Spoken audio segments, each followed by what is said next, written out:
Alright, I'm here. Hello. How's it going, everyone? Happy Thursday. Hello, hello.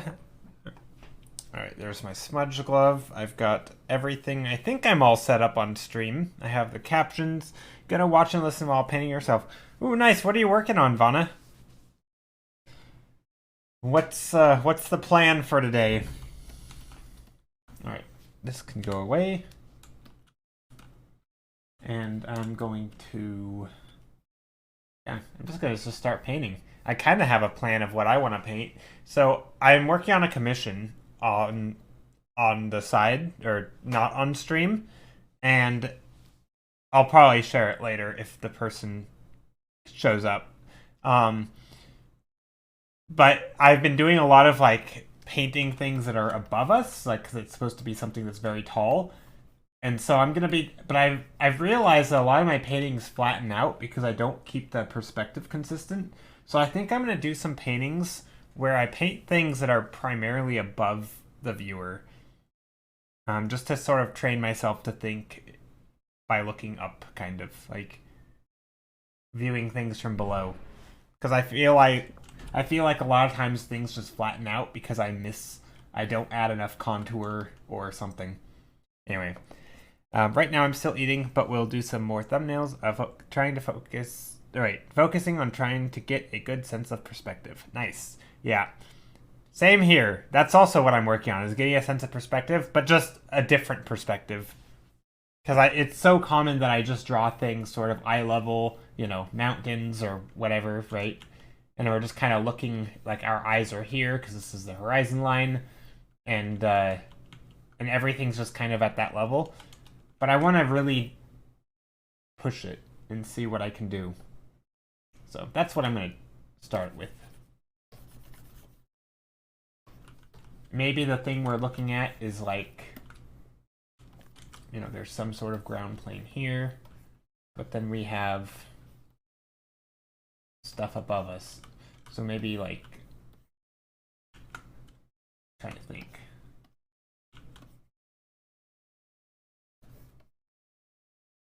Be like a curving thing like this, where these are just looking up.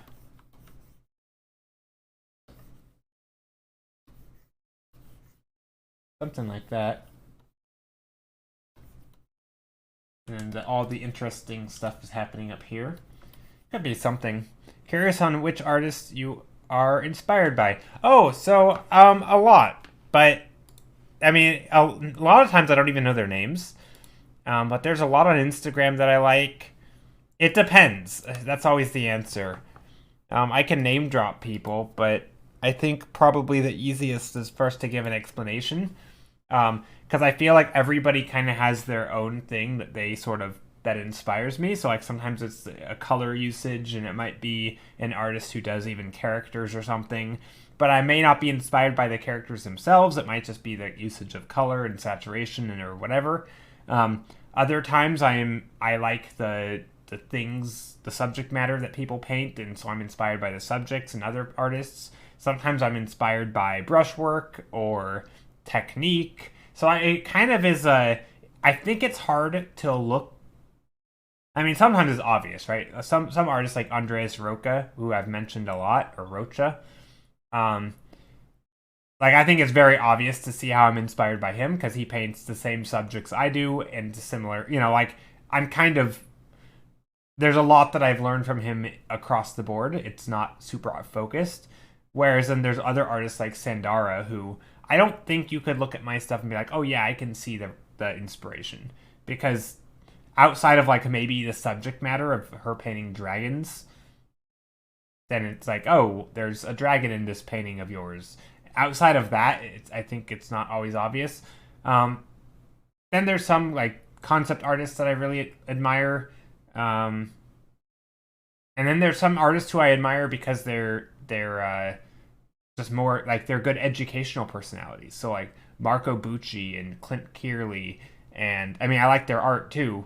Don't get me wrong, but they're I know of them because of their teaching, right, on YouTube or books or whatever. Same for like James Gurney, right? Would I have loved his art if he didn't have a good educational channel and a book and all that. I don't know. Like, I mean, I'd still like his stuff because he's extremely good at what he does.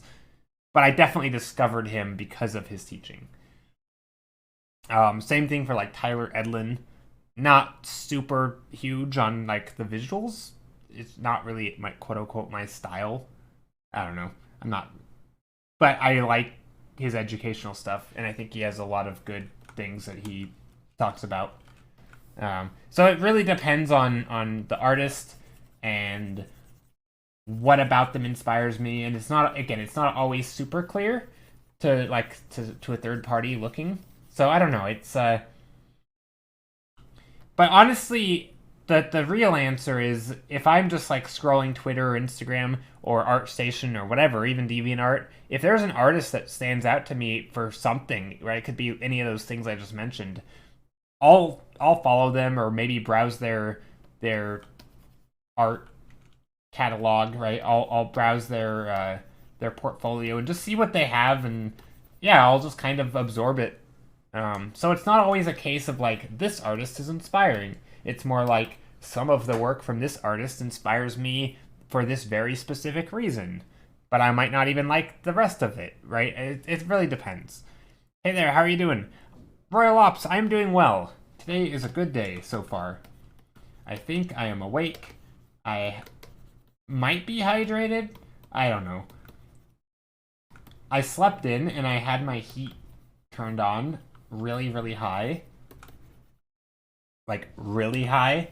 But of course I didn't really know because I was asleep. And I'm pretty sure I sweated a lot.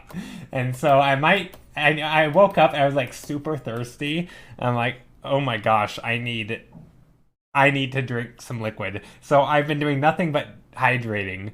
Yeah, I have my tea. I've been doing nothing but hydrating all day, but I don't know if it has like, you know, properly rehydrate. Also, I'm on the wrong layer. What the heck? Well, let me go back. Actually, I won't go back. I'm just gonna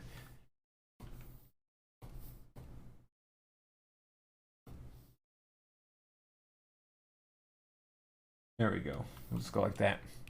Hardcore sip. Yeah, but I mean, but I still feel like a little weird because it was such a strange thing waking up super warm and probably dehydrated. So it was, and again, that was only like 3 hours ago. So like, has it fully like soaked back into my body and hydrated me? I don't know. I don't know how that works.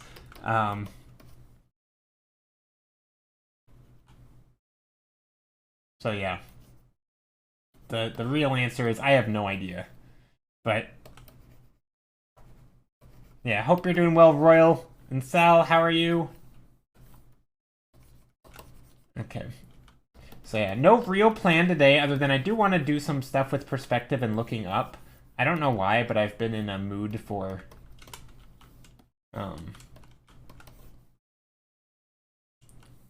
painting things that we're looking up at. So I'm literally just going to draw some shapes.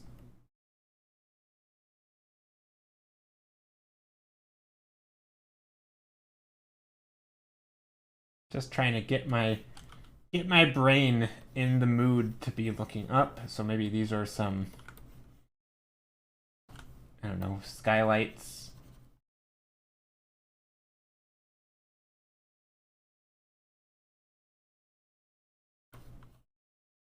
Something like that.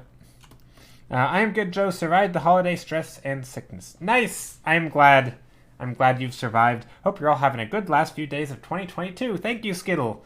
Yep. Just a couple more days. My birthday's tomorrow. I'm not going to stream on my birthday, so if there's anything as such as a birthday stream, it's today. I guess it could also be on Saturday. I don't know. Maybe we'll call the... I'm not really having a birthday stream, but I do have a birthday tomorrow. I don't really care for... I mean, I don't know. I'm taking the day off. I feel like that's what I should do on my birthday, is not do anything. And I do have plans for tomorrow, so that... Yeah. Good, I got the confirmation. Nice. Regarding the perspective of looking up, that's what's been on my mind all day. Nice. Yeah, I mean, I'm not doing it rigorously or anything. I'm just putting the horizon line lower so that we can put most of the real estate of the image up top. Of course, following basic some perspective. This is like a curved room or something. All the time you say I have no idea. I don't know. Oh, that's true. I should. Well, I mean, it's funny because I don't, right? Like when I start a painting, I don't actually know what it is. But yeah, I need to stop saying that. I need to stop saying that. Also, how are you doing, Proteus? Hope you're doing well. I will stop saying that, or I probably won't, but I'll try. Let's do some green. I like green. The painting I'm working on off stream, which is a commission. I'm just goofing around right now. And yeah, so there's a video that Steph posted in Discord that was really good. It wasn't by me. It was by another artist who... let's see, where is it? References and resources, I believe. Yeah, here it is. Let me link it for you.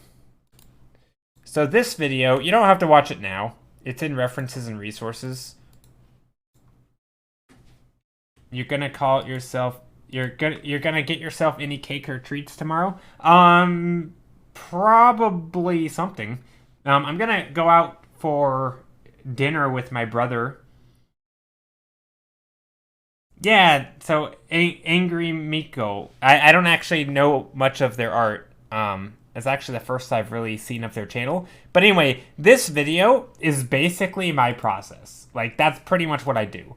And he explains it a little bit more like just, you know, go with the flow and don't overthink it and don't have any, you know, real ideas in your head and just kind of intuit it all. I take a little bit more, I think, of a... Like, I try to reason through sort of what's happening. Like, I'm not a big fan of, like, the, oh, it just comes to me type of language. Now, I think it's fine, and I think ultimately it's doing the same thing. But I think there is an element of understanding of how something can just, quote-unquote, come to you. And so when I say I don't know what I'm painting, I'm basically just meaning I don't actually know what the end product is going to look like at this point.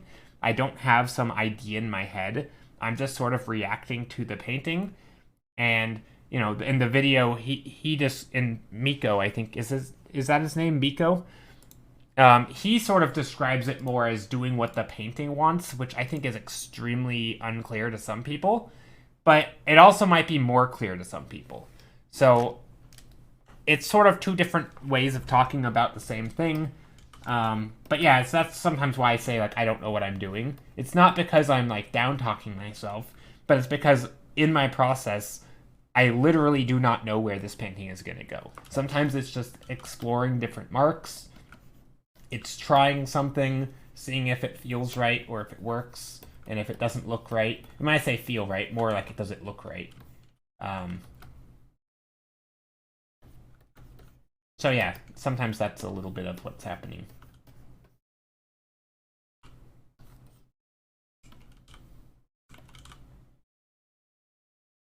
So I don't know if that's confused or anything. Yeah, I actually watched it, but I saved it for the Sunday thing, so I'm gonna watch it again on Sunday because I think it's a good video to watch. Yeah. I will say though, I think there are a few LA Basilisk, hope you're doing well. I will say there are a few things that I don't think he explains very well that I've tried to touch on. And obviously you can't explain everything in a, 20-minute video. And I think mainly that is sort of all the things he doesn't talk about, right? And I've mentioned this before. When I'm painting, sometimes there's a lot of things that I just don't talk about because they're not at the forefront of my mind. And sometimes those things are extremely crucial, like perspective, or color theory, or values, right?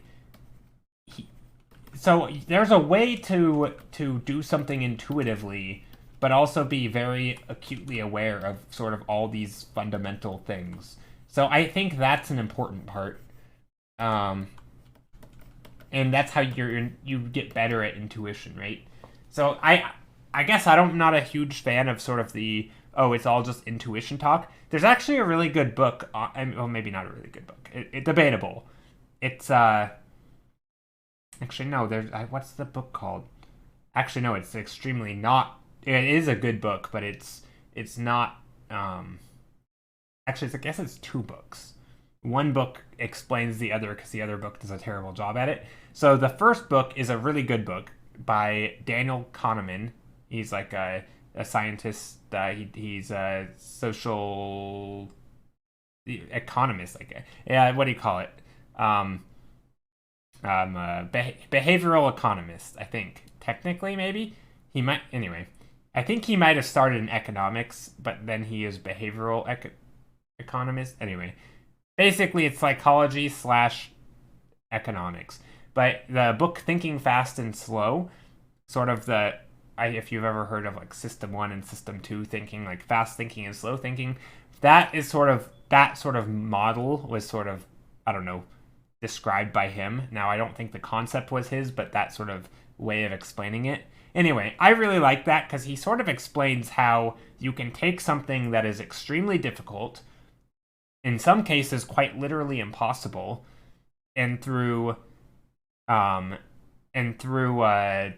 essentially repetition and practice, it can become literally automatic, right? So you can, ride a bike, something that you have to think a lot about at first. It's extremely unintuitive, right? You turn the handlebars one way and then your body goes the other and you're like, what the heck's going on, right? There's stuff like this where it's not intuitive at first, but eventually you just train yourself and it becomes second nature, right? It's like, it's extremely intuitive. And this is for like all sorts of things, right? Like doing a kickflip or lots of things with muscle memory, right? But there's also ways of thinking, right? Like identifying chest positions, right? These things are all extremely difficult, require lots of calculation and pattern recognition. But once you've got it, it's extremely intuitive. And I think a lot of times when people say things, oh, it just came to me, or oh, I just do it, it's easy. I think a lot of times it sort of doesn't take into account that first step, right?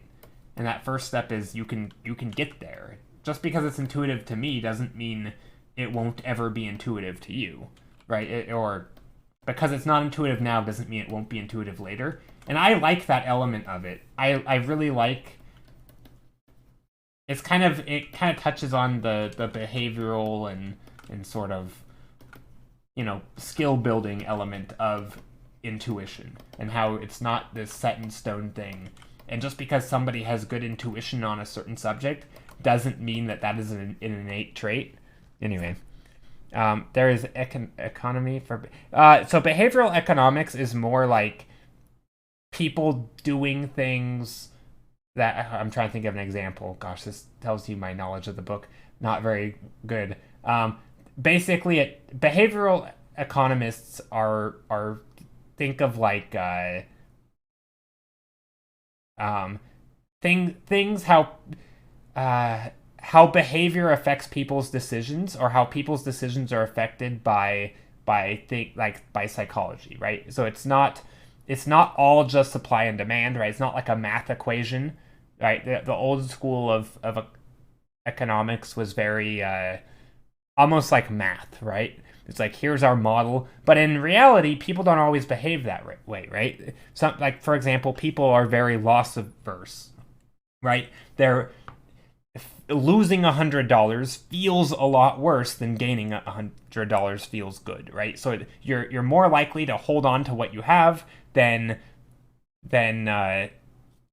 risk it all to double it. Even though the expected outcome might be the same or even good, it might even benefit you, you're more likely to sort of hold on to what you have.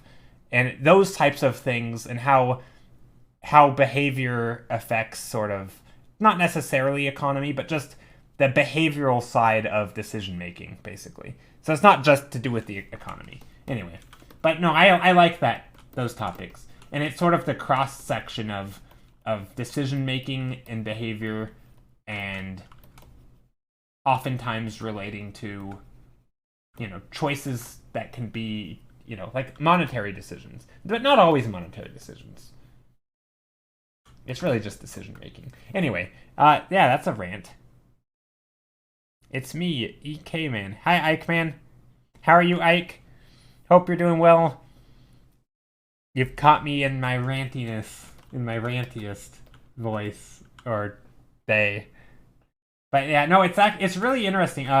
So the author of that book, Daniel Kahneman, he's a Nobel laureate winner person. So in the Nobel in economics, I believe, essentially, or the equivalent of the Nobel Prize, but in economics. Yeah, that he has that. So he did a bunch of stuff. Anyway, and then he ended up writing a book that kind of sums up a lot of that sort of research and a lot of the findings over the years. And anyway, I really enjoy that stuff, sort of on decision making and behavior. It sort of overlaps a lot with like habit forming. And anyway, I like it because it relates a lot to sort of this notion of intuition not being like an innate trait, which I think a lot of people treat it as. A lot of people I think, oh, if you're very intuitive, or you have a lot of like, you don't seem to have to think through that thing and you just kind of know the answer. And they treat that as this thing that they will never have because they're not like that.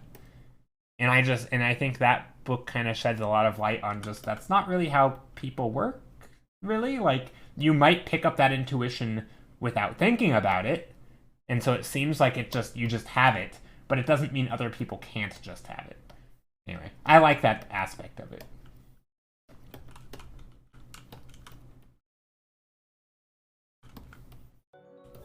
Anyway, thank you for coming to my rant, coming to my TED Talk. But yeah, how's everyone doing? What's everyone working on today? Waco, how are you? And yeah, cool. Then I will just lurk again. Waco, did I just steer you into lurking? You came in, said hello, I was ranting, and then I didn't mean to ignore you. Crap.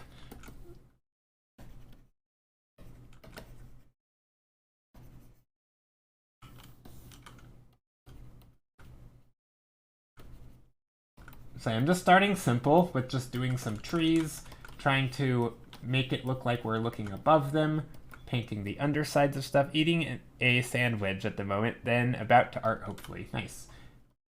Nice. Good old sandwiches. Now the question is, did you cut it? You know how a sandwich is this? Do you cut your sandwich, or do you eat it whole? Or do you cut it this way, or do you cut it diagonal? And if you cut it diagonal, this is a proper sandwich, right? Because it's also the bread comes like this. Or whatever. Hope everyone is having a comfy holidays to some degree, yes. So this is a proper wedge, right? Because you got that angle here. You get the angle. Cut into triangles, of course. All right. Well, that's a proper sand wedge. Otherwise, it's not a wedge, and it's a sand brick, I guess, right? Anyway, that's stupid. The more triangular the sand wedge is, the tastier it is. It's just science. See, I don't actually cut my sandwich, typically. I just eat it whole, but I also don't call it a sand wedge, so. Anyway. I am reading a new manga. Should work on a new sub-badge, but I am a little stuck on a certain composition. Oh! And Rona says, you have been very productive with stream stuff already, though, I feel like. Yeah, Sal, you have done a lot to your stream. And you've done a lot of... yeah. You've done a lot of stuff like that. I feel like it's pretty inspiring.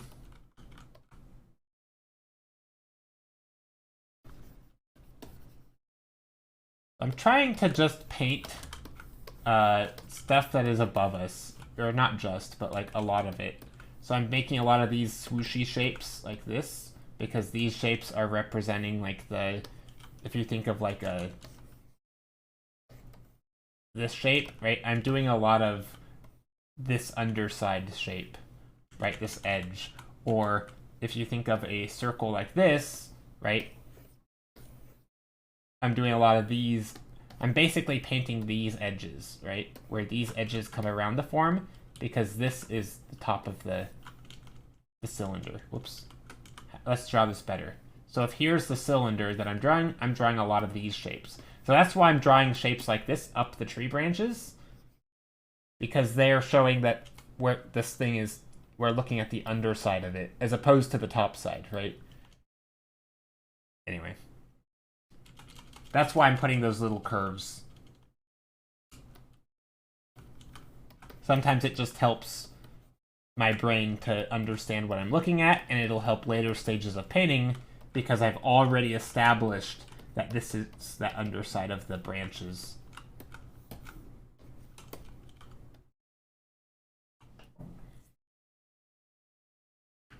And thank you, Joe. That makes me feel like it was worth it. It honestly, you have so many cute emotes and graphics and just tons of cool stuff. This is your owl you're rendering at the moment. Let's take a look. Aw, this is cute. This is a cute owl.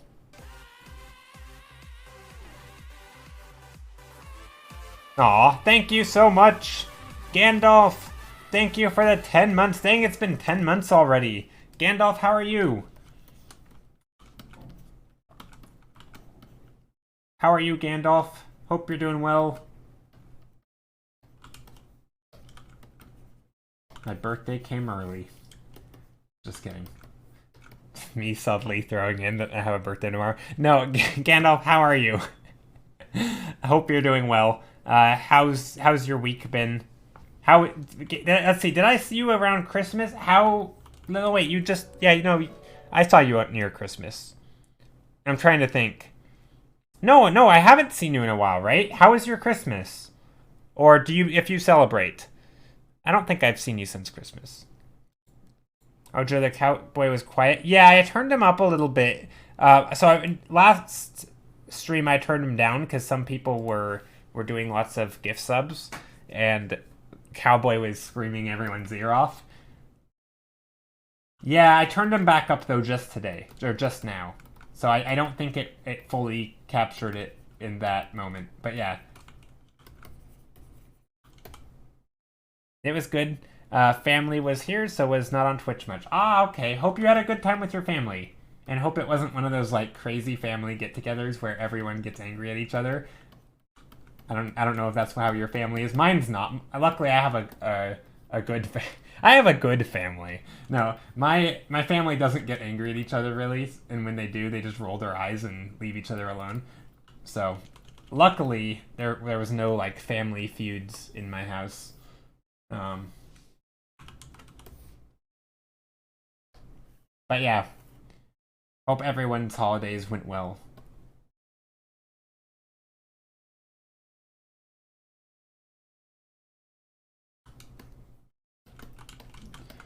Okay, how shall we paint this? Maybe there's some houses up here.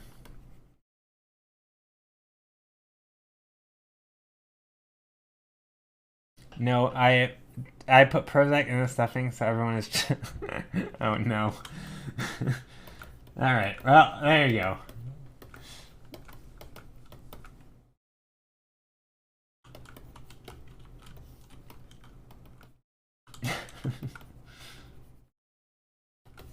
But yeah, hope you had a good time. It was good. Okay, that's good. All right. Let's do like a gate or something. I don't know. I'm just I'm sort of doodling stuff, and I know I say it all the time. I don't know what this painting's gonna be yet. But I'm starting to get some fun colors in here that I like. For this one, anyway. You can even maybe bring the...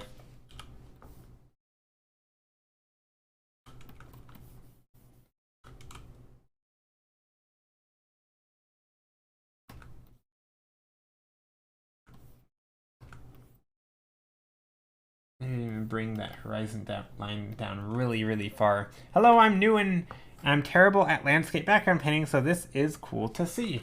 Oh, well, welcome. Hope you're doing well.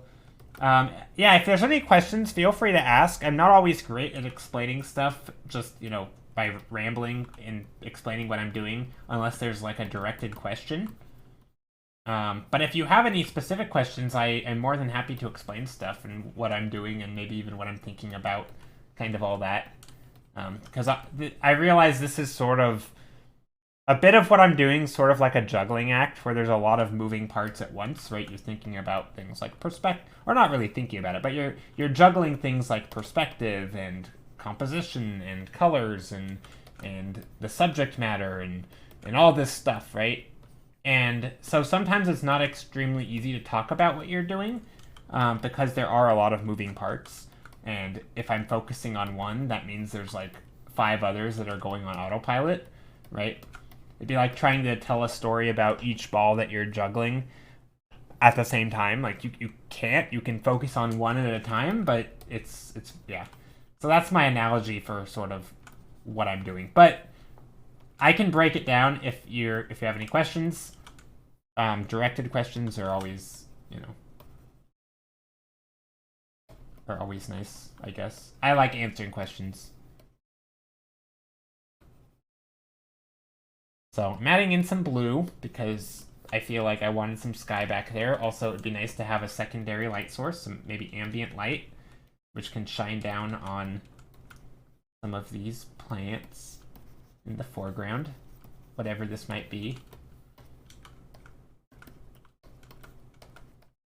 I want to make this look like we're looking up at it. Thanks. I get all the moving parts. I'm a graphic designer by trade, and sometimes it's hard to explain all the things I'm considering when trying to teach. Yeah, exactly. It's difficult. I mean, that's why obviously harkening back to like the fundamentals and like, oh, you have to learn the fundamentals. And I think people get really tired of hearing it. But so much of it is, I mean, it's so true, right? It's like if you want to draw, like how somebody explained like what was it? I forgot who it was. Somebody's like, how the heck can you expect to draw a house if you can't draw a box in perspective, right?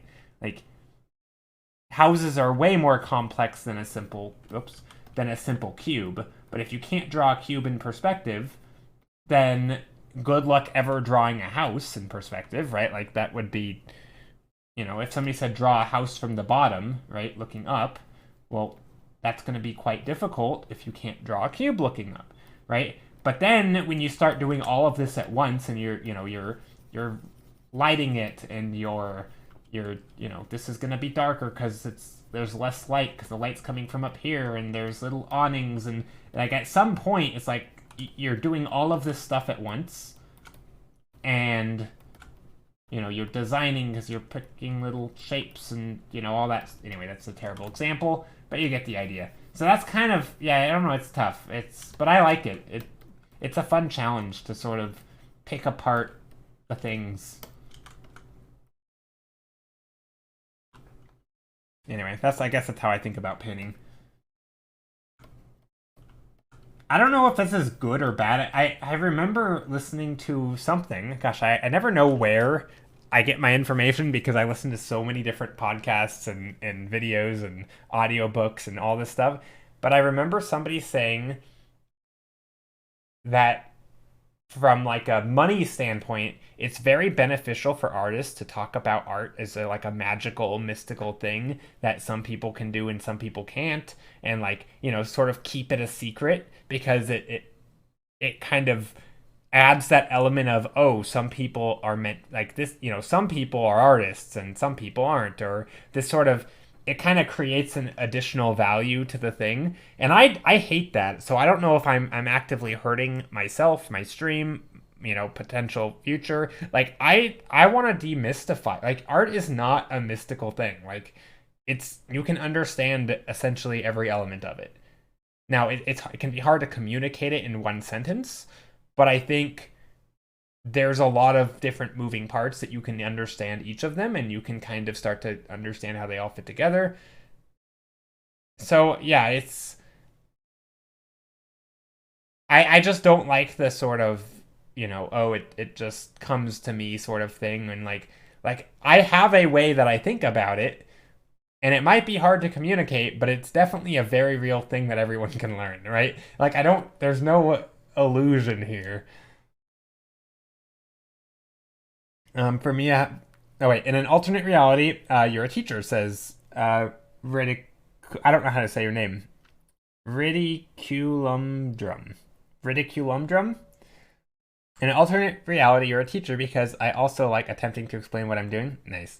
For me, I like to explore making art for fun before I learn to enjoy developing skills. Yeah, no, absolutely. And I think that's the important part, always first of any skill, is you just have to like it. I mean, especially with hard stuff, right? You can't expect to jump into something that's difficult, that's going to require lots of hours and some, headache, if you don't actually enjoy it or have at least the drive to pursue it. Butt spot strikes again. Yeah. No, I have.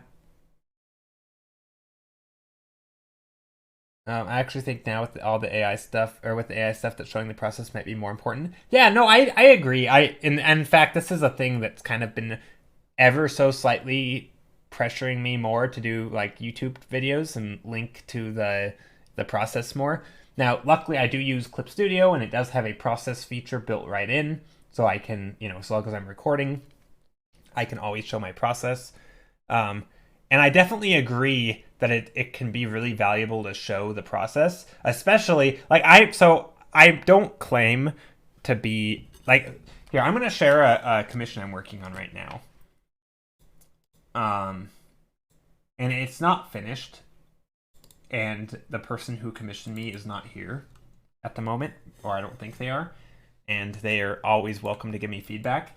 But I could see, for example, um, at some point. Now, I'm not claiming I'm at this stage or that my style is consistent enough or that my pieces are polished enough, but I could see at some point someone calling me out, like hypothetically, for, oh, this is totally AI, right?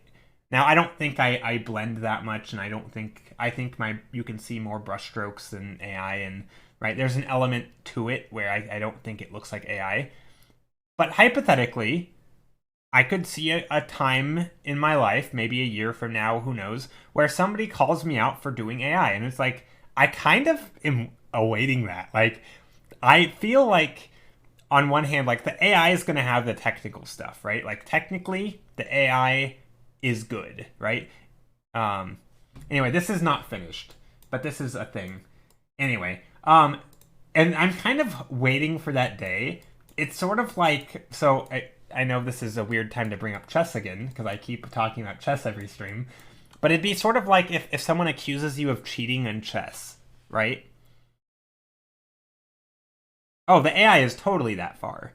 In technical skill, the AI is that far, right? Just like in chess, the AI absolutely is better than the humans. But what makes human chess interesting is that you have, well, one, the human playing it, and two, well, obviously it's a competitive thing too, but even beyond that, there are ideas that are inhuman, right? There are some ideas where, like, for example, when humans play chess, you can play two extremely good games, but some moves are like, that's not a human move.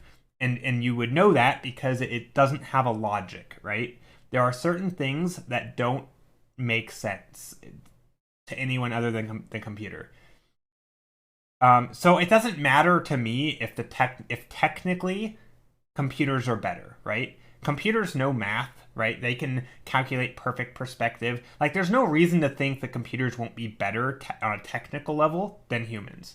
I'm perfectly okay with that. To me, the part that's going to stand apart is the idea, the communication, right? If someone says, this is what I want, no, this isn't what I want, right? I feel like there's an element of design and preference and taste, right? Those things, like, that is my tastes, right? If I make art for myself, those are my tastes. Those aren't someone else interpreting my tastes, right? I am the one who's deciding what I like and what I don't like. Um, and the fact that I made it, it's not, there's not like outside influences as much, right? So I don't think there's any issue. Like, I don't really fear the skill level of AI at all. Now, I obviously think copyright and, there are a lot of issues around AI that are very concerning. Especially, I mean, even just like, in baby stages, what we're at right now. I mean, there's times where you might see 3-to-1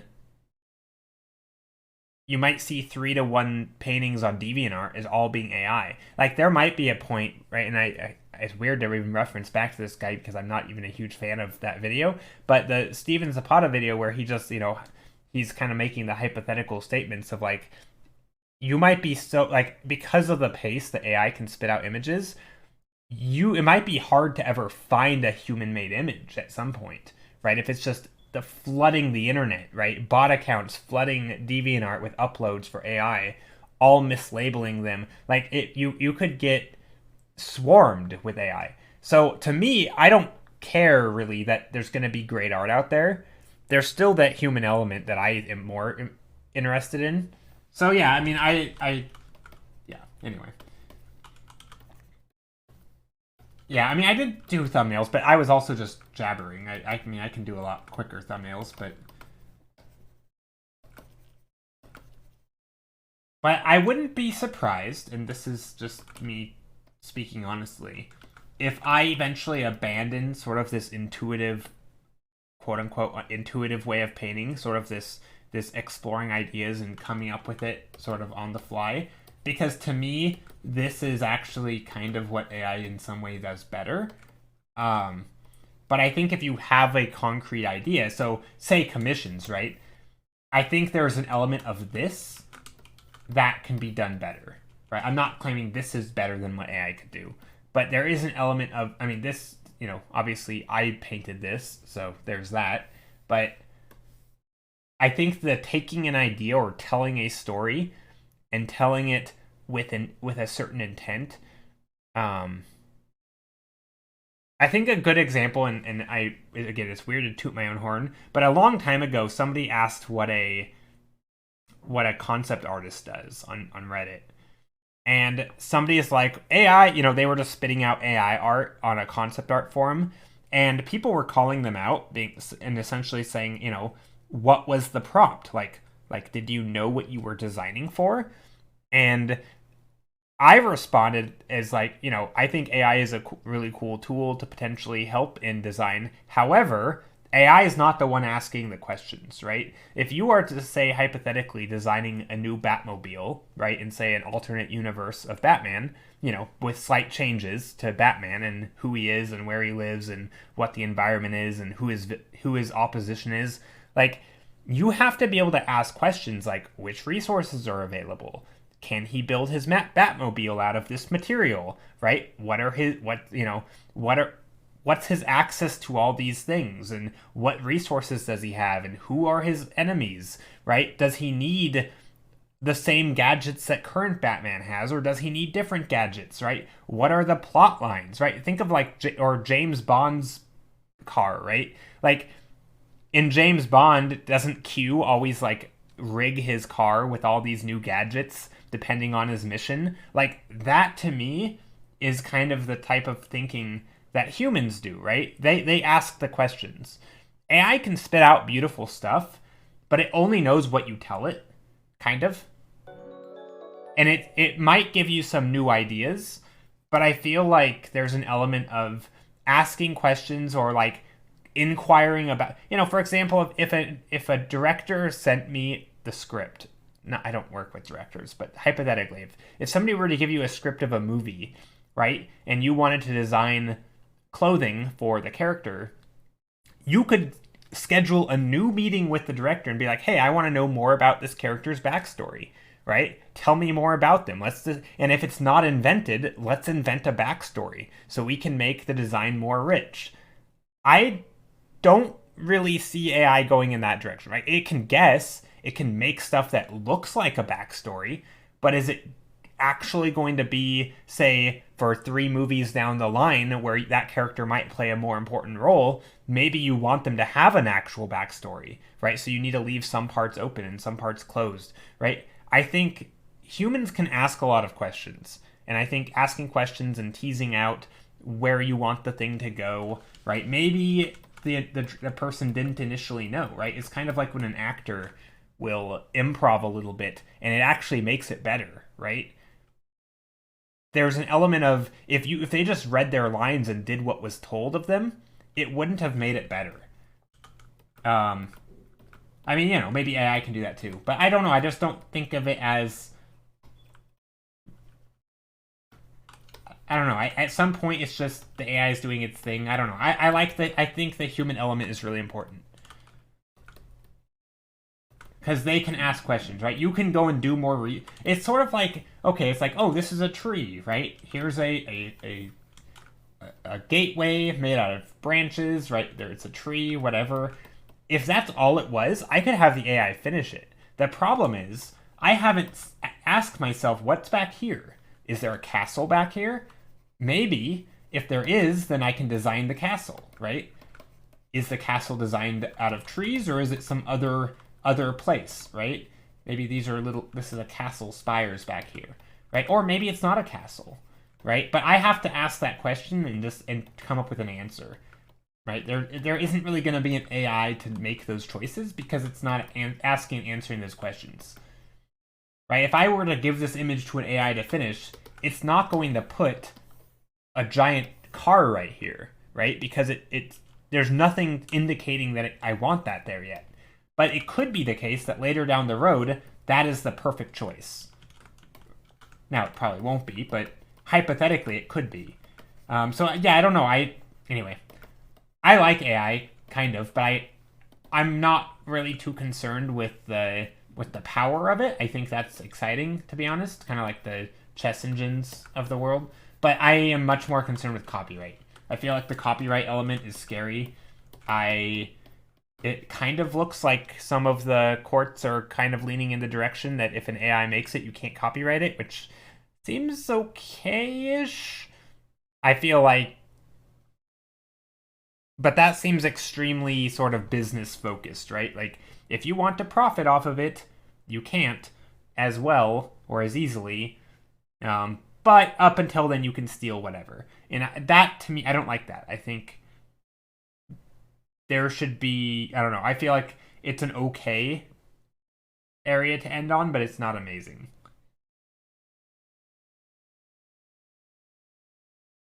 Like, you can claim you made something up until the point that you sell it. I don't know. It just feels a little sketchy. Copyright and ethics are your biggest concern with AI? Yeah, same.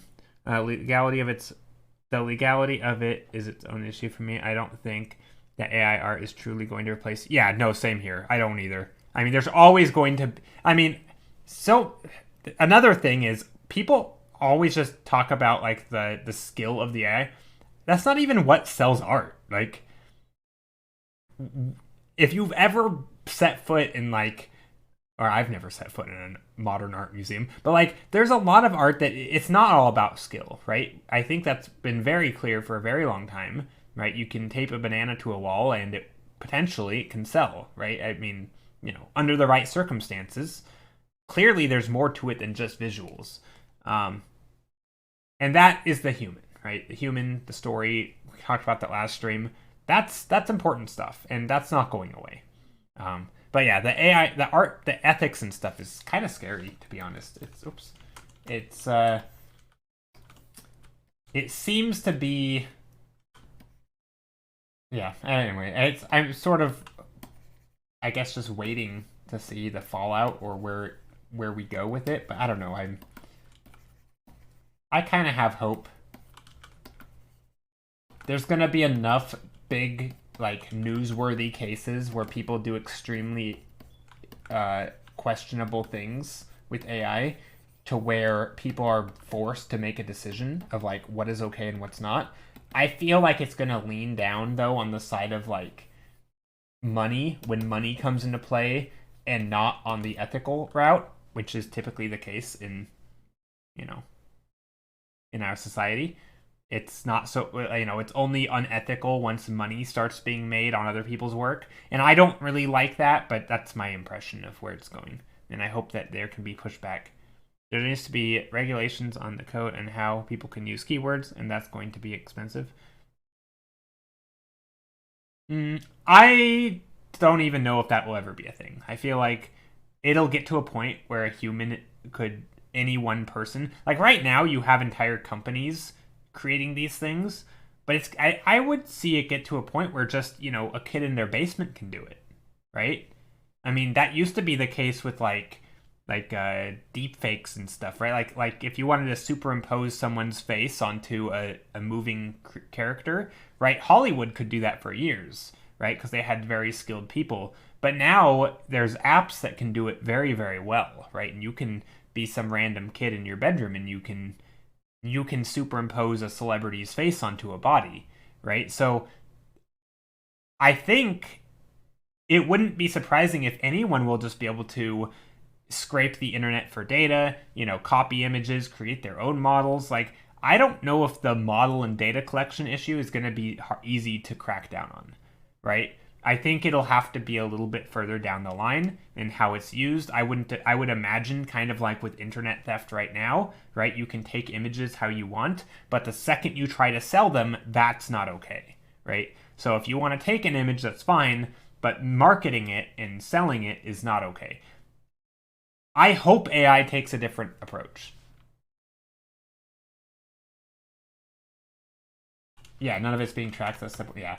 I mean, I hope that's not the route it goes, because that's still going to mean that the internet is flooded with AI stuff, and it will have an effect on other people who there will be stolen art, and it will be hard to like, obviously the art theft is a thing, right?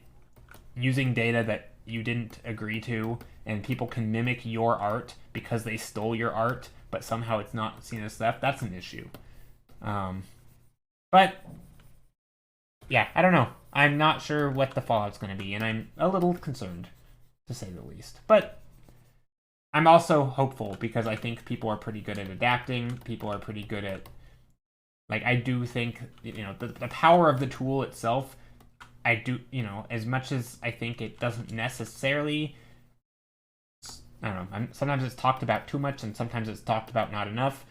I do think it'll make, the world a better place, so to speak. I just hope that it doesn't come at the expense of literally stealing people's stuff all the time, and I hope that goes away.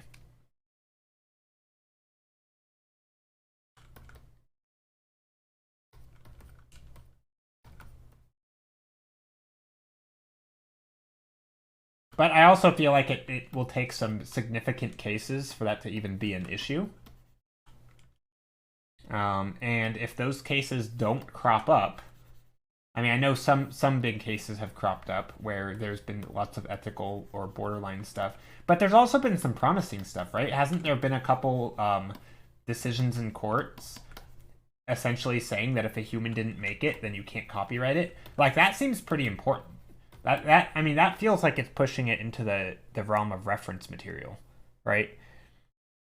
What brand is going to use AI created things if they don't own them, right?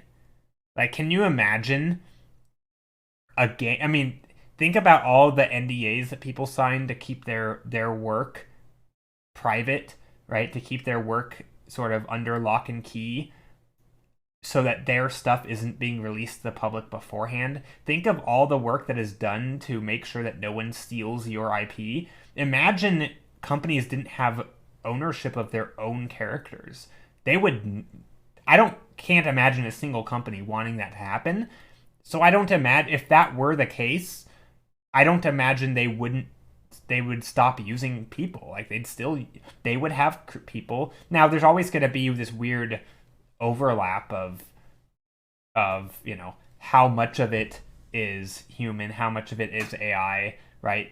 If AI does 99% of it and you just put your thing over it. But wasn't there a case in I mean, I think that already happens all the time in script writing, right? Where people will say, "Hey, I want to buy your script," and they'll say, "No, thanks." And then they'll say, "Oh, okay, well, we'll just write our own." And then they write their own, and they change all the words, and they make it, but it's still so clearly based on the original, even if every single word is different. And I'm pretty sure they get taken down and taken to court all the time. Like that's a really common thing in the movie industry, I'm pretty sure, is people essentially ripping off scripts that they like. And yeah, they put their own spin on it, and it may not be totally identifiable, but it's extremely obvious that that was the original idea and that it wasn't their idea. So the same thing could happen with AI, right? Like if an AI creates a script or an image and somebody else uses that image as their own character, right? I think there's an argument to be made in precedent already that that does not mean it's your own character. If the original work was stolen, right? So hey Kath, how are you? So anyway, I think there's already some precedent there in like the movie industry with scripts and people basically doing knockoff scripts of other ideas where it's not the same thing, right? But I guess my point is that if AI is stolen, right, and you don't own that, and then you do like have an artist hired to recreate the art that the AI made or recreate the idea, that should not be like, that's still not that original artist's idea, right? It clearly came from the AI. They didn't own that idea. Doesn't matter who did, but if they didn't own it, then they no longer own the final, right? So it's sort of like saying if you don't own A, right? A does not belong to you, right? And you copy A, you do not own B. It doesn't matter who this belonged to. The fact is B is not yours because it originated from A, right? And I think that happens all the time in scripts. And but normally in movies, I think we know who wrote A. But in the case of AI, right, now we don't know who wrote A. But it doesn't really matter. Like, we know that you didn't make it on your own. And this was free to the public. So whatever results of that is no longer your idea, right? So I think there's an element of that could happen. And again, total speculation, but hey Monkey Man, how are you? Kath, hope you're doing well today. How am I doing? I'm doing well. I am doing well. But yeah, on the whole AI topic, I sort of feel like that might be an element to it in the future if I just purely had to guess and speculate. There'll be an element of like people not wanting to get too close to AI because for fear of losing the ownership of it. And the ownership could end up meaning everything, because imagine Disney releases a movie that's determined they don't actually own the rights to that movie, and everybody starts doing their own sort of, or the rights to their IP, I guess, maybe the movie, I don't know how that works, right? And then everybody takes their characters and creates their own versions and their own stories that are just as authentic as the Disney version, because Disney doesn't actually own any of it anyway, because they used a bunch of AI, and now you can like destroy the Disney brand by making all sorts of adult content or whatever with these characters. Like that would, I don't think Disney would touch AI if that was what would happen every time they made a movie, right? Right? If other brands can create their action figures, right? I mean, there's a lot of trying to keep your product, like you want to own your product, right? You're not going to invest time and money to create a product if you don't own it. That's such a big revenue stream. So I don't know. I could totally see money speaking in that way. Time to. Oh yeah, thanks. Thank you. Well, not the whole brand, but a free source IP. Yeah, but I mean, so much of the money, like when Disney makes a product like I don't know, Frozen, right?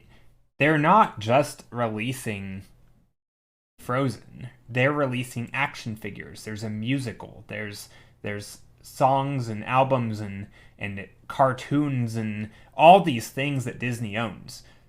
Imagine now none of that belonged to Disney because other people could make it, right? You'd either have to keep it all under lock and key until you release it all at the same time, in which case, again, people can still just press a button and make their own thing, and that's not going to go very well either. Or you're going to have to find a way to make sure you make sure that it's an idea that you created. So yeah, anyway, I don't fear for the artists. I really don't. I think the artists are going to be fine.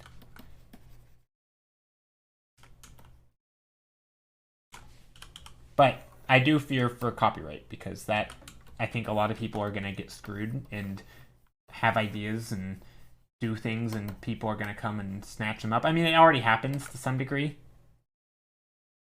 Do you want to see a work in progress? Yes, I'd love to. I'd love to.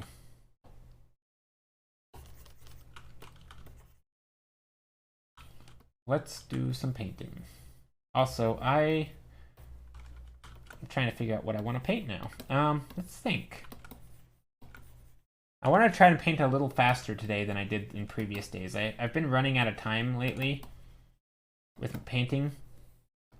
Maybe I'll use a big expressive brush.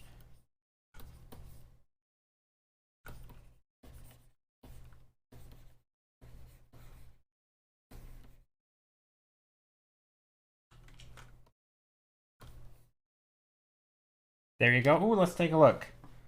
Let's take a look. Oh, I like this. I like this.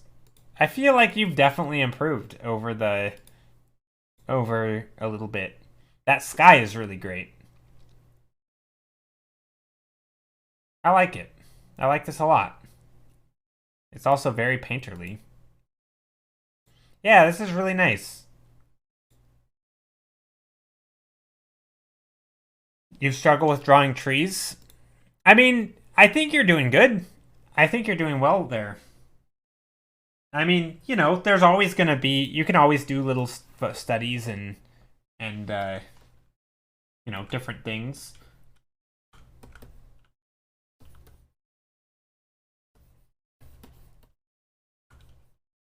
I mean, that's probably the best way to learn to draw things in sort of a more, quote-unquote, more realistic way, is to, one, understand the tools of simplifying things, and then you look at the real thing, and then you try to simplify it in a way that makes sense with what you're painting.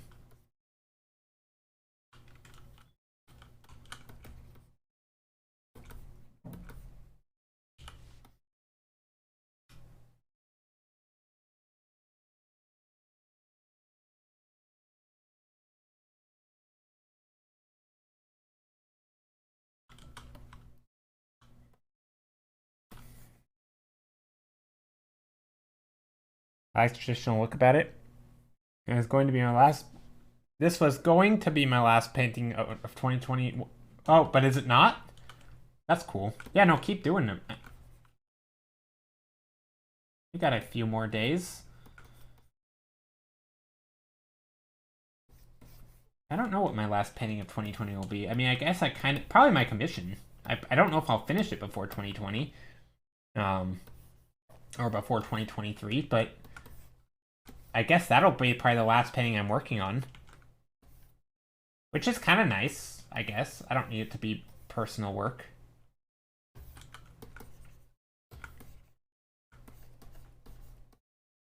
This is a weird brush. This is one of those Illustrator brushes.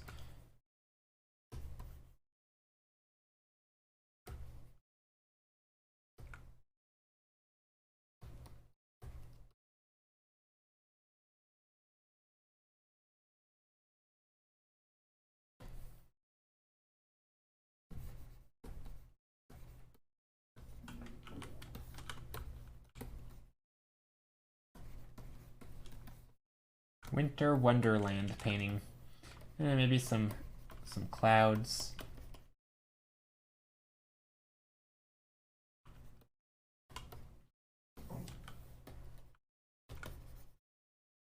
Some giant pink clouds with purple undersides to them.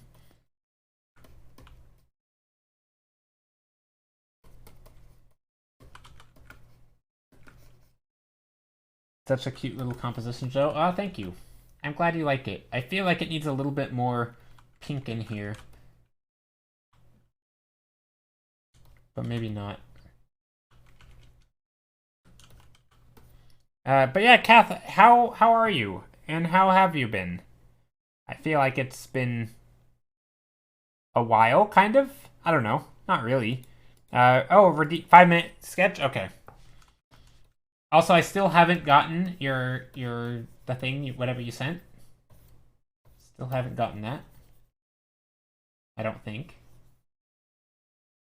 Haven't checked the mail today. Kind of reminds me of a Lowish, but that might just be the colors. Yeah, probably the colors. I mean, it's pretty simple.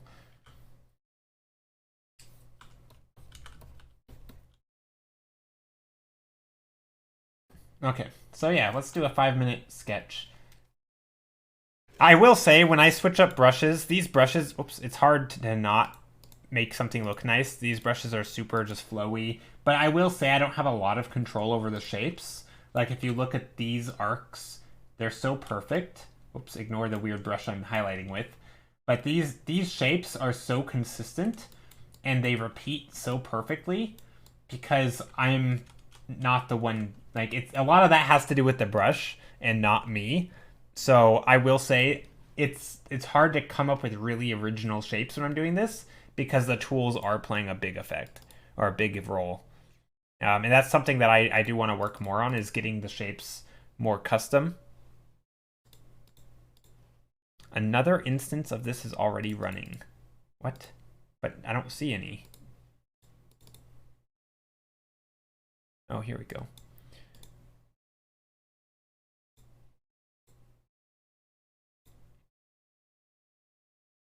You're doing great. I've been super busy with your family and friends, but I'm back.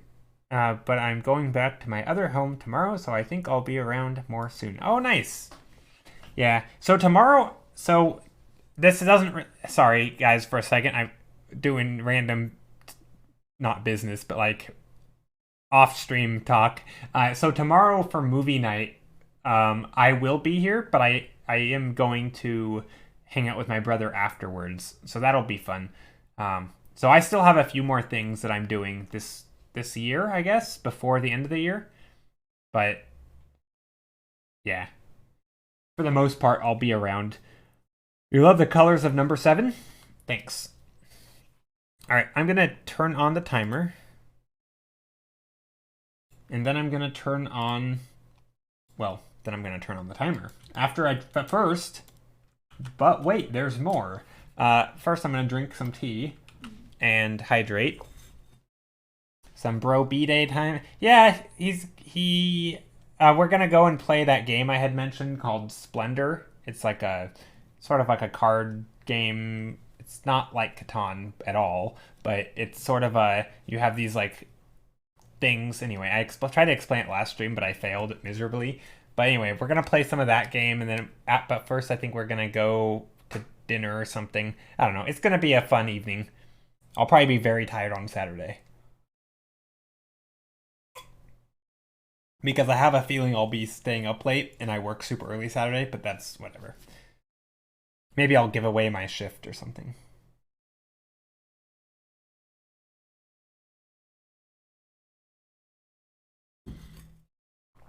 Okay, anyway, let's do a 5-minute thumbnail starting now.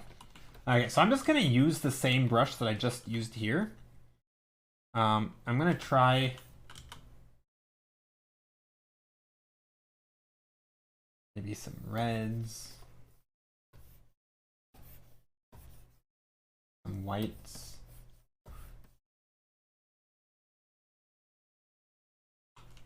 I'm happy we celebrate a tiny bit as well. On Saturday, or what do you mean? Yeah, I think I know. I'm not sure what you're saying. I mean, I guess tomorrow is kind of celebration. I mean, tomorrow is my birthday, so yeah, it's kind of a celebration tomorrow. But yeah, this is a weird brush. Movie night celebration, exactly. And then I'm gonna pick some darker colors, some purples.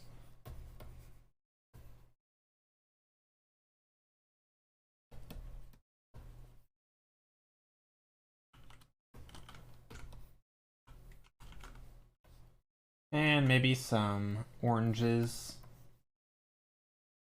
Kind of a weird brown orange. Just blending, kind of just making a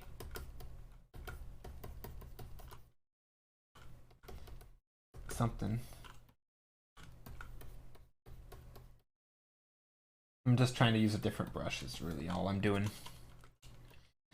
Hello, hey, Nex, how are you?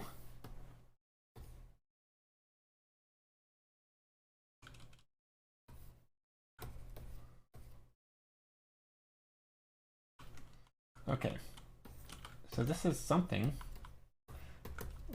Definitely has a bit of a field vibe to it.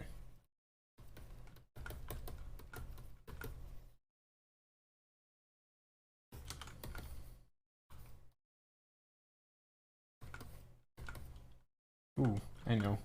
There'll be some sort of concentric circles or something here.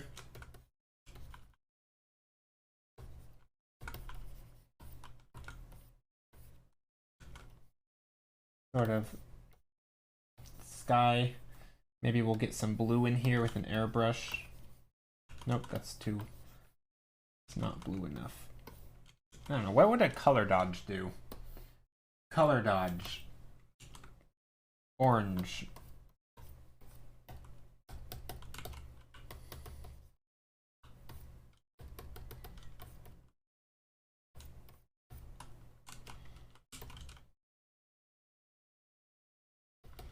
And some orangey in here. And here.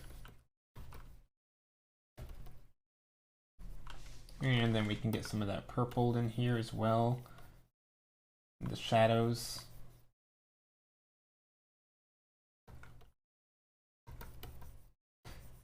Some shade. Okay, we have 1:40 left to figure out what this is of. Maybe there's when in doubt, color dodge. Yeah, exactly. Okay, so now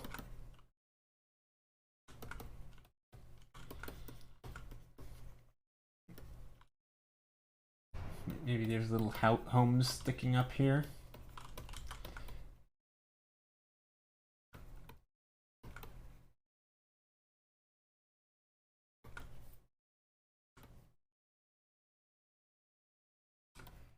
I'm trying to make this look like these are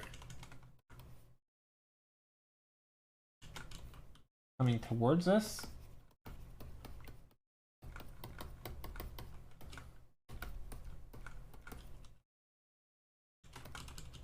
I'm trying to do some weird perspective-y stuff here with these little swooshies.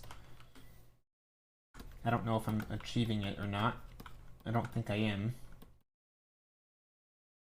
I'm trying to make this like tiered thing.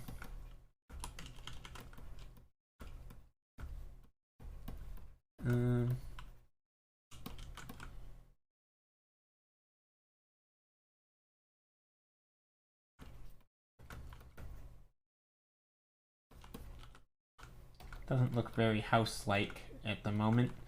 Maybe I'll put some... I mean, I'm kind of running out of time. 11 seconds. That's okay.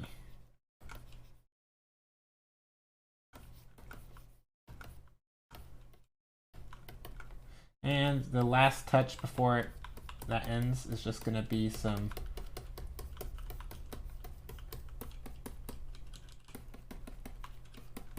shapes like this. And I realize we're running out of time, or we have ran out of time. There we go. There, that'll be the thing. And I'm still not sure what all this is, but whatever. That's... Anyway. Here we go. So that is my 5-minute thumbnail painting. It's not terrible. You're gonna share once you're done. Coptic again, since I'm going back to the other side tomorrow. No time for hardcover.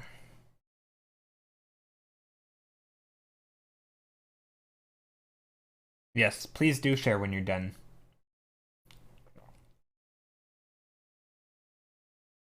Got a guillotine for Christmas, so my production time is much faster. Wait, what?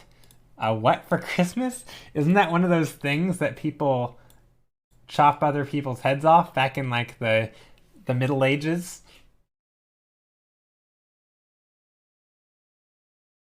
A guillotine? A guillotine? Guillotine? I don't know how you say it. That sounds like a torture device. Why? What? I'm so lost. I chop paper with it. Oh, one of those big slicer thingy. I see. I see one. So one of those things. It's like it has like a cutting board, like this, and then on this side you have like a big blade that comes up, and a handle, and you go one of those things, and this is like a chopping block, and sometimes it'll even have like cutting lines on it so you can measure, and then you go ching, and it makes a nice satisfying, and it has like a blade. Yeah, it has a blade right here, and of course this is a blade, and it goes ching when it yeah, I don't know, or yeah, or when you're cutting paper it's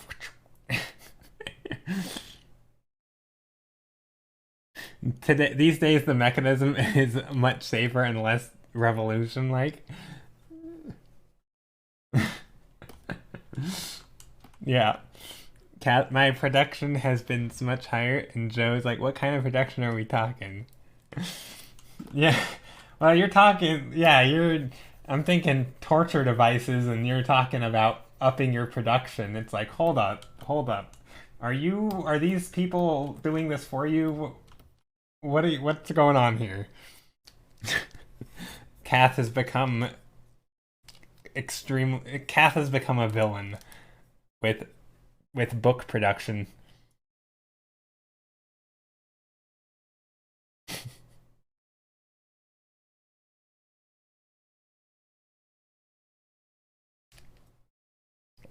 That would be one plot twist. That would be, yeah, that would be something.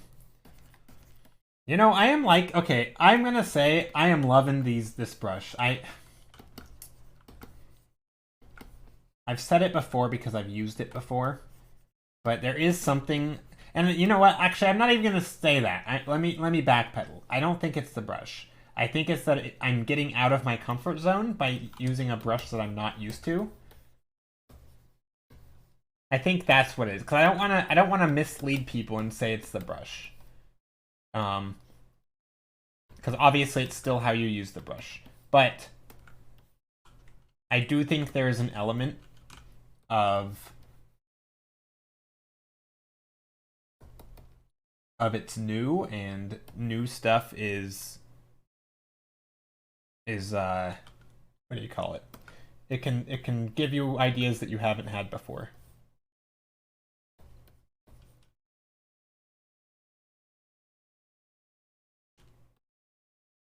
If it is really big blade, they usually go yeah, true. When cutting paper. Yeah.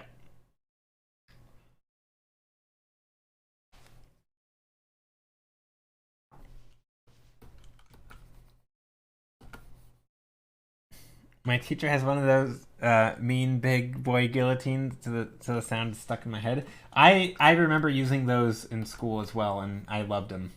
I always wanted to be the one to cut the paper. I know it's like such a let me be the one to cut the paper, but no, it really was satisfying.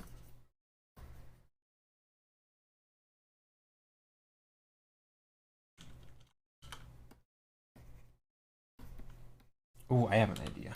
Okay.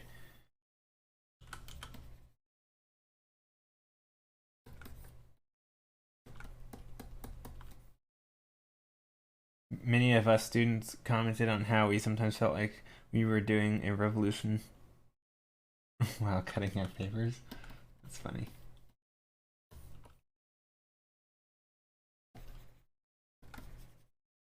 Okay, so I'm making a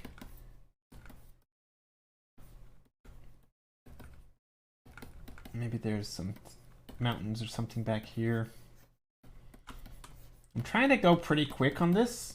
I do think sort of painting quick and then refining each of them just a little bit would be ideal.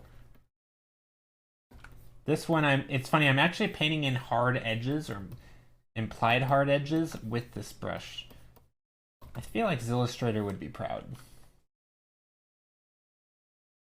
Because he does a lot of this stuff, and I maybe I'm crossing a what do you call it?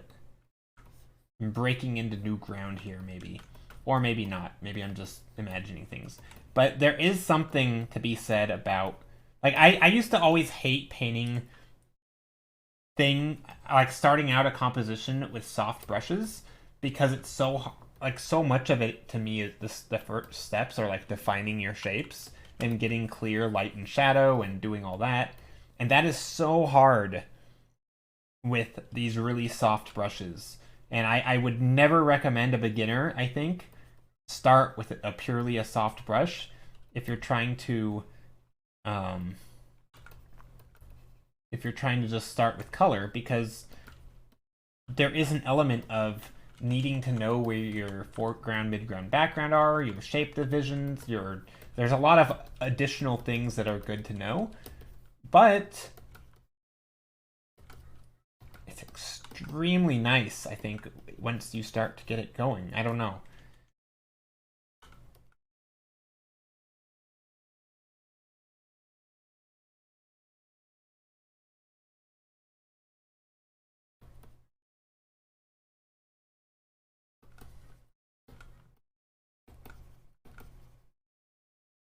So yeah, I'm not sure where I stand on this. I hope I don't forget sort of, quote unquote, where I came from in terms of like arting, because I do think I kind of feel like I'm inching towards preferring a softer start to my painting, but I don't think I would ever want to recommend that to people, and I hope I never do, because I don't think it's a good first thing. Because I think, at least for me, it was extremely difficult to start, and it still is, but I'm getting used to it, I think.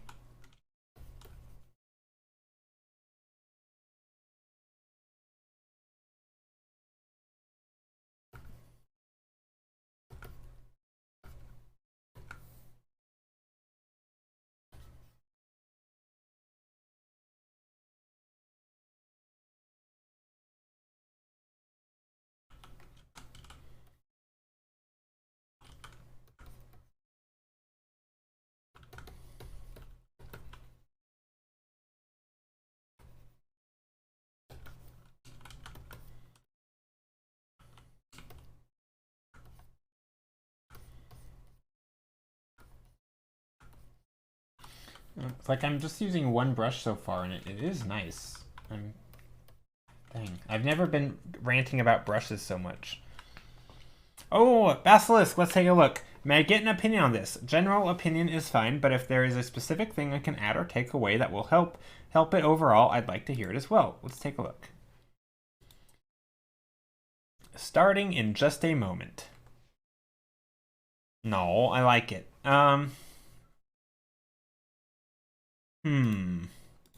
I like it. The only recommendation I have, and I don't think, like, I think composition, the text is fine, all that. I mean, the only thing would be, I guess, pointing out maybe a few considerations. Oops, sorry for the flickering screen. And I don't know if you have considered this.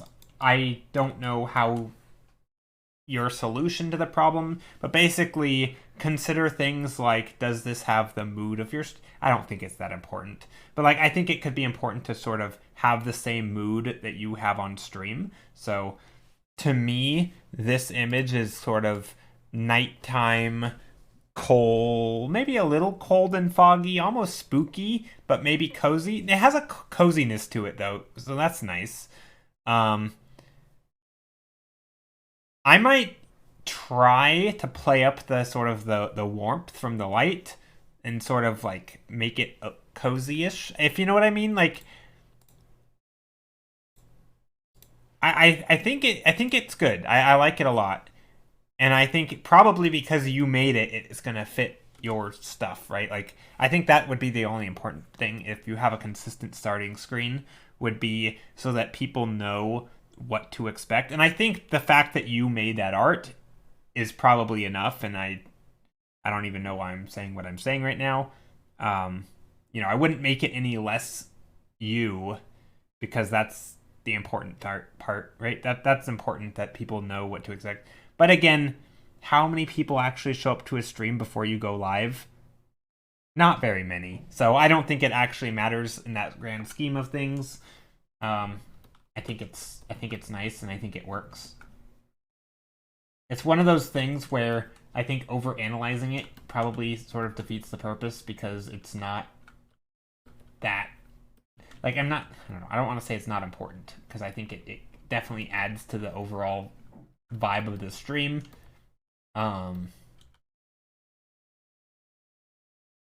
like, if you were trying to, like, for example, I always like to think along the lines of, if you're trying to make the biggest impact to your stream, right, with a given amount of time, is that a place you'd probably focus on? I don't know. I wouldn't, right? I think there's probably bigger, more impactful things.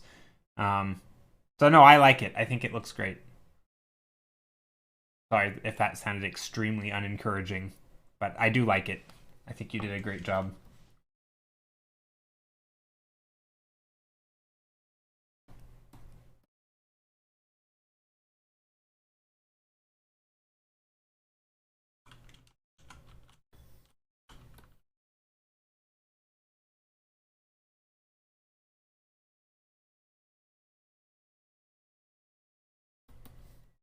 All right, so what I'm going to try here, of course, there's some... you can choose which one you want to redeem as long as it is from redeem list in Joe's Discord. Joe, comment? Oh, Monkey Man says, when I have enough points, I know exactly which painting I want to redeem, or can I not choose which one I want to redeem? If it's in the redeem list, you can. But it can't just be any thumbnail because I don't, these aren't like custom order prints. It's typically of things that I already have so that I can send them out.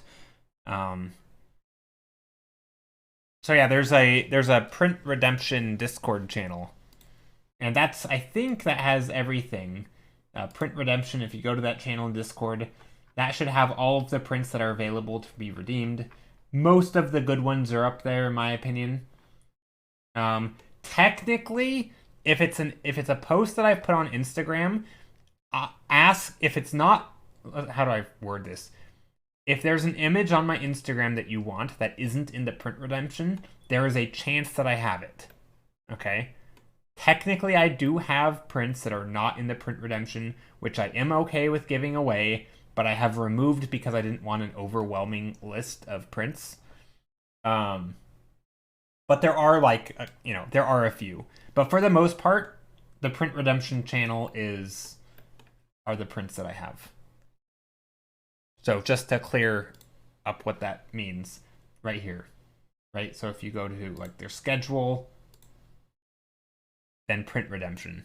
And this, so all of these are all the prints that you can redeem. Hey, I just saw that number go up. But yeah, so these are all the prints that you can redeem. These are some old ones, and then I had a new batch here, and then of course another batch. So you can see like sort of the progression of the newer ones. And then these are the newest ones that I've gotten. So yeah, any of those you can redeem.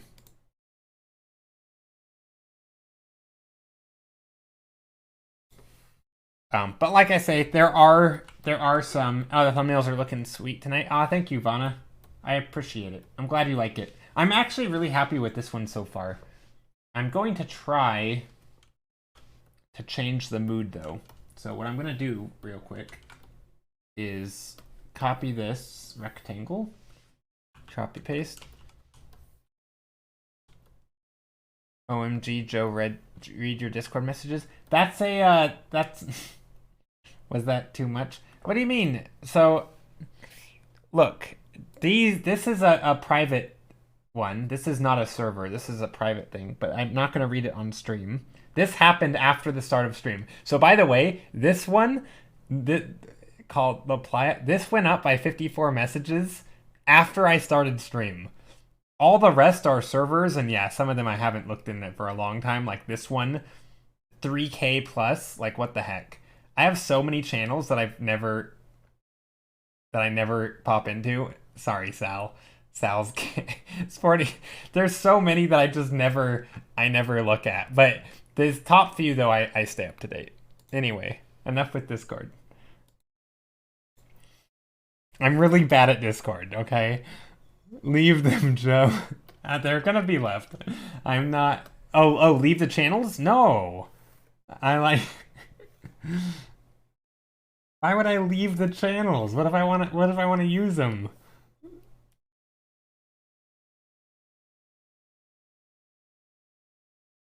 Time to declutter Discord for the new year? Oh my gosh, that sounds like a headache. Sounds like a headache. No thanks. It's okay, Joe. I mean, it doesn't bother me any. It sounds like it sounds like it's bothering you all more than me.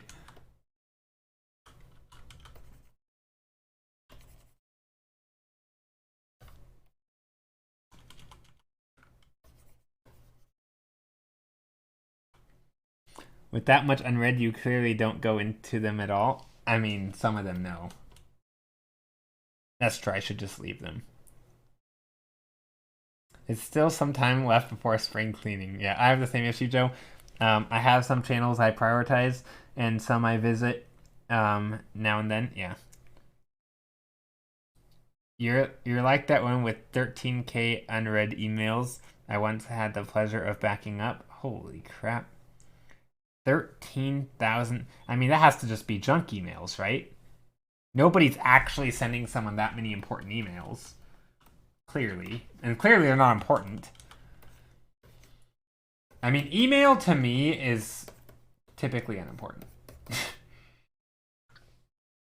Okay, let's see. Let's add a glow dodge, an orange.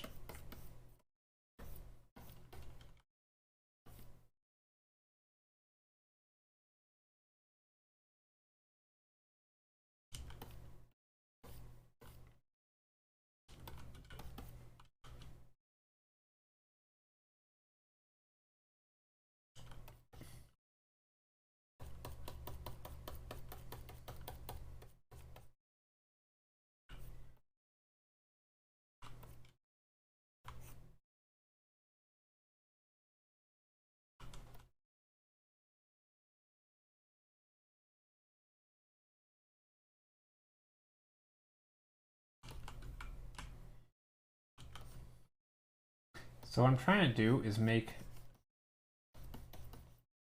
this bright, kinda, and warm, and then everything else is going to be very cool. I'm actually going to make it more cool.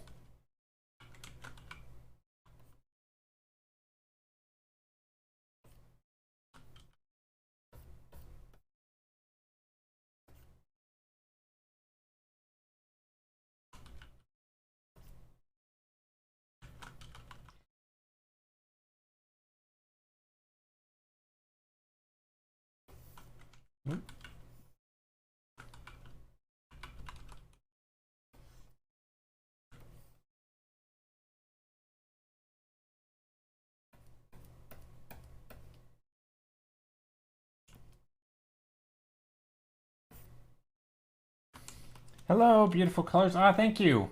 How are you, Kazu? Hope you're doing well. Okay, so now let's take the let's just take regular normal. Oops, normal layer. Oh no, what did I do? Uh-oh. I goofed something up. Anyway, I'm gonna take a normal blue. And I'm just gonna paint over all of this.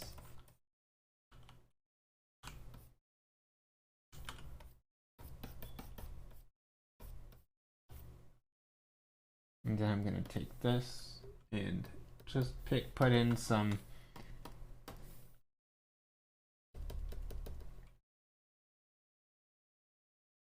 I feel like I've done something similar to this before, but that's okay. This'll work. Ah, thank you for the follow. Wild Food, how are you? Hey, I'm fine, and you? I'm doing well. Doing well. Doing well today. Alright, so I think this stuff over here, maybe we can put some greens. I feel like greens and maybe dark green and blues. Because I feel like I want cool colors all under here, right? This is all going to be the cool colors. So greens and blues I feel like should be totally okay. I have a little bit of green blue up here, which is kind of weird, but we'll keep it.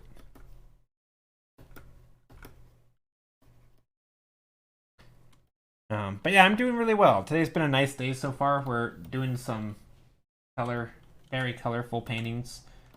And then we'll pick one and work on it till the end of stream.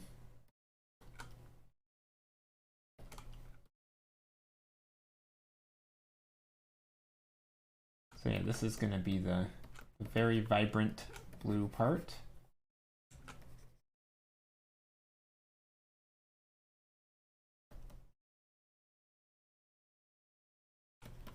Maybe we can get even more blue. Trying to go really, really saturated in the foreground, because why not?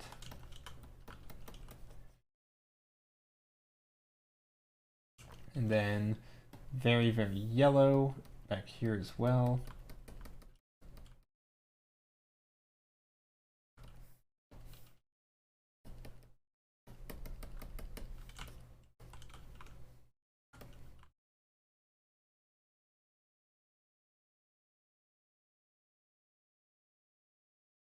And let's see, do we get the bright greens in the foreground too?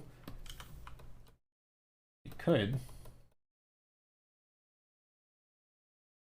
I'm kind of curious what that would look like. That might be a bit too much. But maybe what we'll instead do is put some of that yellow-orangey color, the desaturated yellow-orange, into here. But this top part's more yellow and warm. And then the bottom part's more cool. I don't know. That might look kind of weird. But it's okay, I feel like. Kind of wonky colors, but that's fine. Ross is totally cool. How are you, Ross? Okay, anyway, that's a good thumbnail for now. Let's do one more. Or at least one more. A couple more. I'll flip it to this side, though. Oh, let's remove the countdown timer. Does not need to say it's done. I always get this nagging feeling at the back of my head when I see those red numbers. Like, what if it's something really important, so I have to clear them?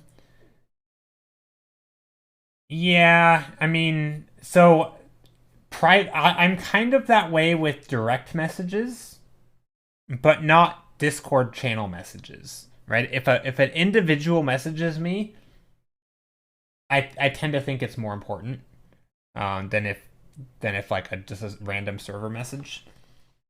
But if it's really important, Discord is probably not where people are messaging me anyway. So I don't know. I don't worry too much about it.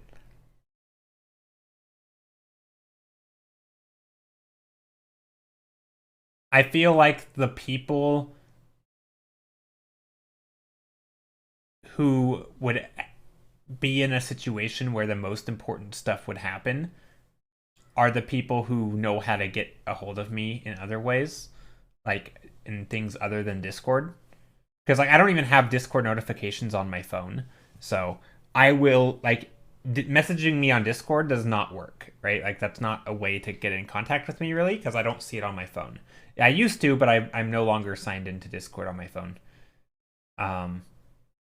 So yeah, literally any other way is probably better. So I don't know. I kind of also this is way too bright. I realize this looks like it's overwhelmingly bright. Let me go back and lower this down a bit. But I still want to make it look warm.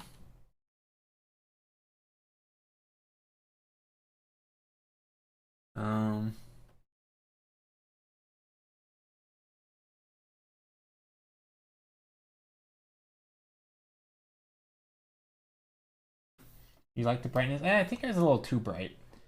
It was too bright for I think it could have been okay if I would have dropped the brightness down here.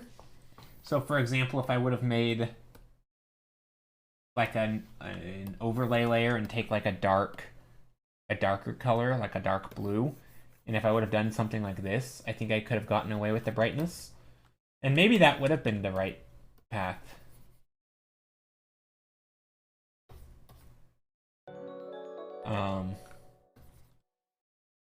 Especially in some of the areas, right?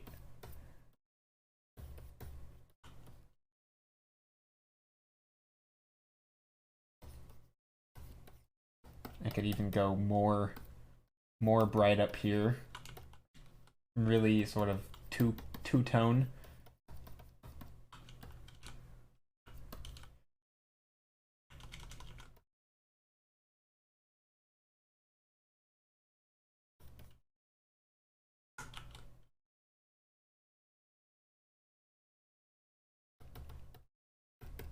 That could work.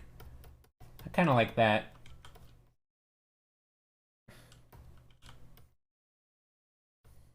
Yeah, let's go like that.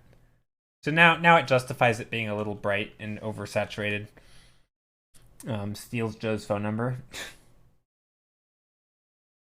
1B for you. How are you? Thank you for the follow. I appreciate it. Okay, next. So next painting. So I guess I'll try to talk through it a little bit because sometimes I think it's unclear. So the thing I'm focused right now is simply just finding color combinations. I am doing some things like making certain shapes or angles or just things that can help contribute to a painting later. And while I don't know what it's going to be yet, I am trying to just go down color gradients and make interesting color patterns. So now I want some darker values. These are all very cool colors.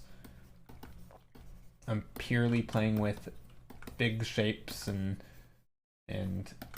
okay, so this is kind of cool. So what if I crank up this and put little bits of brightness in here?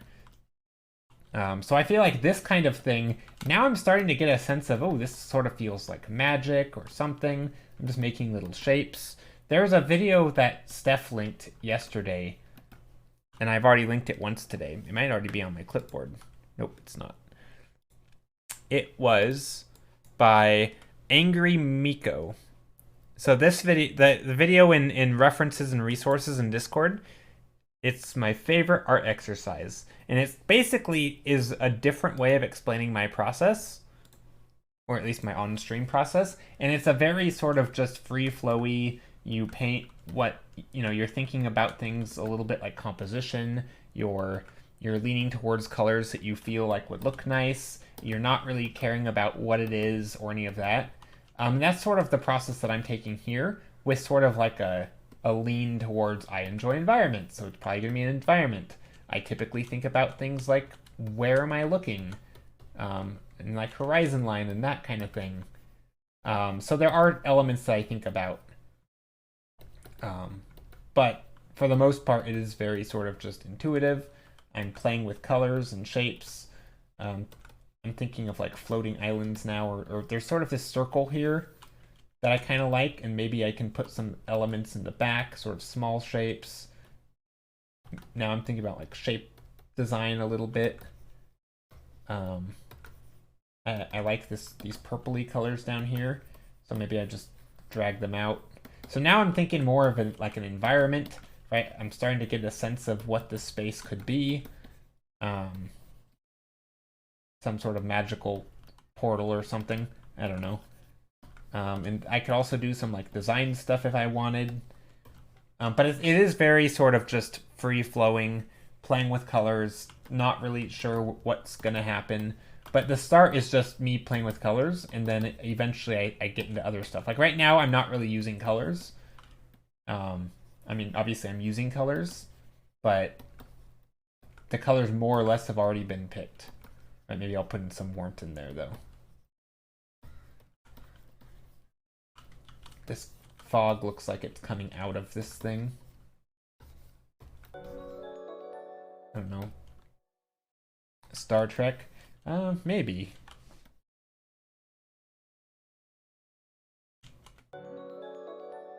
Probably not Star Trek. Has a bit of Stargate SG-1 vibes. Stargate. If that's what you meant. But that wasn't intended. Maybe there's stuff that I don't like, for example. So I could... It's a bit of Stargate vibes, a little bit. But I don't know. Sometimes, again, this doesn't matter too much what it is. I could just also go in a different direction. Maybe I don't like where it's going. and I kind of don't. So maybe I'm just gonna shift gears and keep painting on something. I can also do things like just flip into exploration mode, and sometimes that stems from asking questions. You don't like Stargate? No, Stargate was fine. I never really got super into it, but I enjoyed it. I don't like the painting that I'm painting right now. So, for example, when I look at this, I think, oh, I don't really like the values. So what if I just make a new layer and go to, I don't know, overlay, right? I know overlay can make dark colors, and I already have a lot of blues and pinks and purples. So what if I just grab like a purple and I make it darker? Maybe right around the highlight of this, because again, I'm thinking purely like composition, like art.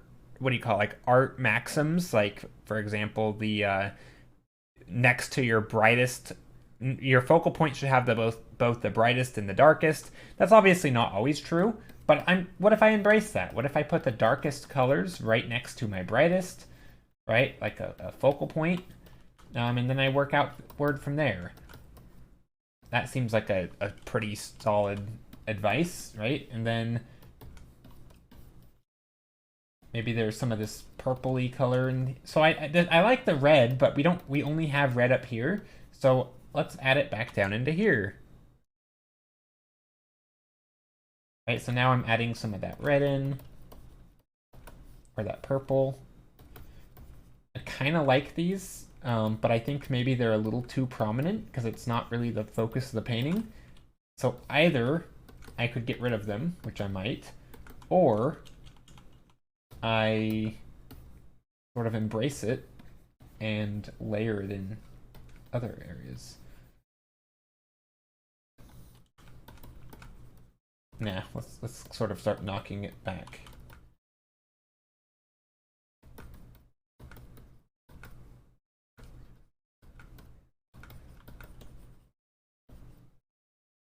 Okay, so now let's do like a path to this thing. So it looks like some sort of portal. So I'm making sort of a path in the ground. Sort of going like this. So I'm basically, now I pretty much know what I'm painting, right? Like I can pretty much start to get a sense of, oh, this is some sort of portal or some glowy magical thing, right? And this is going to help inform me on which, where do I highlight stuff. So sometimes I don't start out with a clear idea of what I'm going to paint, but I eventually figure it out, kind of. Maybe this is some fog and it's catching some of this blue light. Or I could keep the blue light isolated.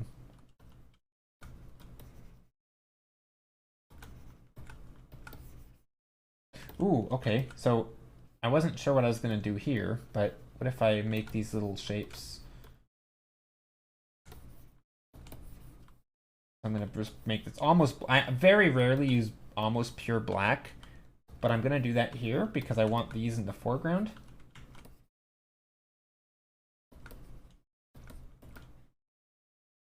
Oop, I don't want a tangent there, so let's just make that a different color.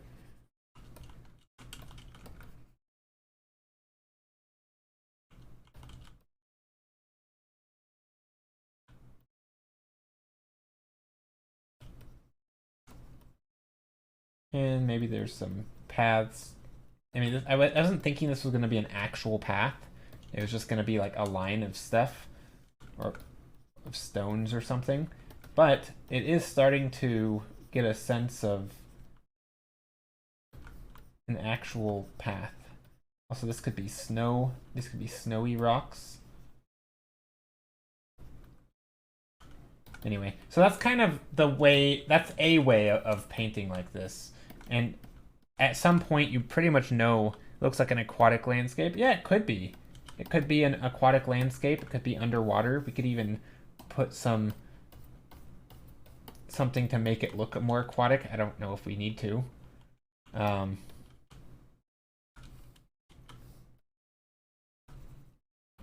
again, it's obviously super loose, but that's okay because we haven't really we haven't really committed to anything. So, like if this were, for example, our thumbnail that we chose for today, which it might end up being because it is kind of cool. This is where doing things like taking these and start rendering the rocks and deciding if this is snow on this stuff. Maybe there's snow on these, right? It's some snowy portal. And if this is a portal, maybe it has a bit of snow up here. Or however that would look, right? Like, I'm not entirely sure, but those things are decisions that would have to be made.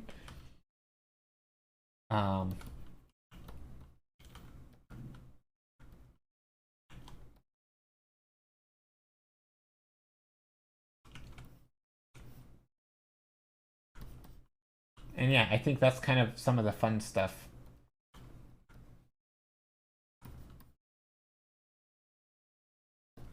There are some issues still, though, like the shape design of this. This part does not go far enough back. I think it needs to... some of this blue is a little bit too fat right here. And by fat, I mean it's... the width of this area is too wide. Like if you were to measure this compared to this, they're like almost the same, but they shouldn't be. So this should be much skinnier and this should be much wider.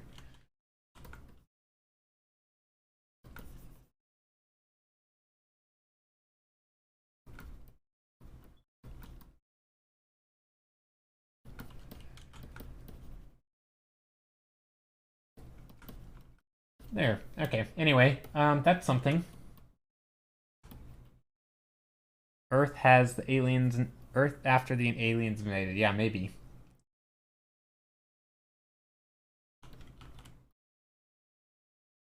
I have a little bit of not amazing feelings about this one because I do feel like it needs a little bit of foreground or midground. So maybe I would add that in.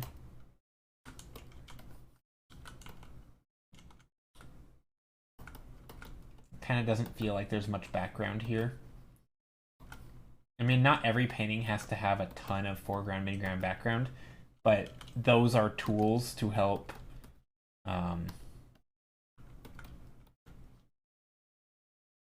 portray things like depth. So for example, here I would probably have to add some texture on the ground so that our brain can understand the sort of the depth that's going on. I think that's something that I don't talk about enough, is sort of a lot of these sort of old school, I say old school, but these sort of maxims of things like, oh, your painting needs foreground, midground, background. It needs warm and cool light. It needs dark and light values. It needs, you know, consistent perspective. If you're looking up, then you should be focused on what's above you. And if you're looking down, you should be focused on what's on the ground, right? You don't want to have 90% of your image down here, but have the focal point up here. That would be weird, right? Like if you're going to be looking down, put your focal point on the ground. Anyway, stuff like that, right? All these little rules. And I feel like a lot of them are, especially the rules revolving around perspective and foreground, midground, background, and depth and overlapping shapes, all those types of things, I feel like are basically tools to add depth. And I think you can break them and leave them out so long as you still already have depth, right? If your painting reads as a vast landscape, you don't need to force some of those other things in there. Hey, Tan's out, or Tan's mouse, Tan's mouse, Tan mouse. I forgot how to say your name. Tan's mouse, I think is how you said to say your name. I don't remember. I'm really bad at words. But yeah, how are you? Depth.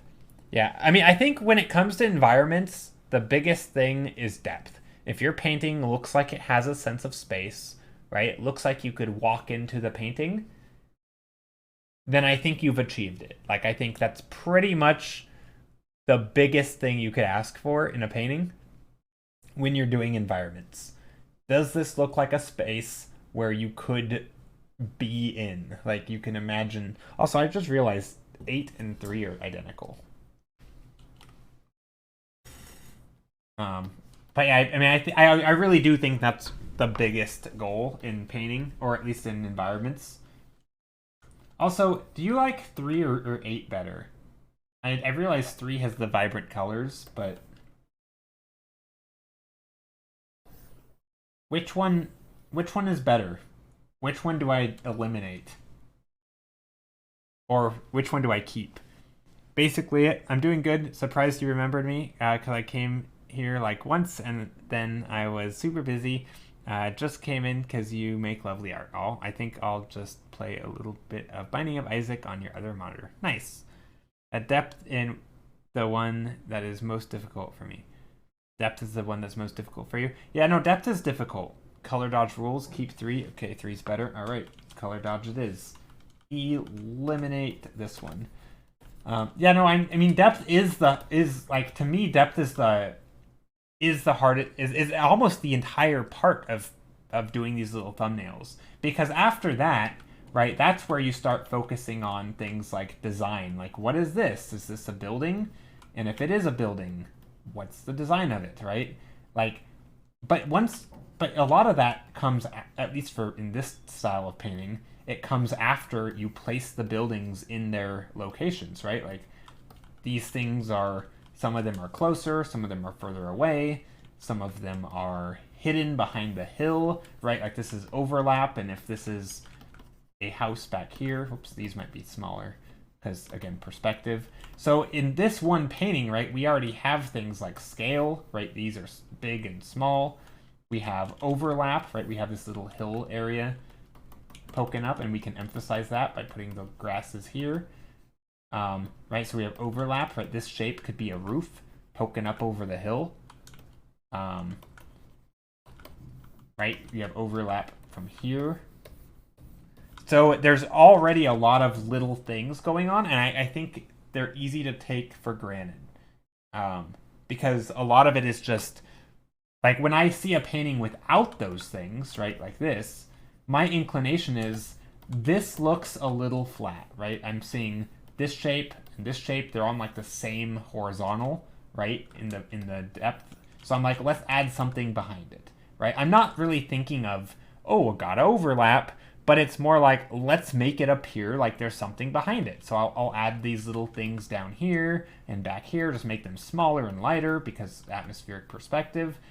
So even though I'm not always thinking of, oh, let's add overlap, overlap is the tool that I use to achieve the missing puzzle piece, right? The missing puzzle piece is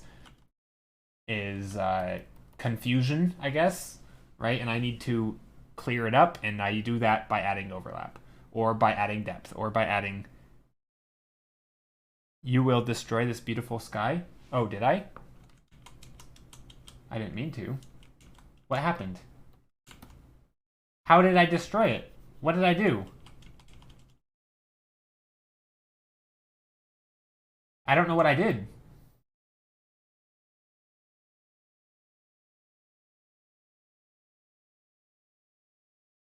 What did I do? How did I destroy it? I see that it's destroyed, but I don't know what I did. When did I destroy it? Did I just do that? What did I press? I can't go back. Hold on, let me try something. I can't undo it. But yeah, no, I did destroy it. I totally...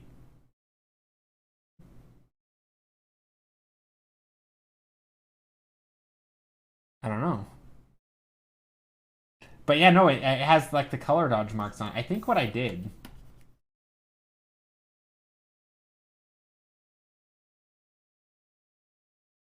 But I did destroy it. Didn't I? Did the sky look like that before? There's no way the sky looked like that before. Right? The sky... Did it have these big white marks? I don't remember. I feel like that looks like it's destroyed. Anyway. But no, I won't destroy the sky. Is that what I meant to say? I don't know. I don't know when some of these little scratchy marks got in there. Anyway. Let's get rid of this one. I am destroying this one, though. Number 8. I'm getting rid of that one. I'm not destroying it. I'm going to make it... I'm going to transform it into a beautiful... It's like a beautiful butterfly. it's going to emerge as something new. The butterfly technique for arting.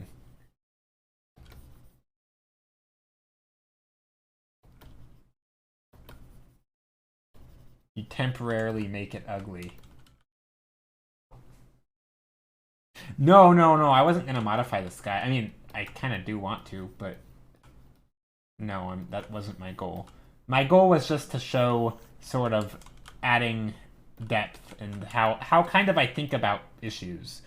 It's sort of like evaluating, identifying a problem, and then implementing a variety of tools and art rules to fix it. So for example, in like this painting, right? Let's just say I want something in the sky for whatever reason. So I put something here. So now I might say tell myself, you know, this looks okay, but if this were a rock, we should see a shadow under here. So I'll take a dark color and I'll put, you know, dark underneath, right? Okay, well, there's some dark. Great, right? There's a rock. Maybe there's some cracks or something that follow the contour, whatever. But now, what am I thinking? Okay, well, now where's the light coming from? Well, let's pretend it's coming from above or somewhere to this side, you know, shining this way. Well, maybe there should be a shadow here, right? So now I'm going to want to add a shadow, so I darken this. I like the idea that there's some rocks here to overlap, right? So like this, there's a space behind here. Maybe I'll draw in another little layer with some rocks. Also, this should probably be in the light because we've decided that this other part's in the shadow. So if this is light, this stuff would be shadow. So we kind of have this pattern.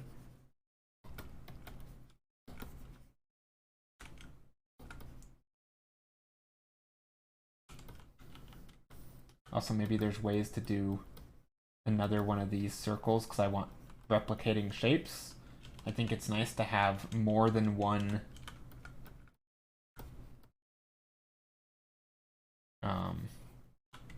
what do you call it? More than one shape of the same thing. Like you don't just want one house, you want multiple houses at different scales. Right? So maybe I'd put another one over here. Except this one, because the light's coming from a different direction, let's put some bright light on here. Maybe we put some other light back here as well.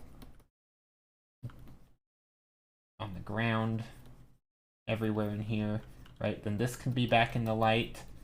So a lot of the times what I'm doing is just, I'm kind of reacting to my painting and saying, what is it missing? How do I add the things that it's missing? And it's not like missing in a sense of, oh, I think it's bad, right? It's more like there are elements that it needs to read properly, because without like this big rock back here, you may not know what this is, right? So this maybe gives context. Or maybe we don't know what the scale is, so I add a character in here. Right? And if I like a character right there, maybe I think that's a good spot, but now we have another problem, right? The character is in shadow. Well, it's a character in shadow. Is there a way that I could cut the light across and catch it on it? Well, I don't really think so, right? I don't see a good way to put the character in light. So it would be cool to do that, but I could add a light, right? We can always add a light source. So again, I've done this a lot. But what if I just give him a little lantern? Right now I have a little character with a lantern. Maybe some glowy.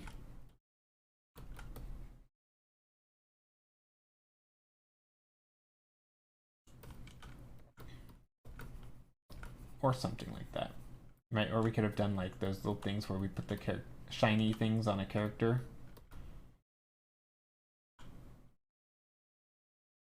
Whenever I draw, shading and lighting is always the hardest part for me. I mean, a lot of it's just using opacity for me. Like, I'm not so worried about my colors. Like, I realize if I take, like, this color and just put in full opacity, it's going to make it gray. But if I just take any darker color, it could be this black, right? it could be this blue. These obviously look different, right? Just shading them in. They do look different, but not enough that it matters to me because I can always adjust things. I typically just grab the darkest color that I have. If I want to make a shadow, I'll just lightly paint over stuff. Sometimes, you know, there are little things I'll do, like shift the hue here and there, but for the most part, I'll just glaze over stuff if I need. Sometimes I'll use layer modes if it's a very specific goal. But yeah, I'm just kind of painting on one layer here because I can. Sometimes I'll also do things like, okay, well, maybe my colors got a bit muddy. What happens if I want to make it more vibrant? Maybe I can just come in here and grab a glow dodge, grab an airbrush, and, you know, what if I just add in some bright light, you know, right where this character is. Like, okay, well, this character is now, you know, he's standing there, whatever.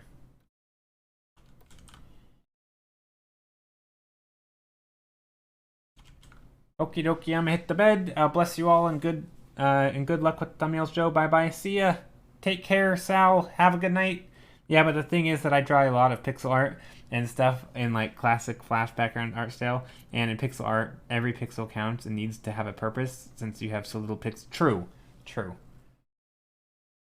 Yeah, I mean, I feel like you could still start pretty loose with pixel art, but then you do have to start refining and deciding exactly what, you know, which shapes are important. I mean, obviously pixel art is a much more delicate process than this, right? And you probably quicker have to jump into details to even get a shape to read right. But I mean, I think there is an element of this that touches on the same process, right? And I could be wrong because I don't do much pixel art, but like shape design, right? Obviously in pixel art, you can't have this blurry edge, right? If this is a rock, we need to make it look like a rock. So let's design the shape a bit, right? Maybe this comes that way, right?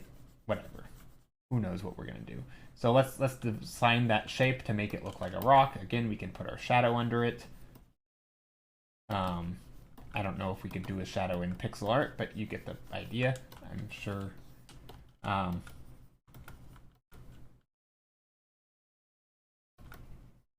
But yeah, so that's kind of how I think of it. It's just sort of this, like, there is a lot of refining that still needs to happen, but it just doesn't have to happen quite yet. That's how I think of it.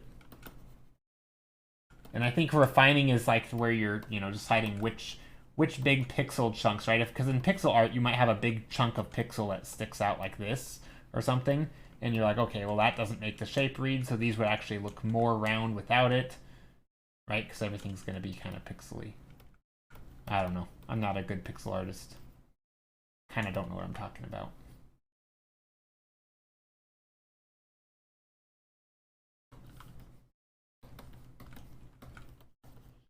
Oh, we should have a blue sky though, so maybe we'll have some blue kicking down from the sky. And maybe in this part, maybe we'll exaggerate the rock colors to be really, really blue, because why not?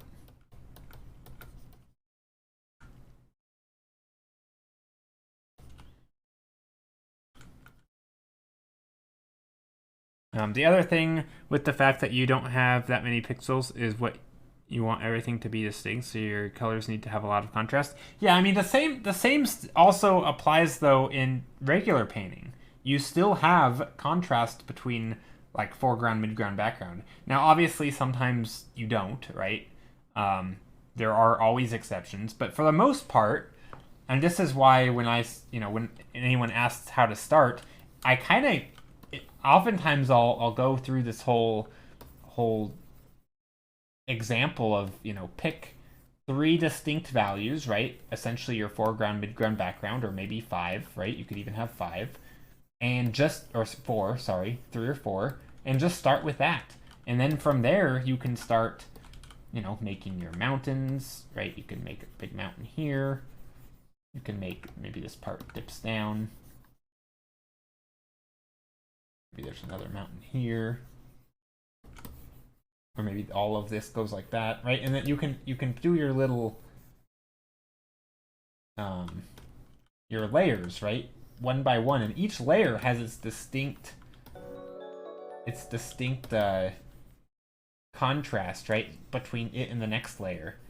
And so I feel like this type of layer, or not layer, this type of thing could also work in pixel art, right? Because you are just layering up different values. You're keeping it extremely clear, extremely simple, right? At some point, you can start adding some additional things like this, right? Like another layer here. But at its core, you really are just playing with different values and overlapping shapes. And I mean, if you compare this to this, it's the exact same. I have my dark shapes, in red, right? My dark shapes are here. I have another layer of shapes, or here. And then you have like your lightest shapes, which is all this stuff, right?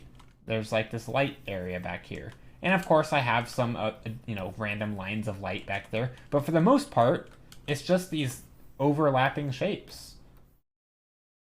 And they're just overlapping in like extremely simple ways. You could draw your entire environment out with just these lines, right? You could be like, you could just trace it. And you're like, oh, here's this, and here's another one. Like that could make an entire environment. Actually, let's do it.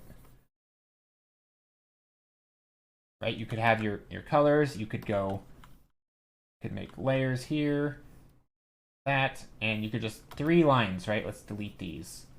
Now we have overlapping shapes, right? A little bit. Maybe there's the sticks up there. Obviously you can add other things like that, but again, this implies that there's a hill, right? And then this hill could come out here, and then you can have something like this.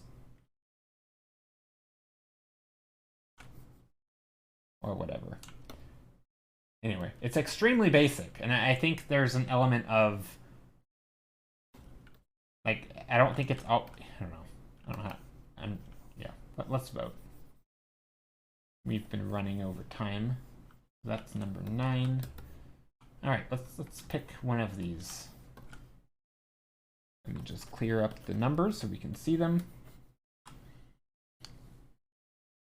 I said I'm gonna be back, and here I am. Hi, hey Royal, welcome back. Hope you're doing well. Just in time for voting. We're gonna pick one of these and work on it till the end of stream. I'm pretty happy with today's thumbnails. If I do say so myself, I think I did an okay job on them.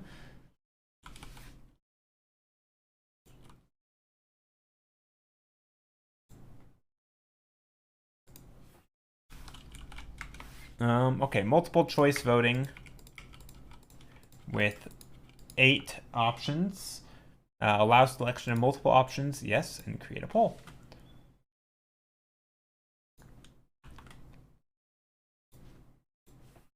Hey, Ellie friend, how are you? I think they are very nice too. They are several I'd be happy with seeing you work on. Thanks. All of them look gorgeous. No, thank you. Hands mouse, I appreciate it. Also, I realized I put the vote up before you can actually see all of the thumbnails properly.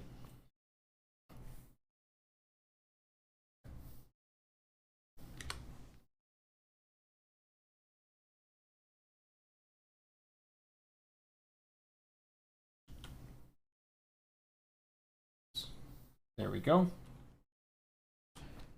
And then I'm going to turn off the thumbnails. The thumbnails today look indeed all very interesting. I like them. I think they're pretty decent. Some of them are good. Some of them aren't amazing. I mean, they're not the most creative things. And by creative, I mean new to me.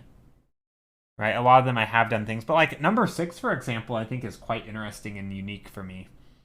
I'm good. How are you? I am doing well. I am doing well. I have my tea here. I feel good. I feel like my brain is pretty alert. Kind of the first stream in like the last week probably that I actually feel like I'm in sort of the painting mood. I've been working on a commission which is almost done. Well, kind of sort of almost done. Yeah, kind of almost done. It's just a matter of rendering it more. And I'm pretty happy with it. It actually, a few things have come from me working on this commission that I've really liked. The first is sort of a careful slowness of like focusing on perspective and looking up at an object and really trying to paint the underside of an object, which is sort of feel like it's been good. It's been good to sort of train myself a little bit. Funny, I actually initially said today that I was going to work on painting things from looking up above. Obviously, I didn't stick with it. I quickly changed plans. Um, but yeah, that's a thing that the commission has been doing a lot of. Also, it's gotten me thinking about like what level of finish do I want to take stuff to, and how polished, how detailed, and so that's been an interesting thing. I draw a lot of simple characters, so shading can be challenging, but yeah, that's true. They are just layers on top of layers, and they still look beautiful. Personally, I like 5. I just love the warm colors. No, thanks. Yeah, I mean, it is layers on layers, but I mean, not always, right? Sometimes values are very complex and you have intricate little bits of light bouncing around or compositional elements that confuse a little bit, but yeah, for the most part, um like I don't know, there is an element of painting that is fascinating and very like it's sort of like an optical illusion coming together, right? It's like you can know how it works, but at some point it all kind of falls in place and it's amazing. And it's almost like a magic trick where even if you know how it's done, it can still kind of fool you. Yeah, I mean, sun rays and just forms with light falling off and bounce light, and it's not always just there is an element that it's not always extremely simple. Like not all value structures are just dark in the front and light in the background. I mean, a lot of times the darkest parts in the painting are in the mid or background, and it just depends on how the painting is set up. But I think oftentimes also once you start throwing in values is I think another big thing in real life anyway is the value of the object itself, like a white object versus a red object or a dark blue object, right? And then if you shine light on the dark object but put the white object in shadow, those values can approach the same, right? And they can there's a and I keep using the word maxim, but because I realize that's what those are called. But there's a maxim called, or that essentially says your lightest or your darkest lights should be lighter than your lightest darks, right? So your shadow colors should always be darker than your lights, even if your shadow colors are bright, right? So a white object in the shadow should be the same or one shade darker than a black object or in the light, right? So even if you have a dark shirt in the light, but I don't fully agree with that, right? It's not always true. There are ways to arrange your painting that doesn't hold true to that. But that is a way to think about grouping values. But in real life, it's not like that, right? A dark object in the light can absolutely be darker than a light object in the shadow. And that's where it can get really messy, is when you have lots of these little mini like optical illusions where your lighter objects appear darker and your darker objects appear lighter because they just happen to be grouped in such a way that they fall in the shadow, right? In real life, you typically have a lot more variance. And this is where things like repeating shapes helps, right? If you have a character in a dark shirt in the light, maybe also put a character in a dark shirt in the dark, right? That way you can see the difference between the shirt of the same shirt, right? Just in different lighting scenarios. But I think once you start mixing it up and do things like, oh, well, this character in a dark shirt's going to be in the light and this character in a light shirt's going to be in the dark, suddenly that there's not always enough information in repeating information to really tell your brain what's going on, and it can be quite hard to sort of juggle it all. Anyway, we are currently voting. The straw poll is in chat. If you would like to click on it, you can click the link and vote, and then we will pick one and work on it till the end of stream. Mace, let's take a look. You made a froggy. Not sure if it's done, but I'm done with it for now. Let's take a look. Oh, that is adorable. That is so cute. That is a cute frog.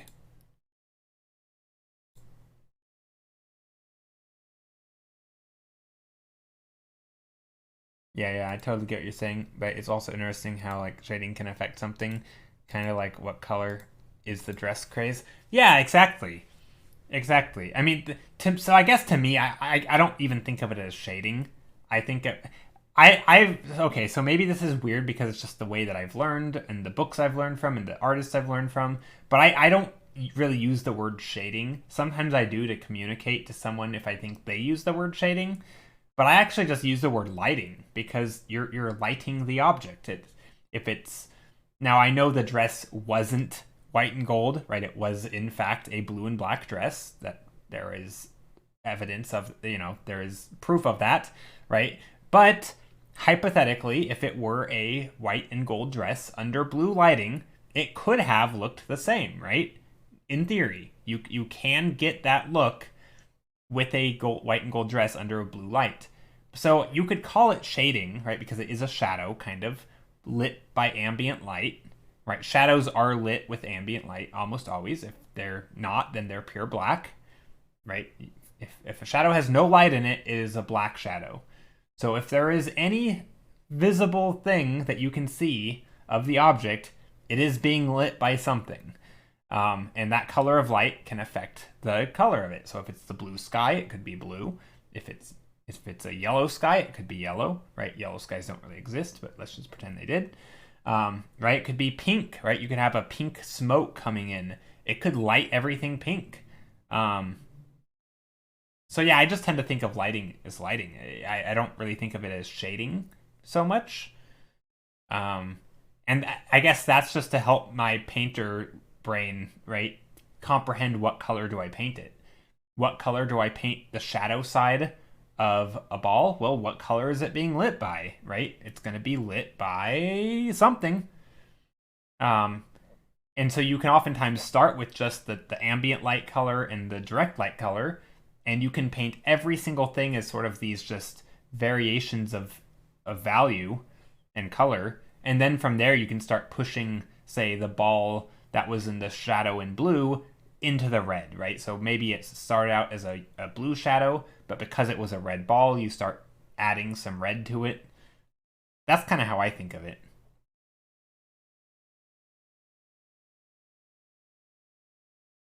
Kind of like the glass half full, half empty thing, but with shading and lighting. Yeah, I mean, it's the same thing, but I guess with shading, the reason I think of it as lighting is because it is a light, right? Like it's not just the lack of light, right? The lack of light will make something pure black. That's easy. If you want to shade something with the lack of lighting, it's going to be black. Now, if it has some value, like this, right? There's something here. It's not just in shadow, right? This isn't like this whole ball might be in the shadow, but the fact it isn't black tells us there is some light coming down. Now, where is that light coming down from? Well, the sky, probably, right? It could be direct light bouncing off of this and then, like these objects and then back out here, right? So there could be some direct sunlight, but on the whole, it's at least outdoors, it's typically ambient light, right?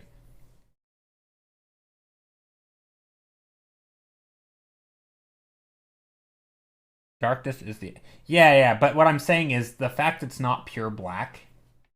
No, I'm just saying it's not pure black, right? So for example, this whole scene is in shadow, right? There is no light in this shadow. But obviously there is because this color right here, whoops, is not pure black. So that there is clearly light. And so the reason it's blue is because there's this blue sky shining down on the whole scene, right? It's ambient light. It's bouncing around. You have the skylight. Also, what? Hold on, real quick before I go out of this rant or before I go into this rant. Which one won? Did we get a winner? I wanted to vote for number, I guess 8 or I don't even know. Let's see what the results show. 3 and 6 are in the win. Okay, I wanted to vote for number 6. I'm gonna.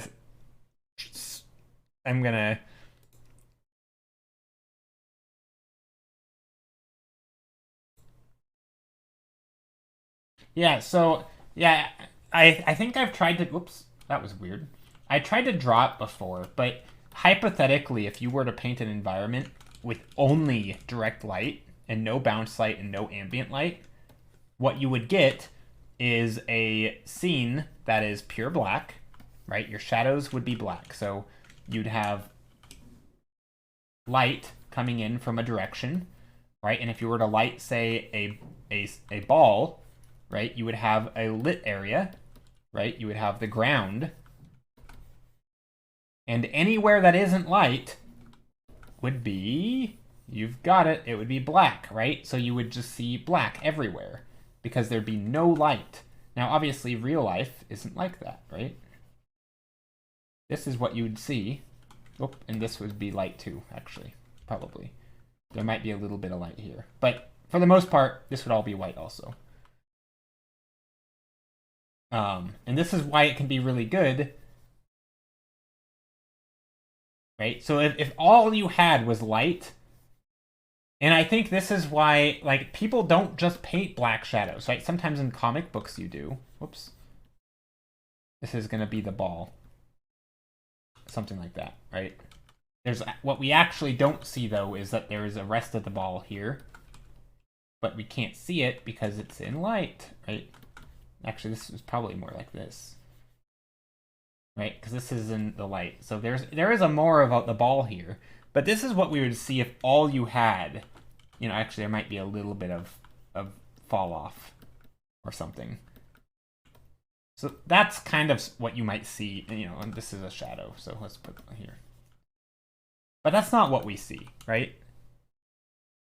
But if this were an outdoor environment, what we actually have is a sky, right? We have a big blue sky shining down onto the scene, and this light fills the shadows, right? It fills this shadow, but it doesn't fill all the shadows. Some of the parts, right? Some of the parts of this get more of this light. Again, it is still a shadow, but it gets more light than others, right? Also, this light probably isn't perfect, so let's just fill it in so you can see.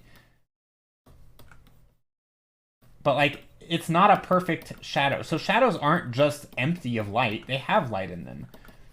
So if you think of that ball as just a... Sapphire Lynx, how are you? So, and obviously if this were a red ball, right? This is where I say just start with 2 colors and, you know, your light, and, you know, here's your ambient light. And then, of course, you have your direct sunlight. Oh. Let's go like this. So now we have ambient light, right? We have direct sunlight, obviously. But what about the color of the ball itself? Right? So now we have a red ball. Well, this shadow's not red, right? Because the shadow is being lit by only blue, which honestly, it's not even a very strong blue. So we might get a little bit of red in here, right? But where we're really going to see the, this is, you know, where we're really going to see the red is like in here, right? Right on the edge where the light is not being blown out, right? And anyway, this is not the best example because I'm not doing a great job painting this. Whoa, a sub! Chakora, you! How are you? Thank you so much. Yeah, so this is probably not the best well-painted thing in my life, but that's kind of the gist of what I'm doing when I'm just thinking about it in terms of light. Also, this ball is like a sack of potatoes or something. It's just like flopping on the ground. But yeah, thank you so much for the sub. Anyway, let's get rid of that. It's not the best painted object. It looks like a rock on the beach. Yeah, it looks like something. But anyway, the whole point was just that the ambient light is important, and shadows aren't the lack of light unless they're black, right? So there's always a color to the shadow, right? I mean, here, let me find something. Here, actually, let's keep this for a second. And I realize this is a terrible painting, but let me just find...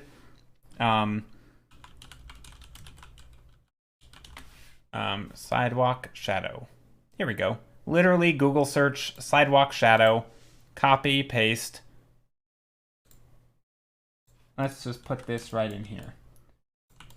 So again, what color is the sidewalk, right? If you were walking down the street and you were to look at this and this is all you saw, you'd probably be inclined to say, oh, this is gray. Well, what color is this then, right? If this is gray, what is this, right? And what is this? Aren't these all gray? Well, no, this is an orange-red, right? I'm going to manually shift the hue. This is a blue, right? Literally a blue. Where is this? Why is it blue? Well, because there's a light coming down into the blue, right? Obviously, I'm exaggerating it, but I'm literally color picking it and it's showing blue. It's just a very gray blue, right? And this is literally an orange, right? This is a blue because it's in shadow. This is an orangey, red, yellow color, right? Technically, it's, you know, it could also look like yellow under the right circumstances. It could look like a more of a white, but it's all the same stuff. Anyway, so that's kind of the idea, right? Shadows have light. If it wasn't light, this would just be black. And you never, unless you're on like the moon, right? You don't see shadows that dark. And why is the moon black? Because it doesn't have that atmosphere shining light back at us, right? There's not light scattering in the atmosphere. The reason we see the blue shadows is because we have an atmosphere with a lot of light, and light is bouncing around like crazy, and it fills all the nooks and crannies, except where the light can't reach, which is what occlusion is, ambient occlusion, right? You have light where it just, the light bounces around, but it can't quite get back there. Anyway, sorry, that was my teaching rant. Anyway, we're gonna work on number 6 is what won the vote, because I made it win. Anyway, here we go. You feel like you got smarter? No. Well, I'm glad it clicked. I typically don't explain that super well. I feel more connected on it. So it was funny. I was at my sister's house with my for Christmas.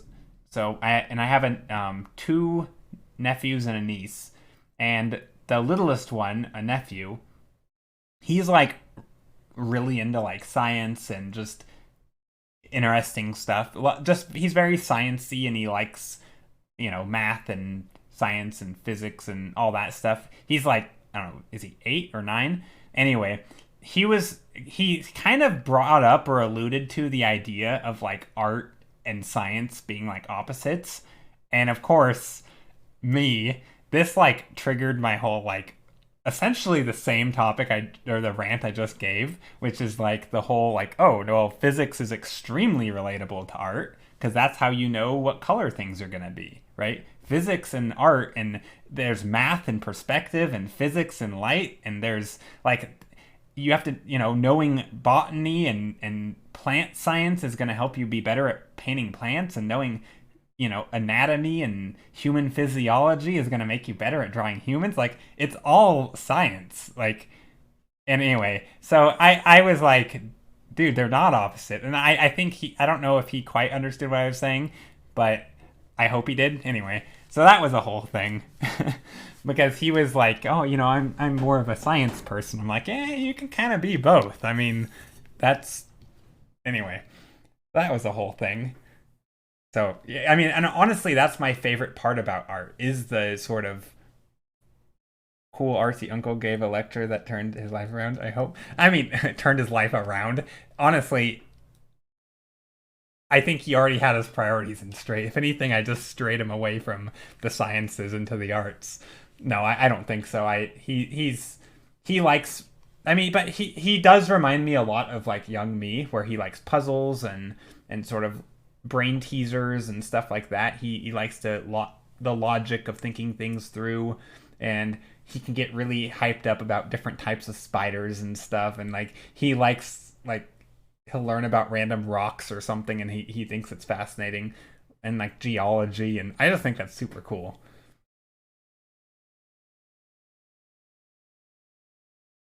But I also can relate a little bit to him in the sense that I could feel like nah, the little nerd shouldn't look down on art. No, no, I know. But I also feel like there's part of me that felt like those were the more valuable things because they're sciencey and art is something else.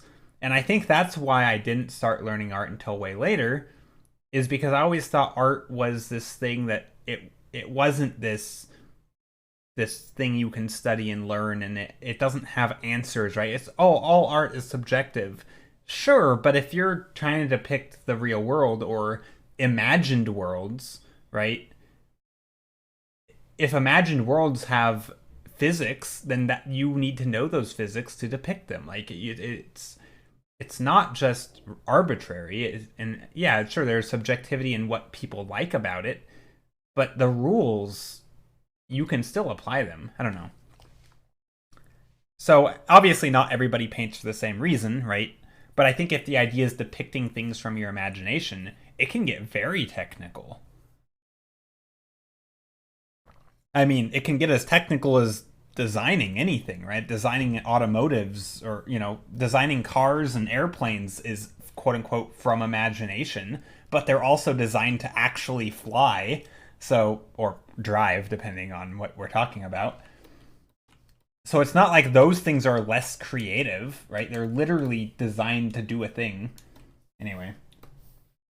So let me real quick copy this. Why didn't that take a screenshot? What is wrong with my computer? Okay, I'm going to put this into the Discord. And then I'm going to scale it up, and I'm going to paint on number 6.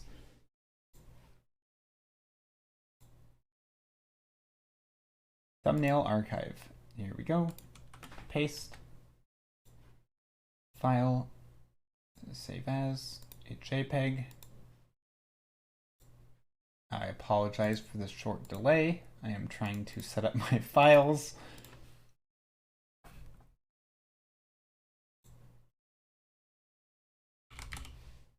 There we go. Okay. Yeah, I mean, I think I like trying to get people into art, but more, I like trying to destroy the illusion of art. Or not the illusion of the art itself, but the illusion of, like, the process.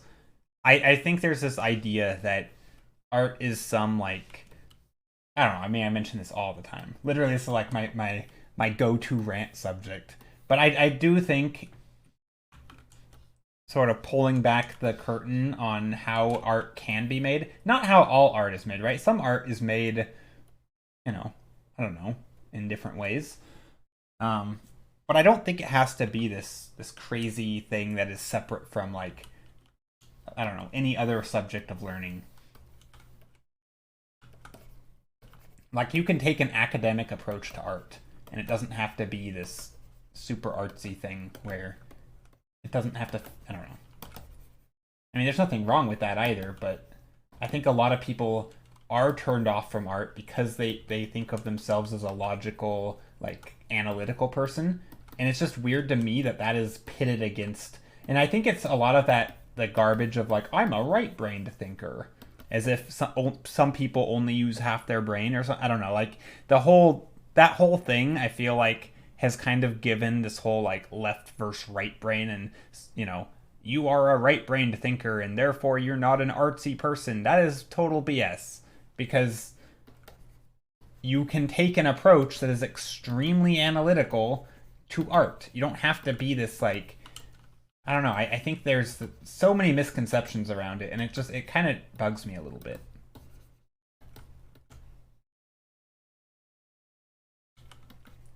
Like, art isn't only one thing. I don't know. It's just, anyway. It's a subject I feel passionately about. I guess the music perfectly fits with the rant. That's good. Yeah. I mean, I feel passionately about it, and I mentioned this before, but I feel like I started art very late because of sort of these misconceptions. So I fell for them, and as one thing I know about the world, typically nobody's a total special snowflake. And if one person believes something, other people probably do too. And if I can help, I don't know, break down that misconception, I am all for it. Although, I will say, I'm probably not doing a very good job because the people I'm talking to are people who are viewing art streams, which means you probably don't think that way. So I'm kind of preaching to the choir, but so be it. Also, this is the main theme of the enemy for one of my favorite indie games that barely anyone knows of. So my monkey brain released dopamine when I heard it. Wait. Oh, the music? Oh, I see. That's cool.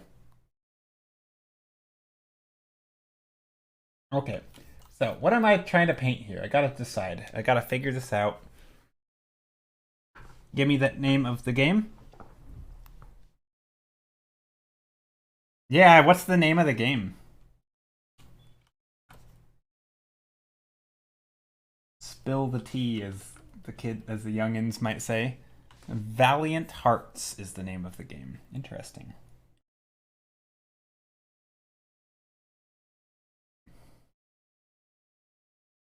Although it's a weird thing to say spill the tea when you're literally drinking tea. So maybe I'm not going to be using that phrase.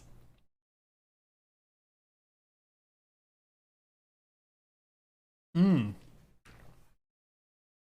Don't spill it. I know, right?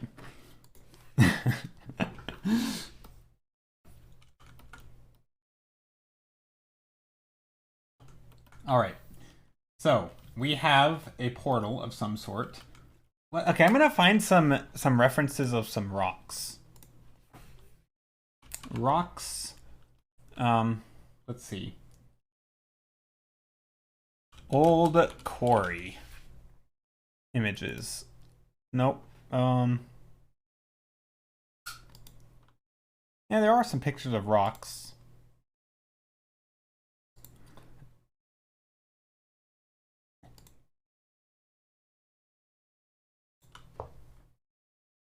Ooh, there's some stuff that's okay.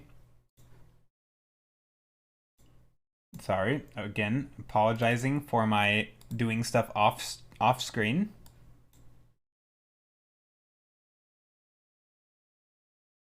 Just trying to find. Ooh, so we were also talking about the lighting earlier.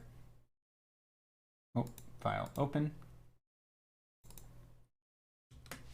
This is another good example. Look at this. I know there's water marks all over it, but talk about direct sunlight. Look, yellow, literally color picking. And I'm just gonna shift the slider up to the corner on whatever color I pick. Right? I'm gonna color pick that. Literally shifting the slider up. Color pick that. Shift slider up. So these are clear. I mean, these are all in the yellow spectrum, right? Even down here in the greens, right? It's basically just yellow, right? This is a very yellow green, right? These are all in sun. And then over here, right, I'm going to color pick that. Look how much more blue this is, right? This, literally blue. Look at the difference of colors and the hues that are present. All of these, right? And it doesn't matter where I go, right? It's all in the blue hues, in the blue families. Right? Of course, it's because it's being lit by the sky, which is coincidentally very, the water is obviously blue. So, I mean, this is like night and day. Look, the difference of like the plants, right? This is the same green plants that are over here, but these are in shadow. They're literally blue, right? And then in the sun, you start to get back to some of those greens and yellows, right? If we go in the sun over here, they're a little bit brighter. Anyway. So that's, I mean, of course it could also be color corrected.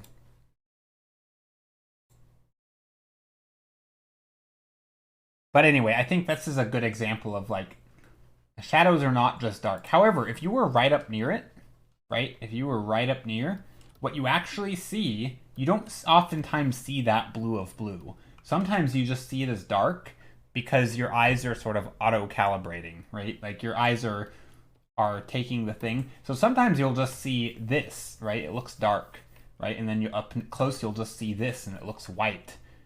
But when you zoom out and all that light is being bounced around, it makes it extremely clear what's happening. So yeah, up close it oftentimes is just very light and dark. But shadows typically are not just... Anyway. I like that topic. Oh.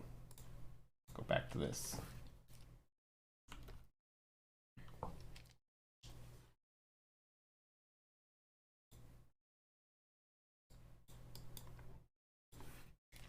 Alrighty, so...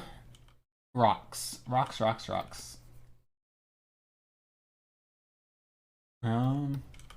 Let's just paint some dark shapes, some light shapes.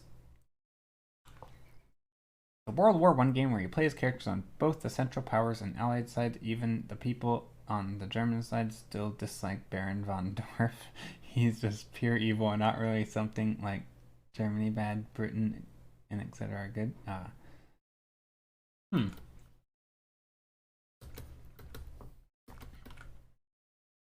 Alrighty, I am going to draw some rocks.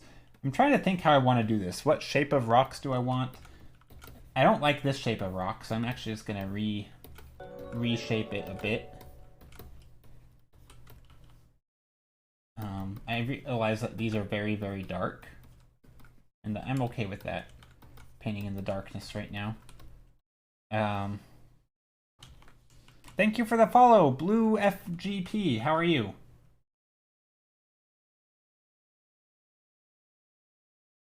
Okay, so what I'm trying to do right now is paint in some of these darker shadows where the rocks maybe are...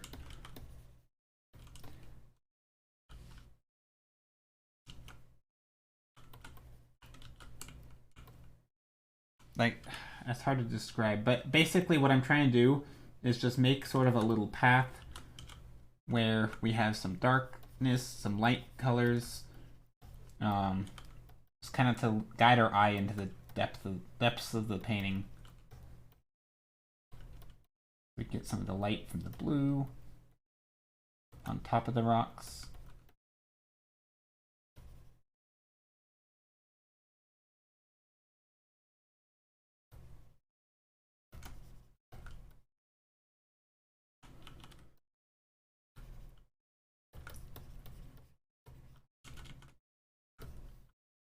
And maybe some of these rocks are more interesting.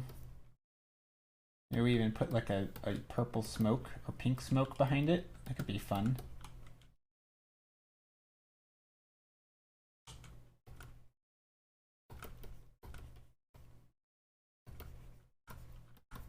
Okay, I'm not really sure what's going on with this super pinkness. I don't know if I like it.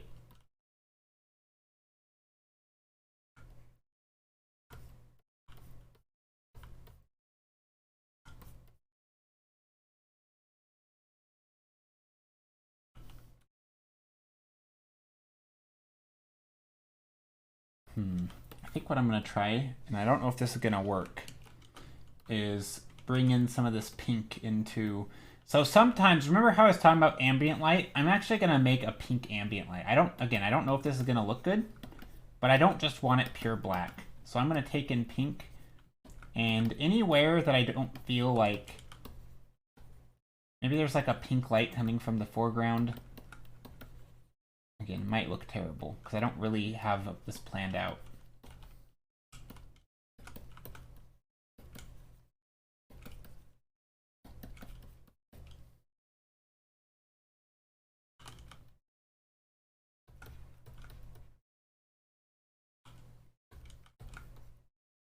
And of course we get some blue and some pink.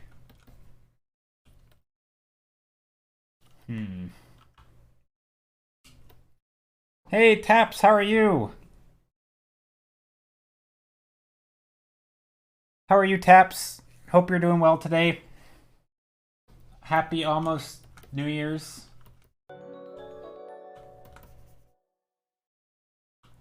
Taco Nono, how are you?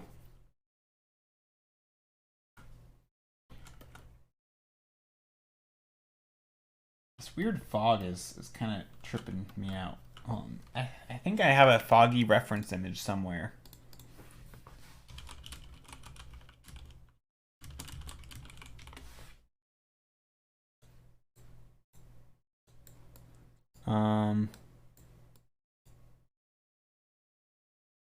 feel like there's an image that I've seen. Let's just say foggy rocks.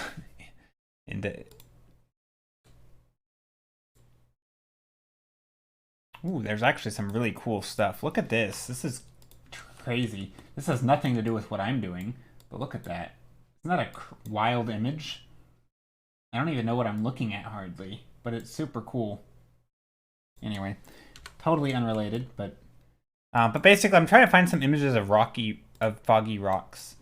Happy almost B-Day, Joe. Thank you. Thank you. Yeah, my birthday is tomorrow. I'm not going to stream tomorrow, but I will stream on Saturday, the day after. And today's the day before. This gives me some Black Mesa Zen vibes. I like it. Nice. Fine and thank you. Or fine and you. Oh, I'm doing well. Today is going well. Okay, what I'm going to try, this might ruin my image. Edit, tonal correction, hue, saturation, lumosity. I'm going to make this a little bit brighter. And I'm going to make the saturation a little bit less. All right, what if I make it more? I'm going to make it a little bit less. And so the reason I'm making it a little bit brighter, so I'm going to make it darker. Whoops.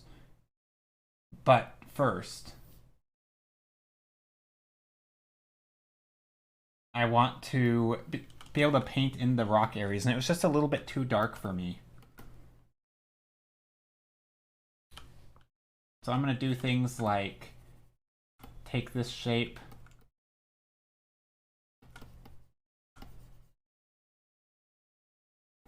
and just start painting things like this. Because from looking at reference photos, I realized how dark some of the shapes are. And I like being able to see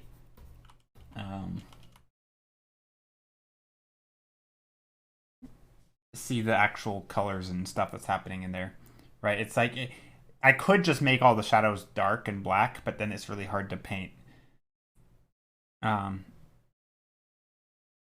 right, so Tap said, let's see, how you doing, Tappy? I'm happy. The new job is not bad. Oh, nice. See, good solution till your killer dev job. Exactly.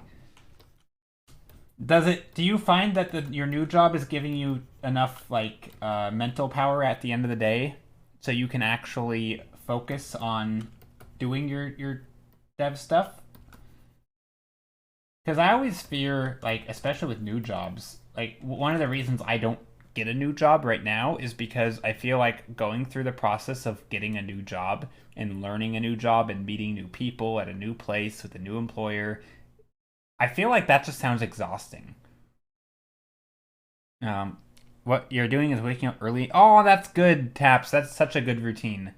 Yes, put work second. That is such a good routine. That is really good. Good. I think that should be the norm. No, it's not FM. So I don't agree with that. I think that should be the new norm is do work at the end of the day. I realize people would hate that and people would still choose to do work in the morning because they like to wake up. But if we're talking about like what you're putting your energy towards, I feel like it's kind of stupid that work comes first.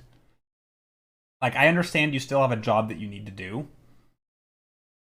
And this doesn't go for every profession, obviously, right? Some people you do want all of your energy to go to your work. That's fine. But for a lot of jobs, I don't think it should be expected that you are, super alert, high, 100% focused all the time at some random crap job that nobody, that you didn't want. If the only goal is to pay your bills. And it really depends on what you're doing, though, because obviously every profession, every career is different, and I feel like if it's a job, that's how I feel. If it's a career, obviously you want to be alert.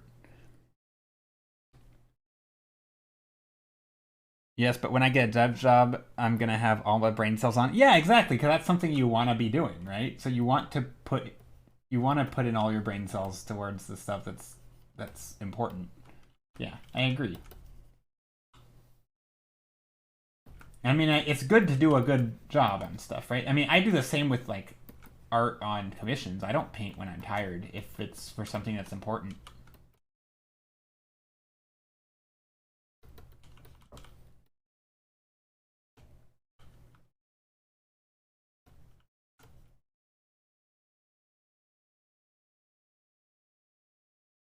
Let's just paint in some weird ground plane here.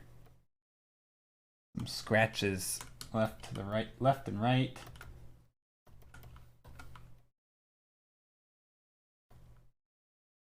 Some smoke. This should be lighter. I'm trying to make everything consistent.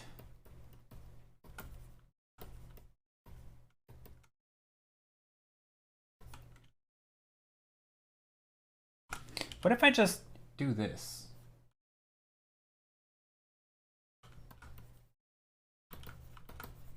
Using the lasso tool here. And then we'll deselect and do a layer of fog with an airbrush.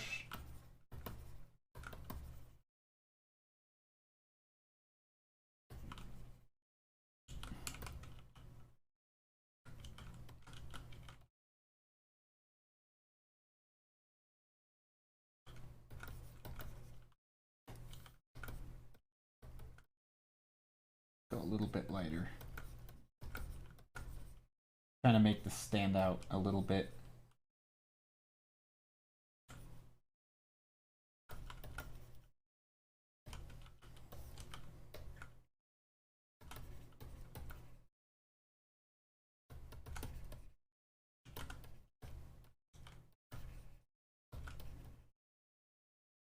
Something like that is not bad, I think.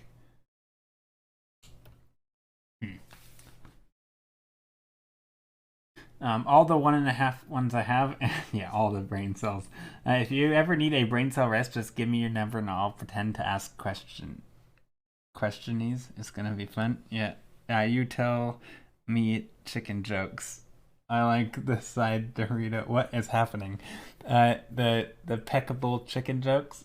They're gonna get better, I'm sure. I don't know what you two are talking about, but carry on.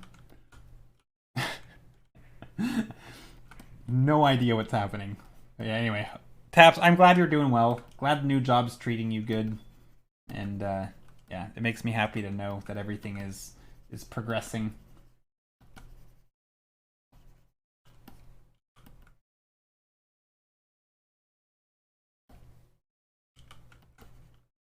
Ooh, what if we do like a little pop-up shape here? And this could be in shadow. I kind of, it's weird that the blue mist is here and then there's like a purple mist. It's like a both blue and purple, which is kind of okay. I'm gonna bring back some of the color though, because I did take a lot of it out. And I think that's something that I've been getting more and more comfortable doing, is removing color and then re-adding it. Sometimes I get a little too saturated early on.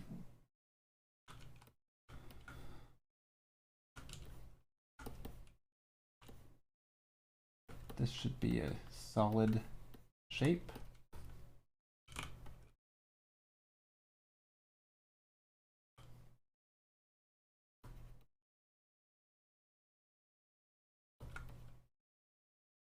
And of course there's some light here.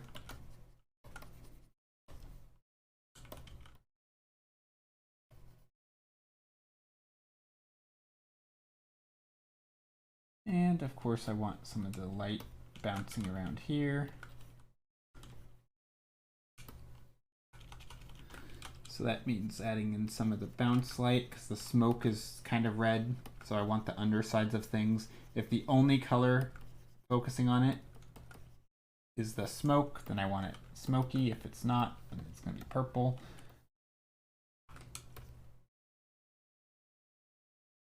I think one thing I want to do here, and this, I don't know if this is going to work.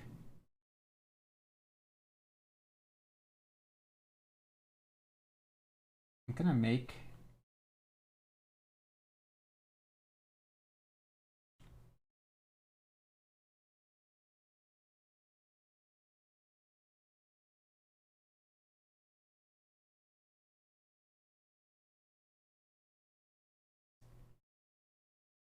Okay, so I'm gonna take this purple color, increase it a little bit. I'm gonna make a new layer, pick an airbrush, and I'm just going to... Actually, let's do this with the texture, actually.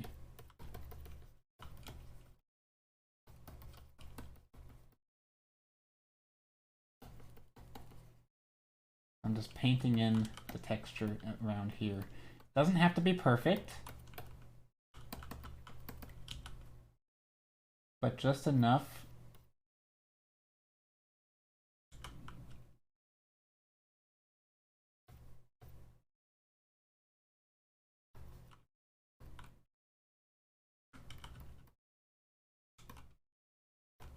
Or I guess I could have done it with the blue, but I kind of like the pink fog. It kind of has a nice vibe to it.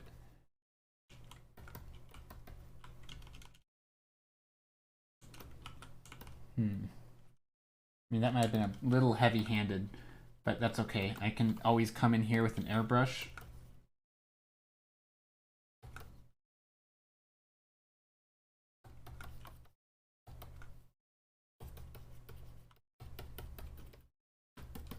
And put in some more of that pink back here.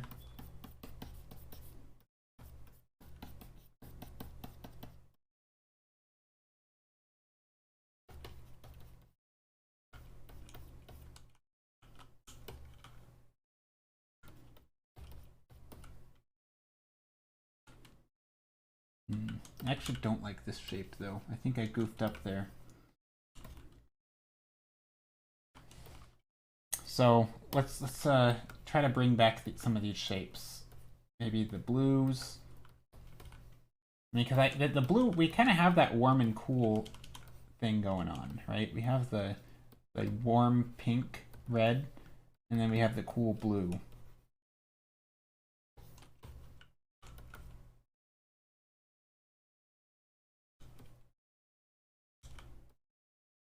This is kind of a weird painting, but because it's sort of this... This is like one of those paintings where it really does... it's purely focused on your understanding of light and shadow and all that. And any struggles that I have are probably because of a lack of those things or an inconsistency in how I approach them. Today, well, it's time to go. It was really fun hanging out here. Goodbye, everyone. See you, Tan's Mouse. Have a good rest of your day. Maybe see you Saturday if you're here.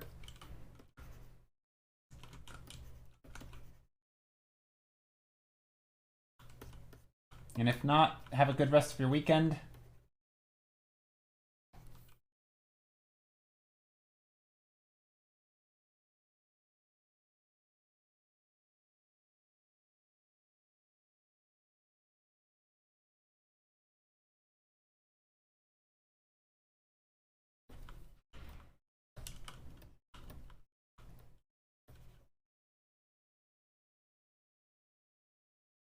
And some rocks for the lighting. Or maybe not.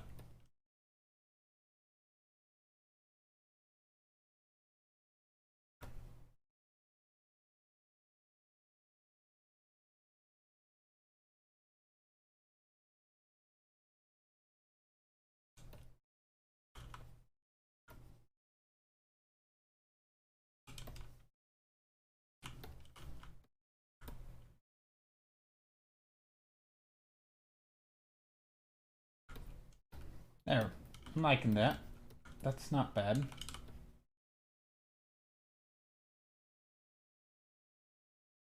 Some little rocks and cracks in here.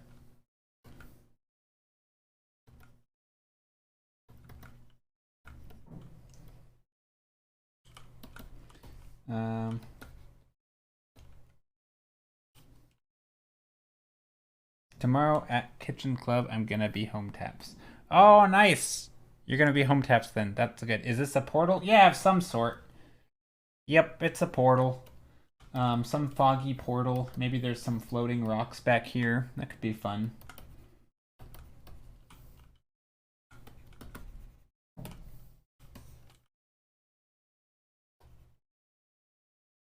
Some sort of funky looking thing. Very mysterious.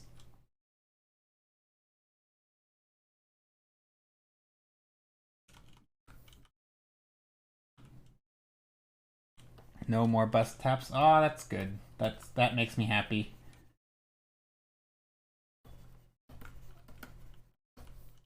Okay, so yeah. But yeah, this is a portal of some sort. I'm pretty happy with it, honestly, so far. I think some of it. I'm just basically just trying to paint a bunch of rocks. Today's kind of a rock painting exercise. I know that may not be exciting for a lot of people. But I like it. I like the idea of like, painting these little pebbles,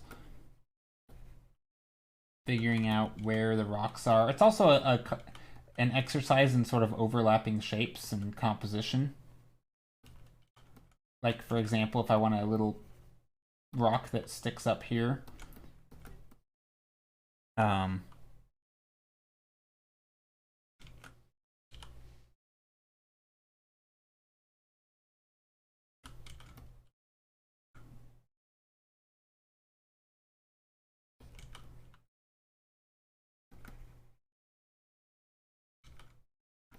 something like that could be fun. I'm a little not sure what to do with sort of this blue light in this pink. I kind of like it sort of just mingling like this, where you have like the blue shining onto the pink light. It's definitely an unusual thing. Ooh, what are we looking here? The rock, yeah, exactly. Rock paintings. Exactly. Good old rock studies. No, thank you for that. That's always a pleasant surprise. Good old Dwayne Johnson.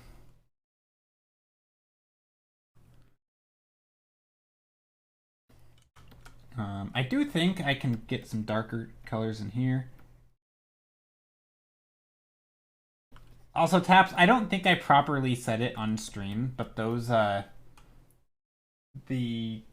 your all the stuff you sent was amazing, and all the paintings and everything. Absolutely love all the stuff.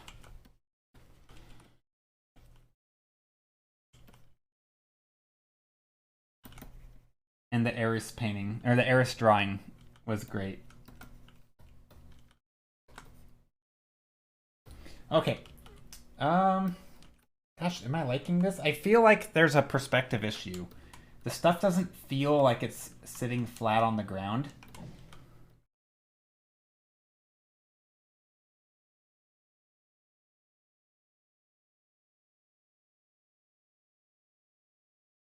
And I'm pretty sure that's an issue with, well, maybe the foreground right here.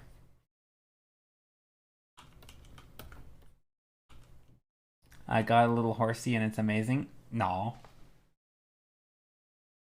I got, so I don't know if everyone got different stuff, but I got a cat painting and I got an Aries drawing and some Pokemon stickers. I actually haven't opened the stickers yet. I think they're stickers. It was Aries C.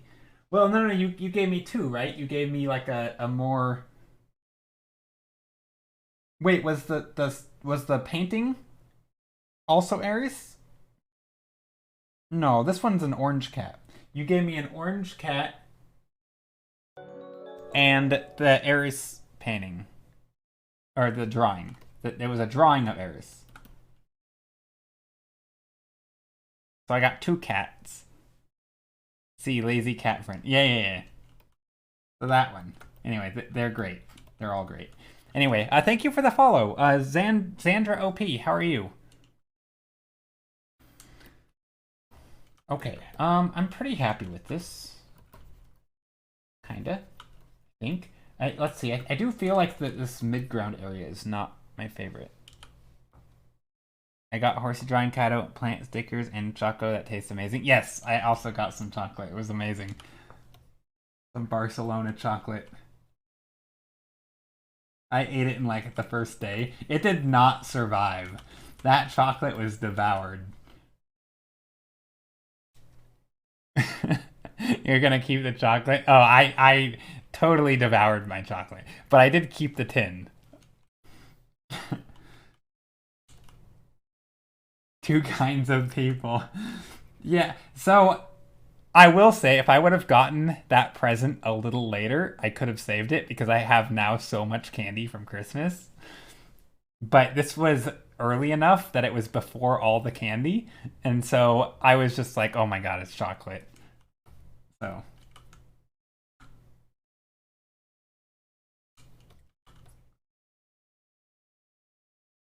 He's like, nom nom. Oh yeah, cool drawing. No, oh my gosh.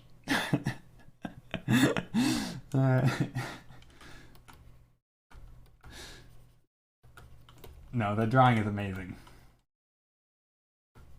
I mean, I was like cool drawing, but not in like a sarcastic way. Anyway, how are you, Xandra? Hope you're doing well today.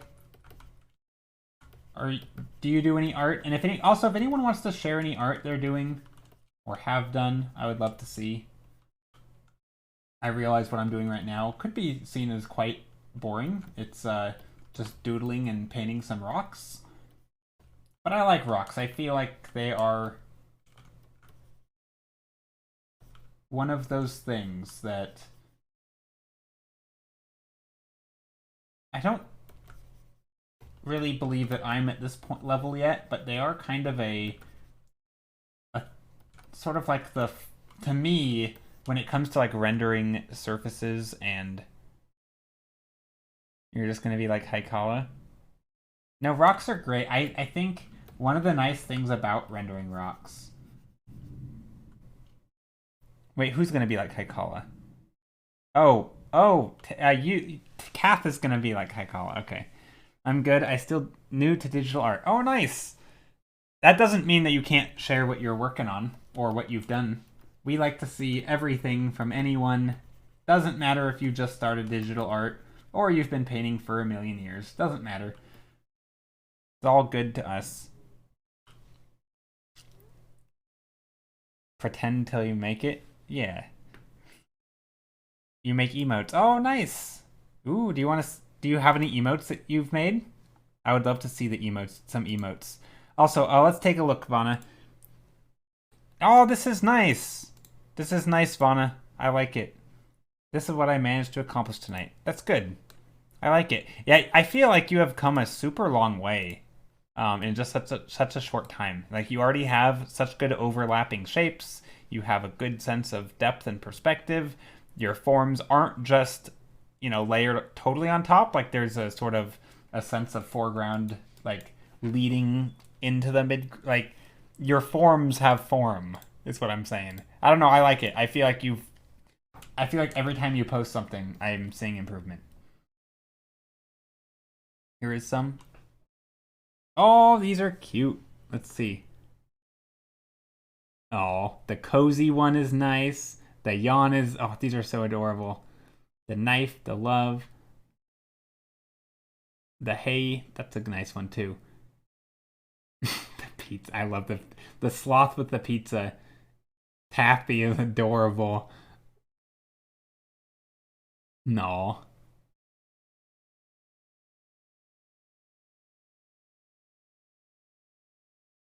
Those are amazing. Wait, is Umbreon the one with the knife? I don't actually know what an Umbreon is. Umbreon has the knife, right? I love these. These are so good. You did a fantastic job with those. Joe, shake my head. I'm bad at Pokemon, okay? I've only played the originals. I don't know my Umbreon that much. Umbreon, Schlumbreon. Umbreon is the best evolution. I mean, yeah, I did know it's an evolution though, and so I could kind of tell which one it was. So I did get it right. It's not like I was wrong. I just, yeah, get it together. Sorry. I apologize. Won't happen again, boss.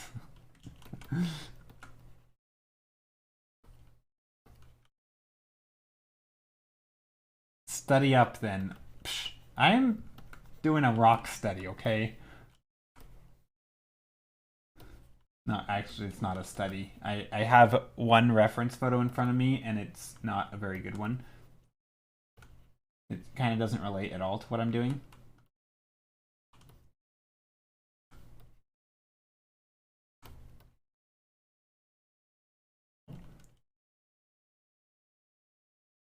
Poke-Rap?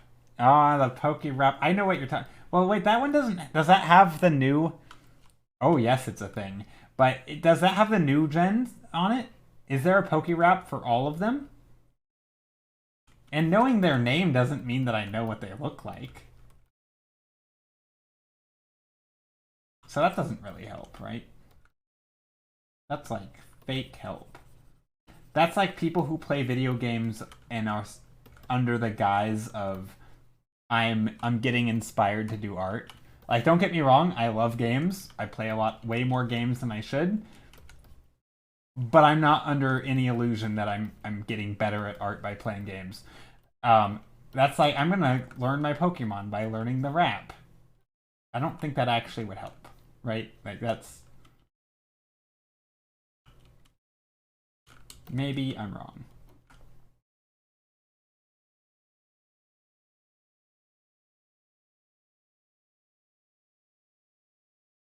Oh hell no, why is that so long? How long is it? That definitely would help. 3 minutes? Wait, can you guys hear it? Because I'm listening to it right now, but I don't think you can all hear it.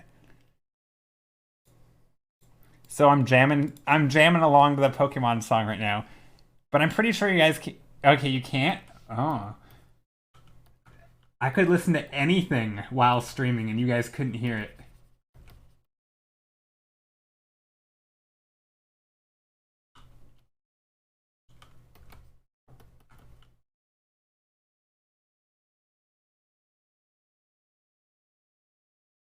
It's quite the bop, isn't it?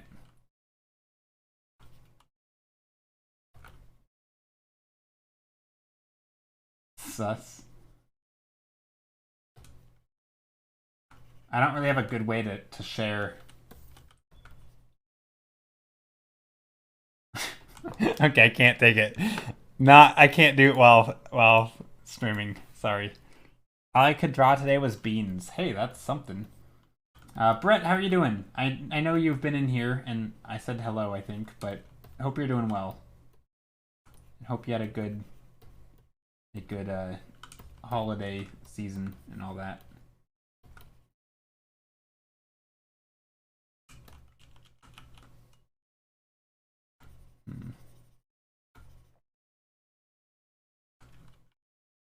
I got a 10-hour version right here, just saying. Oh my gosh, that's a lot. Well, you gotta go. It's 11:20 p.m. for me. Oh no, Royal, that's late.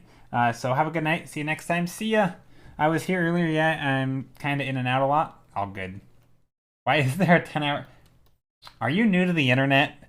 There are 10-hour versions of like everything. Everything.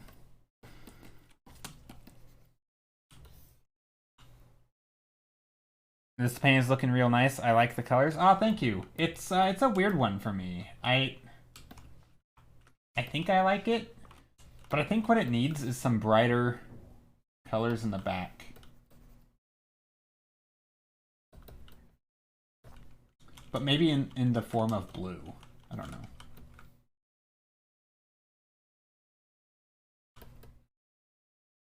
I don't know. Let's try this. Let's try the Illustrator brush.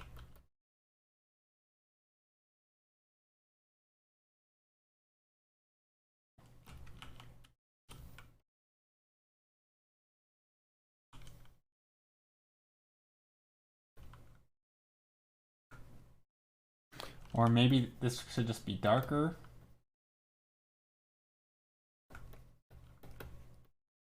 I'm actually not sure what I want to do with the background. I'm thinking just sort of painterly. But I mean, I don't know. I could put like floating rocks or something in there. Little hints of floating. I mean, that's kind of cool. Or we don't really know what they are. They're just these little blobs.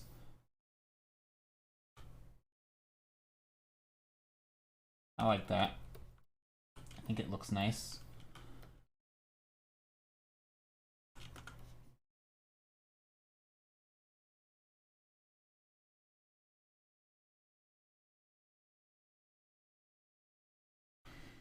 Maybe we can even get some in the foreground.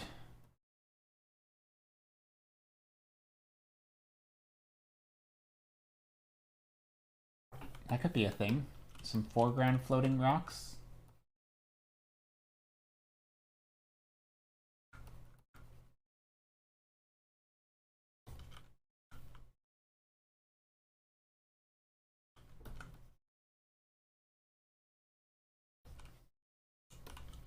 Okay, and so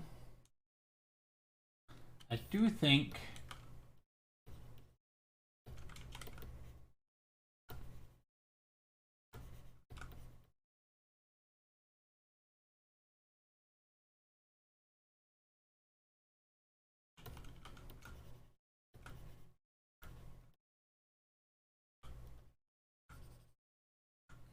maybe I can just draw in some shapes in here.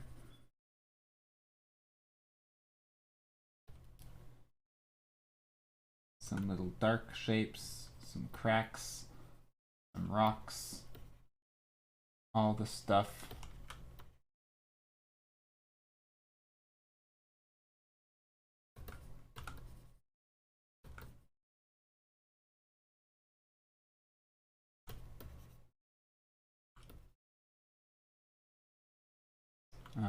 Maybe there's little rocks in here.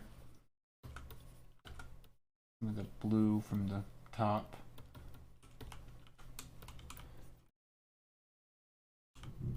I feel like there's still not enough depth. Rocks was and still is very difficult for me. They're tough. So I think what really makes rocks hard is that oftentimes you have sort of like three sides. So I think if you don't have a clear ambient light, like three different light sources, so like you'd have, so to me there's one really easy way to paint rocks, which is to have three light sources, right? You have a like a warm light, a cool ambient light, and a warm bounce light. So like the warm light would be the direct light, right? Like think of like white or yellow from the sun. And then you would have the bounce light, which is like maybe let's say the rocks are kind of reddish, right? You'd have like the red rock bouncing on the red rock, like the underside. Actually, I can draw this. So to me, the easiest way to light rocks is to have yellow direct light, blue, and then let's just say there's a reddish rock, right? So here's your red rock on a red ground, right, with other red rocks. Anywhere you have, so this top surface would be a bluish, right? You'd have bluish. This yellow surface would be like a direct light, so you can think of it as like white. And then down here in the shadow would be like a warm, right? Like a warm bounce light. And I realize this does not look good, but right, and then you could have yellow and then blue back here because that's the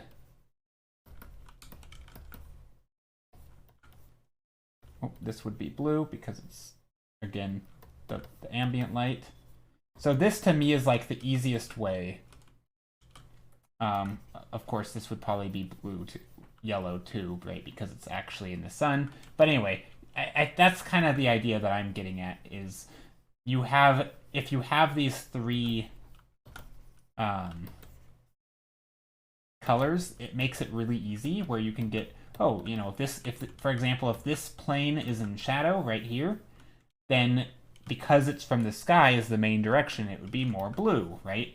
And then this direction, because it's underneath and you have the yellow light bouncing, right? That would be where that, because you're not going to get the blue light to bounce that much. It's going to be the ground. So this one could be, you could push it towards red. This to me is the easiest way. And then of course you have direct light, right? So you still have the white or the yellow or whatever. And of course you have different variations. It's a lot harder for me, and this is where I still struggle and why this painting's so difficult, because you don't have an established. You have two soft lights, right? And that's it, right? They're different colors, but they're kind of one sort of ambient from maybe above and the other is sort of directional, but they're so soft. In theory, everything would just gravitate towards darkness. And once you have this, the established light structure is easy, right? You can just start painting random shapes. You can add some blues, right? You can just kind of color pick however you want. You know, if you want to add another rock here, right, you could pick some yellow. You could even add on little sections and stuff just by adding in additional light.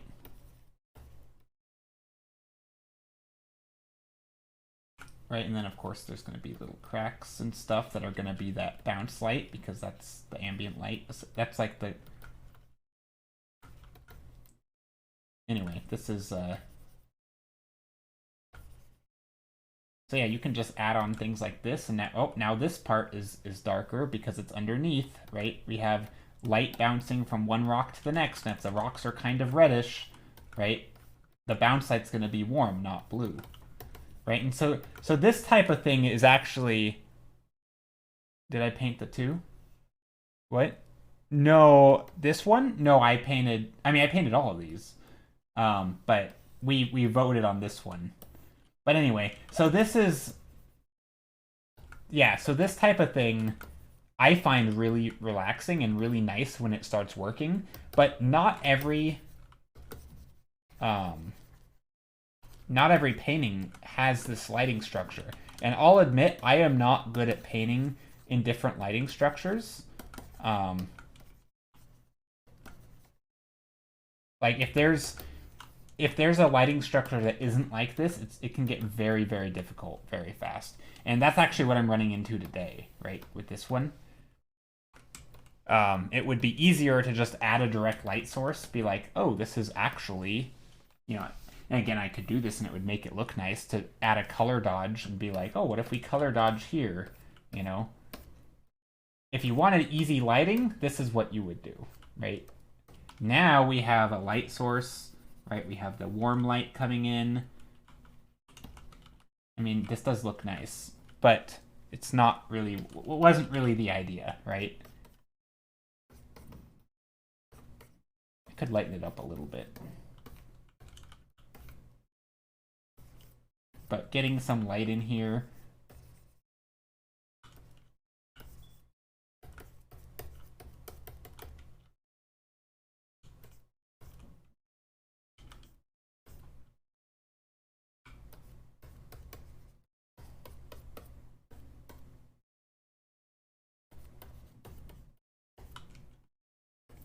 And this is where a little bit of, you know, adding in some color can help a lot.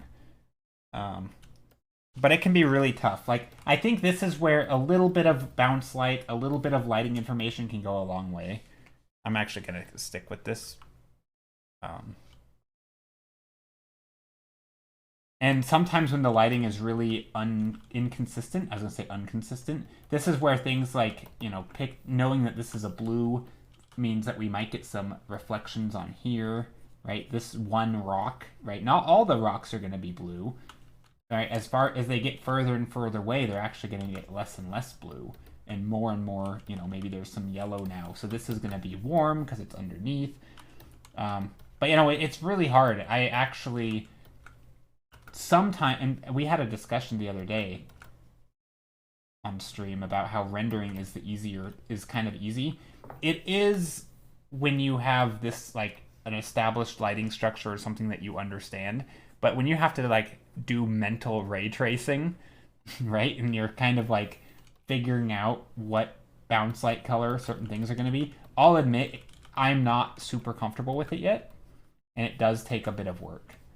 And that's probably just because I'm still kind of, amateur at that. I need more practice with different, more difficult things until it becomes second nature.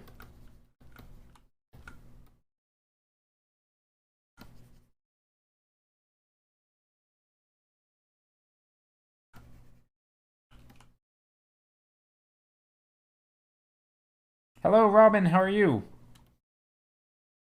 But yeah, when Cullen, what did you mean by did I paint the two? I did paint all of those. Yeah.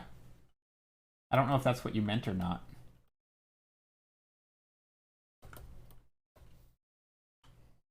Looking good, thank you. How are you? How was your holiday?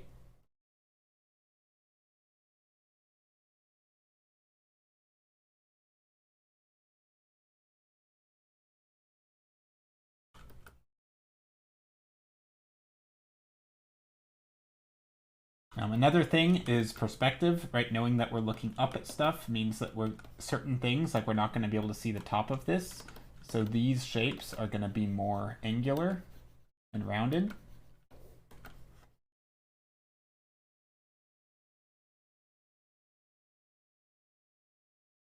It's calm. Try and get back into drawing. It's been a bit of a break. Yeah,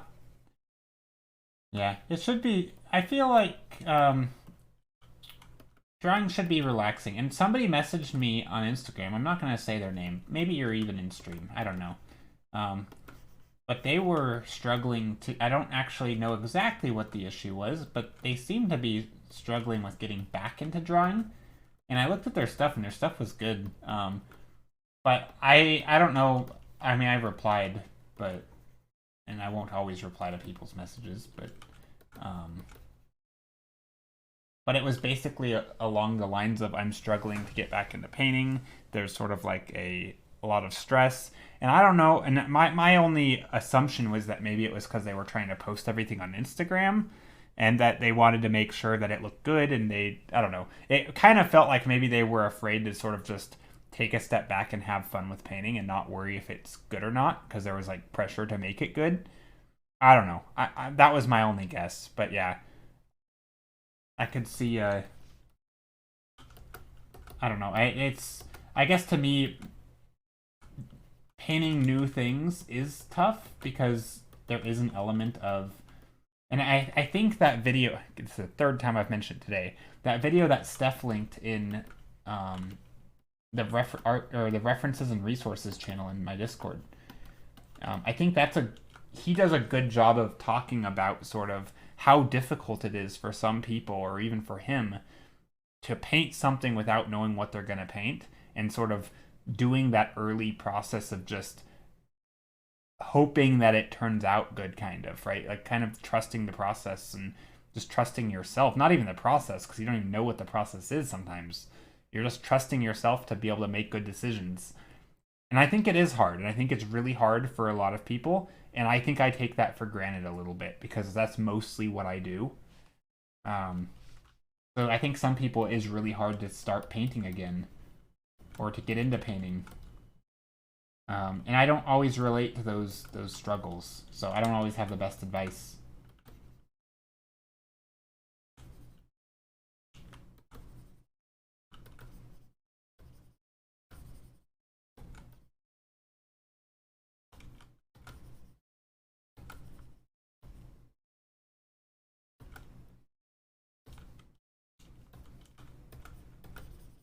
Hmm.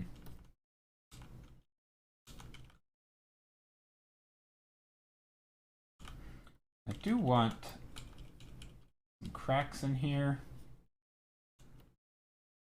I mean, cracks and rocks definitely make things look better.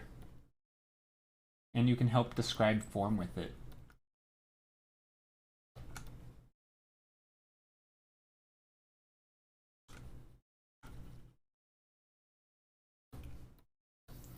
So I can take this crack.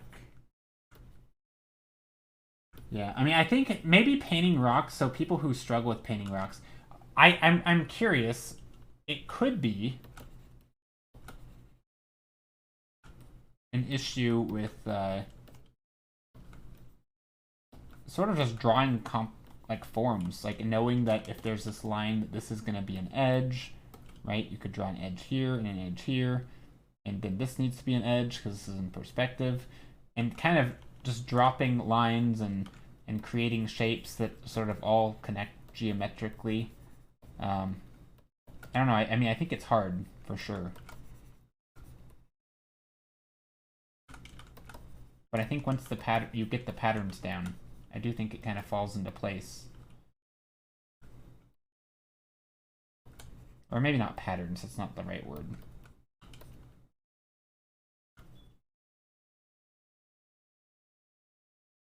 I saw a streamer who suggested that the best way to make yourself to do something is to look into the mirror, scream, "You are a failure," and that will be the best. I mean, I don't know. No, I would totally disagree with that. Maybe for some people. For me, I would just feel silly. He's a LOL streamer. Yeah, I mean, I think there is. I mean, I think that's terrible advice, first of all. I think there is a tiny little nugget of truth to there. And that truth would work for some people, right? Some people do get a lot of motivation from people telling them they can't do something. Other times, people will just quit, right? A lot of people don't like to be told, especially if you respect the person. If someone you respect tells you that you'll never succeed, there's been a lot of people to just quit because they trust the person and they value this person's opinion, and because that person told them that they're going to be a failure and that they can't do it, that they believe them, and then they are like, dang, I guess I'm a failure, I'm going to do something different. So no, I don't think that's good advice at all. There's a lots of reasons and cases where people absolutely, you should not tell people they're failures. You shouldn't tell yourself you're a failure. That's terrible, what's called self-talk. You should not be thinking that. If you truly believe that, that is a horrible thing to believe. If you don't believe it, I don't see what good telling yourself that would be. I will say, from my personal experience, I do get very motivated to prove people wrong. I don't think I would prove myself wrong, though. Typically, if I were to genuinely tell myself something because I believed it, the only way that I'm gonna believe it is because I feel like I've had enough evidence to believe it, right? So I don't think it would do it. But like, if someone else tells me something that I don't believe, like, you can't ever be good at this, I will set out to prove them wrong, right? I do sort of have that like fight back mentality and competitive spirit, or whatever you want to call it. But there are some people who don't have to use the overused phrase, they don't have a competitive bone in their body. You tell them they can't do something and they just get pissed off at you. Not in a way that is, oh, I'm going to show you, but they're hurt by it. It's an insult. It's maybe they think that you're being honest, and it just hurts, right? It hurts to know that people don't believe in you. And I don't think everyone has that sort of I'm going to show you mentality. So no, you may have been joking, but that sounds like extremely toxic advice, on like as a general advice.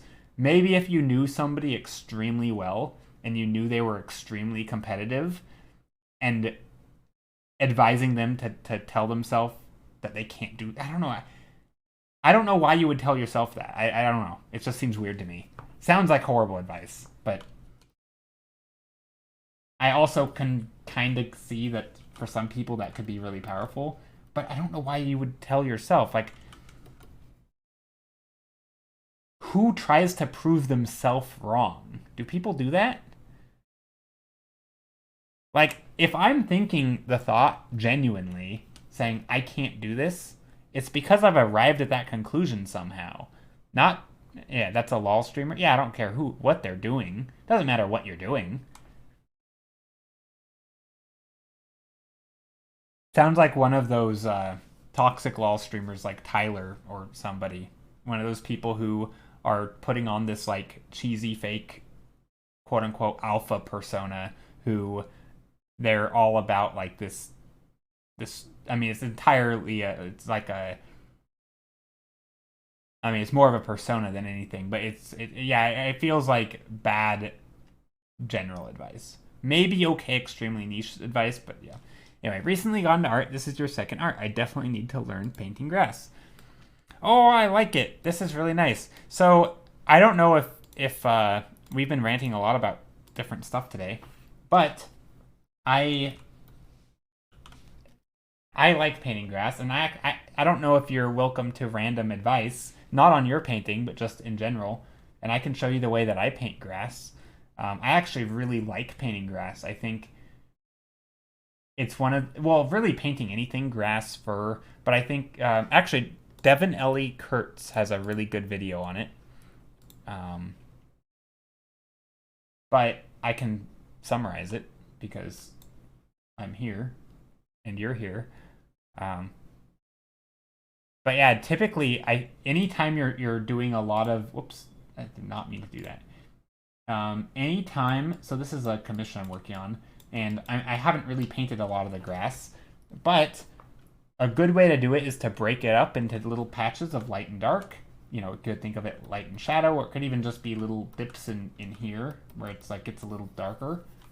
But one thing you can do is basically don't render all the grass, right? You're not going to render all of this stuff, but only where dark shapes meet light shapes. You can just make little grassy areas, right? If you want some additional shapes, you could put some here, right? Or where light meets dark, right? You can make some light shapes. That's a really good way. And even if you just have little gradients and variety, right? You can even add in little tufts of light if you want to add some additional tufts of showing where stuff is, but you don't need to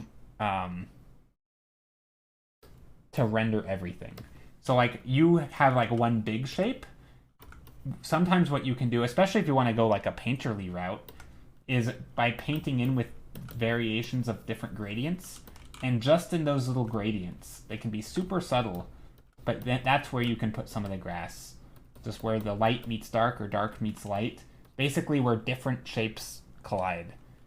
If you have one solid shape, only do it on the edges, right?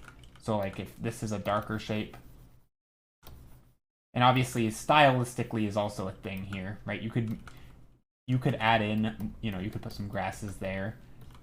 You could also add in more clumps, right? If you wanted to really go wild, you could add in little patches of different colors like this, and then you could do a whole bunch of little grass patches. Just little things like this. They don't need to be super crazy. Or if you wanted some light, right, you could design some light shapes, some patterns of light and dark. And then in these little spots, again, just where light meets dark, you could put some of the grasses like this. This is a really, and of course, and in front where the dark meets light. But you don't have to go everywhere, just in little spots. This is a really nice way to show that texture. So I don't know if that's what you were looking for, but that would be my advice to rendering grass. And that's something I'm going to do here a little bit.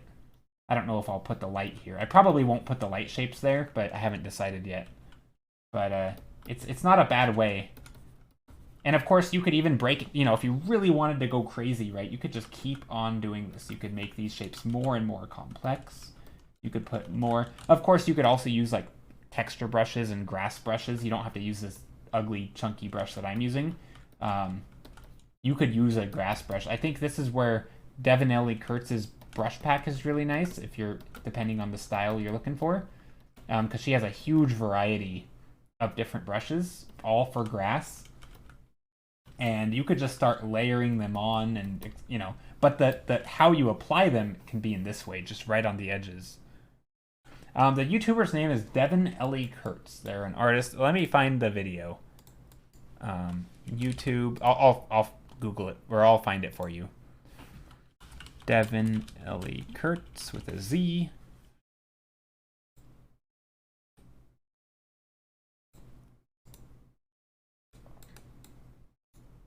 Okay, so this is the video. I very much recommend them. I don't use their brushes or anything because they have a very different style than I do. They are much more. They're actually a lot closer to like Chlor. somewhere between Painterly and more like Chlor. Chlor is she's a streamer. We actually rated her today since we're talking about her now. But she uses a lot of like stamp brushes and grass brushes and stuff like that. I don't know if that's the style you're looking for, if you're going more painterly like I typically go. But if you are looking for a more just nice, clean look, then those types of brushes are really good.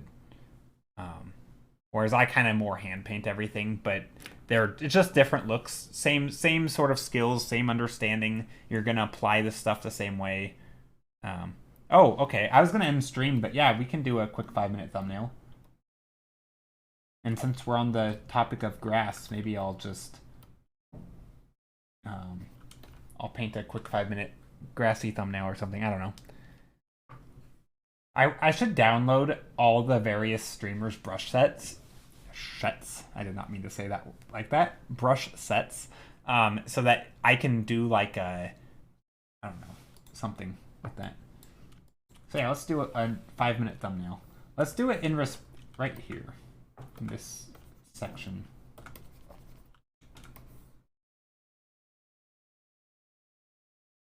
And maybe we'll bring this one back on Saturday if it doesn't suck. Okay.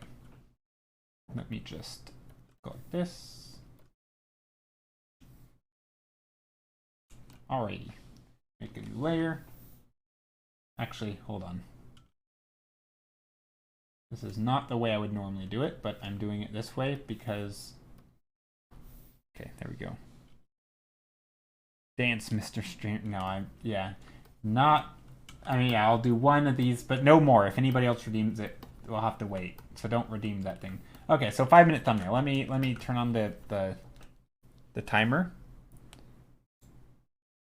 And countdown timer is not done. It actually hasn't started. All right, 5, 4, 3, 2, 1.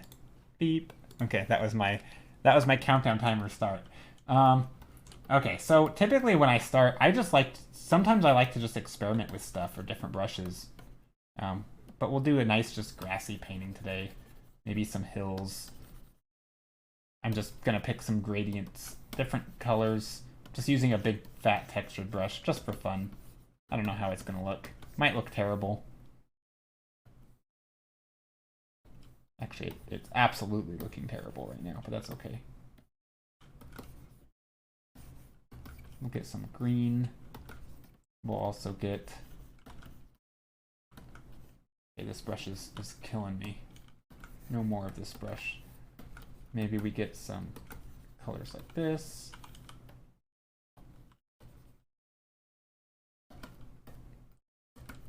And I want some rocks. We've been painting a lot of rocks today.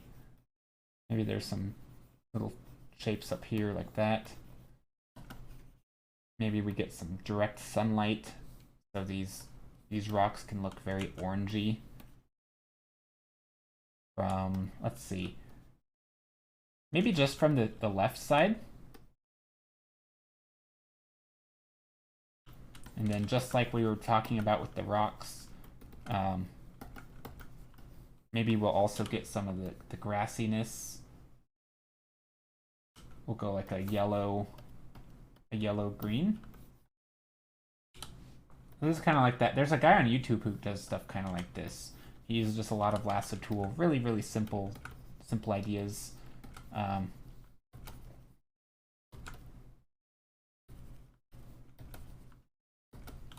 then of course for the grass we'll do the same thing that we just did, but after I get my gradients a little better.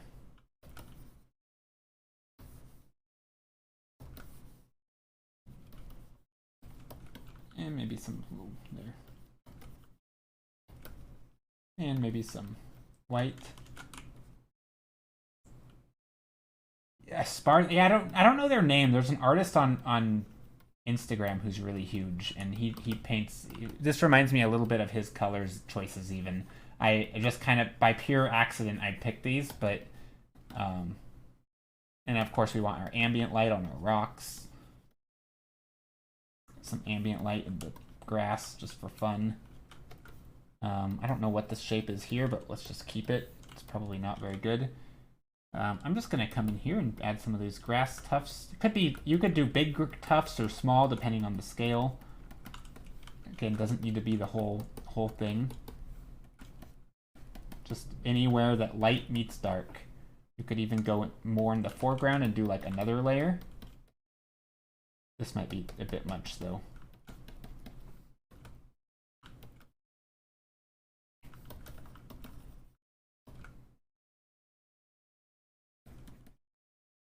And some up here. Yeah, this is a quick 5-minute thing. Let's lasso tool this out.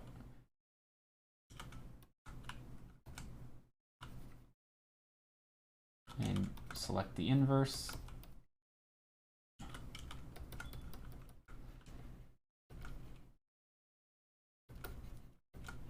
So yeah, this kind of thing is also, I don't like these shapes. Let's do something better with these shapes. Some shapes with the clouds. I kind of like this little patch of green or something. Maybe we'll put some green on these rocks. It's kind of a weird shape.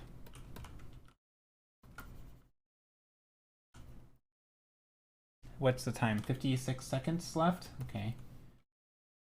And we can go back more in here. We could even add a little character. Maybe this will be the...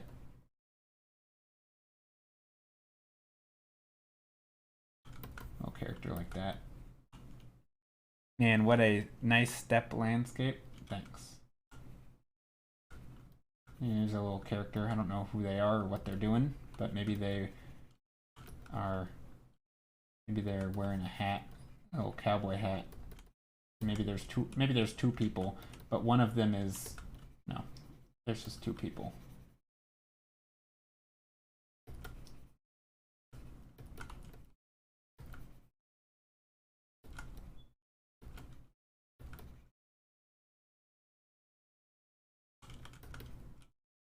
There we go.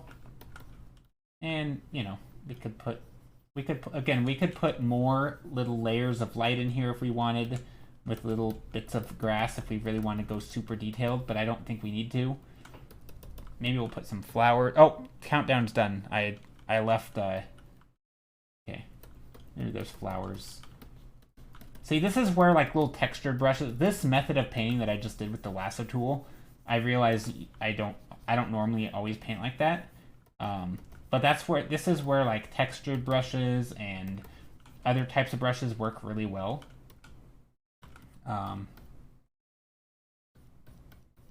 Anyway, so yeah, there's a quick thumbnail.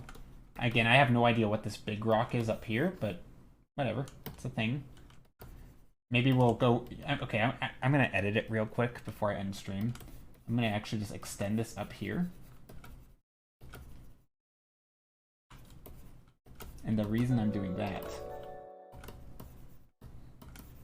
is, so this is where I like to take my time sometimes and think about things like this, but I'm just gonna bring this around. Make some rocks. So there. So now we have this weird composition and it's kind of fun.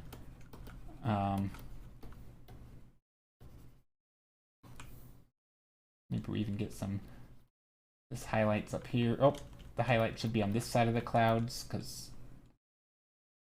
you know, light and all that shining from this direction. So yeah, anyway, that's a quick thing. Thank you, Hill Scratch. Thank you for the follow. So yeah, that wasn't really a 5-minute thumbnail, but it was pretty close. But yeah, anyway, I like that one. That was a quick thumbnail. But see, this was more of like a demo thumbnail than an actual like idea sketch. A lot of these are me figuring out what the heck I want to paint. This was more going through the motions that I know are gonna work. So sometimes there's distinct ways that I paint, and they're for different purposes. So that one was a little different, and I wouldn't normally do stuff like this because, like, while it looks nice, it didn't have a specific purpose anyway. So yeah, we did some little rock examples today of how the shadow colors and light colors and bounce light and all that. And then we did that. That was the painting for today. It's kind of okay. I mean, I like it. The lighting was a little tough, I'll admit.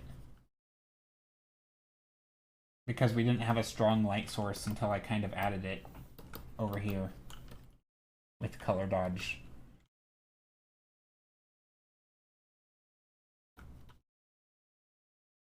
But yeah. You feel your Mongolian ancestors calling you. Nice.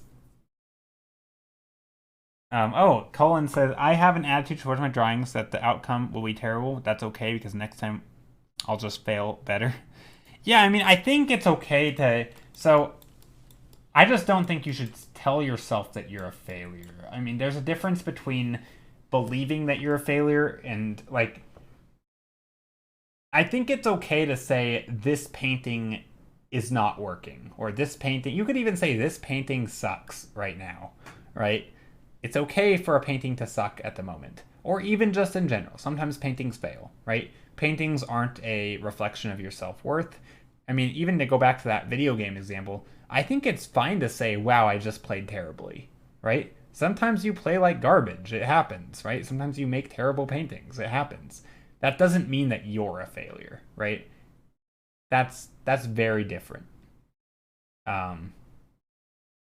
Like I've been called out so many times on this stream for essentially trash talking myself, and it's not good. Well, not really myself though. I mean, I always think of it, even if I say, "Wow, I suck." It's typically sort of in my head. It's more of a misspeaking of thinking, "Wow, this painting sucks." um, but and it's not good to do, and I acknowledge that it's not good to do. But yeah, some people do get a lot of sort of motivation by other people telling them they can't do it. But I don't think that's ever an argument to tell someone that they can't do it, right? I think you can tell someone that maybe, you have high expectations and, you know, they can do it and this currently is not working. Anyway. No. I definitely don't think I suck in any capacity. I mean, there are skills that I'm not good at, but no, I don't think art's one of them. I think I can do art just fine. But sometimes the paintings will be bad, right? There are times where I'll make a painting and it just doesn't turn out good. I mean, it's not a matter. Sometimes it's not even a matter of opinion. So like these are okay-ish. I don't think any of these are terrible. But there definitely have been days where, and you could argue, oh, it's not bad, it just isn't finished, or it's just early, it's just a rough painting. But sometimes it's debatable. Like, what about these? Are there any bad ones here? Like, I don't know. I mean, that's not terrible. None of these are too terrible. No, those aren't terrible. I'm trying to find a really terrible one. Can you do portraits? Yeah, I can do portraits. I mean, probably not very well. I would be curious to know. I mean, yeah, I'd have to be looking at a reference and then I could adapt it. But like to get the general face looking good, I pretty much would have to be looking directly at a reference. And then I could, of course, tweak it, right? I could paint their skin a different texture or a different color. I could add horns or whatever. Like, if I start with a face, then I can paint a portrait. I can't. No, I don't have any bad ones there. Those weren't bad. I'm looking for some. Sometimes they just don't turn out. This is a good. I spent about 3 times as long on this painting than I did on all the others, and it's terrible. I did not get the perspective right. I had a goal and I failed the goal. Right, the painting was a failure in my opinion. It's not the worst thing ever, right? There are some people who probably this would be a great painting for them. But for my standards, for myself, this painting did not work out, right? It didn't have a good light and shadow. It didn't have the depth that I wanted. It didn't have the theme. There was no good design. I kind of drew a box with a triangle on the top as a roof, and it sort of looks like a building, but you can't really tell what's going on. So I don't think this painting was good. All the others are fine. I'm happy enough with them. I mean, they're all not great. Like, sometimes there's paintings that are lacking things. Like, oh, this one doesn't have a great sense of depth. We could add that in. Colin, I don't know what that means. Yeah, I don't know what that means. Nilf says, then again, I had pressure of being the art teacher's nephew. The art teacher's nephew. Expectations from her and my friends, even from me, so I rushed and messed it up. To me, oh wait, I think I missed some comments. To me, I had my first one that disappointed me, but it was because of bad choice of paints. Well, that's the thing. You're gonna make a lot of quote unquote ugly paintings, right? Like making an ugly painting isn't bad, and I think that element of it should be embraced. Right? I think it's okay to say this painting didn't work out. I mean, again, so okay. Anytime you so typically with painting, you don't paint the same thing over and over, right? You paint something new, right? Almost every time you sit down to paint, like I don't think I've ever painted the exact same painting twice. It just hasn't happened, right? They're always different paintings. This is what I'm working on right now off stream. It's a commission that I'm trying to finish up. And just the very nature of painting something new, just think of it as doing anything new, right? You're basically kind of resetting your skill. Like it's a new thing. You're probably gonna suck. And it's okay, right? And it's okay to struggle and stumble, and it's gonna be hard, and it doesn't always turn out great, right? I mean, anytime you try something new, it's almost random whether it's good or not. Obviously, art has a lot of skill, and you can make that variance go down, right? So you can consistently do better stuff. But there's still a lot of variance, and sometimes it's just not going to work out. So I think getting comfortable with that sort of unknown and you can't expect that it's going to be always great, and sort of focus on the process and not the end result. Because if you care too much about the end result, you're going to hate it, right? You're not going to be happy every time your painting turns out kind of crappy. Obviously, you want to make nice paintings, but you have to make some bad paintings to get better. It's just a matter of it's almost, I mean, it's fact, right? Like you have to mess up in order to learn what doesn't work, kind of. Like people can tell you all the things that work, but occasionally you're going to have to experiment for yourself. So yeah, I think making bad paintings is fine. Doesn't mean you're a bad artist. I mean, actually, there's a concept that I really like to point out. It's almost not a paradox, but I think a lot of people think that if you are a really good painter, you're only going to paint really good paintings. And let me just flip this around for a second. What's better, someone who only paints one subject or someone who learns to paint everything, right? I mean, by definition, if I've never painted a horse, right, and I go to paint a horse, am I going to be good at painting horses? Well, of course not. I've never painted them before. I don't even know what a horse looks like, hypothetically, right, in this scenario. So, of course my horses are going to suck, right? So I'm going to go find references and paint a horse, and it probably won't be as good as someone who only paints horses. But if my very next painting, I go and paint now a motorcycle, and I'm also going to suck at painting motorcycles. But at the end of, 1,000 different paintings where each one of them I painted something new and it sucked, I have learned so much more than the person who only painted horses. Even though that person who only painted horses, their painting is going to look a whole lot better because they've gotten good at horse paintings. But like, I would rather be that second person who's painting new things and learning new things. And yeah, there comes a time where if someone says, "Hey, can you paint a horse?" I can say, "Yeah, I'm pretty good at it," right? Or if someone says, "Can you paint people?" I'm like, "Yeah, I can paint a person. I'm not amazing, but I certainly can do it." So anytime right now when I try to paint something new, I have a pretty good understanding of a lot of things. I'm not, but again, it's the learning process. If you never were allowing yourself to fail, you would never try anything new, and you would be worse off in the long run. So I don't know. I just don't really understand the mindset of like failing in art. Like painting a bad painting isn't failing, right? I don't know. I guess the only failure is giving up. I don't know. Art isn't about the result. I mean, obviously you want to make nice paintings, right? But you make nice paintings more often the more you paint. Anyway, Sayori, thank you for the follow. Nathalia, Nathyelan? I don't know how to say your name. Thank you for the follow. And Hell Scratch, thank you. I'm actually ending stream right now, but I really appreciate everyone who is here. This is what we did today. These are some old thumbnails. I'll close these. Close those.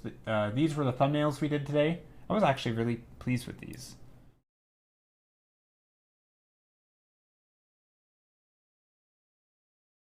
You think that if you ask a person who only paints horses, can he paint a horse, he will kill you. Yeah, I mean, he probably wouldn't be very happy. But I mean, I think there's a big difference between understanding the sort of the foundation of painting and being able to paint anything to a, obviously you can't paint something that you don't know what it looks like, but like the building blocks and you can paint anything.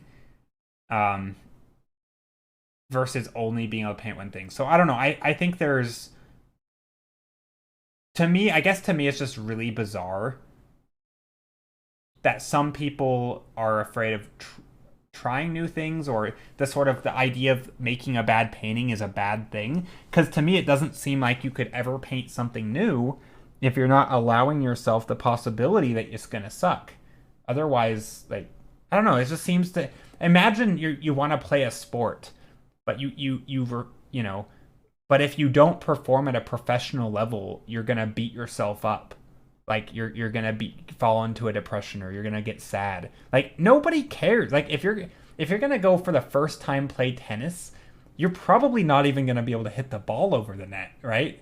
Let alone where you want, or at a speed and power that you like. Like, you're gonna be terrible. You will be a garbage tennis player if you've never played before. Why would you expect it to be any different if you're going to paint something you've never painted before? Like, it's going to suck, and that's okay. Like, obviously, if you've played a million sports, you're probably going to get a pretty good grasp on, basic motor control, and you're probably going to be better at somebody playing sports if you play a lot and they don't, even if you've both never played tennis, right? Somebody who also plays badminton and all these other sports, yeah, they're going to be better at you but they're still a beginner. Like, they're still crappy compared to somebody who actually plays the sport. And that's how I think about art. Like, you get better by doing a lot of it, but also trying new things and sucking a lot. I don't know. Anyway, you like the energy in 5? Oh, thank you. Yeah, this one was like runner up, I think. We ended up going with this painting, which is like a portal-y thing. Whoops, and this is what we turned it into. It's okay. I like it. It's very colorful. But yeah, I had fun today. Thank you all for being here. Number 4 is pretty spot on. Oh, number 4. So I just did this one at the very end of stream. This one was a 5-minute thumbnail redeem. Whoops. Yeah.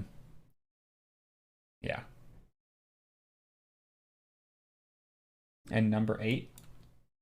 Yeah, number 8 was my favorite, or one of my favorites. I liked it. It was just simple. Some big shapes and shadows and light and all that. Anyway. But yeah. Thank you all for being here. Number 8 gives me Ghibli vibes. Does it? I'll see. I never would have thought number 8 has Ghibli vibes. To me, number 8 is, I don't know. It's something. But I wouldn't have said Ghibli. Ghibli to me would have needed a lot more like brighter blue sky, yellow or greener grass. I don't know. Ghibli, but yeah. But I kind of see what you're saying. Thanks for streaming. Yeah, no problem. Thank you for being here. So anyway, let's close it out. Thank you all. I appreciate it. And hope you all have a good rest of your day, your week. And I will be here on Saturday. It's the softness and the light. Ah, I see. That makes sense. Sayori. I don't have it. Sayuri. Yeah, that makes sense. I'm definitely not a Ghibli expert. Yeah, definitely not. All right, we are going to raid somebody. If Chlor is live, we're going to raid her because we were talking about her earlier, and I feel like if I'm going to be using an artist as an example for a thing I'm talking about, I better just raid them. Okay, Chlor is live. Dang, with a huge amount of viewers. I don't know if Twitch is popping off today or what, but Chlor has like 1 million people. Okay, we're gonna go raid Chlor.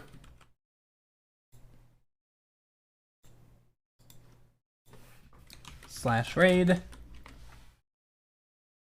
So Chlor is somebody who could tell you how to paint nice grass.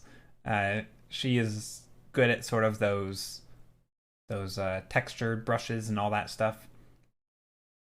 But yeah, thank you all for being here. See ya. Take care. We do have a raid call. We also have a Discord if you'd like to join. You can stop in and say hello. We have, by we, I mean I mean, technically it's community Discord. I have a Patreon also if you'd like to support me in any way. And yeah, tomorrow I will not stream because it's my birthday and I'm going to take the day off. And then on Saturday I will be here with a normal stream.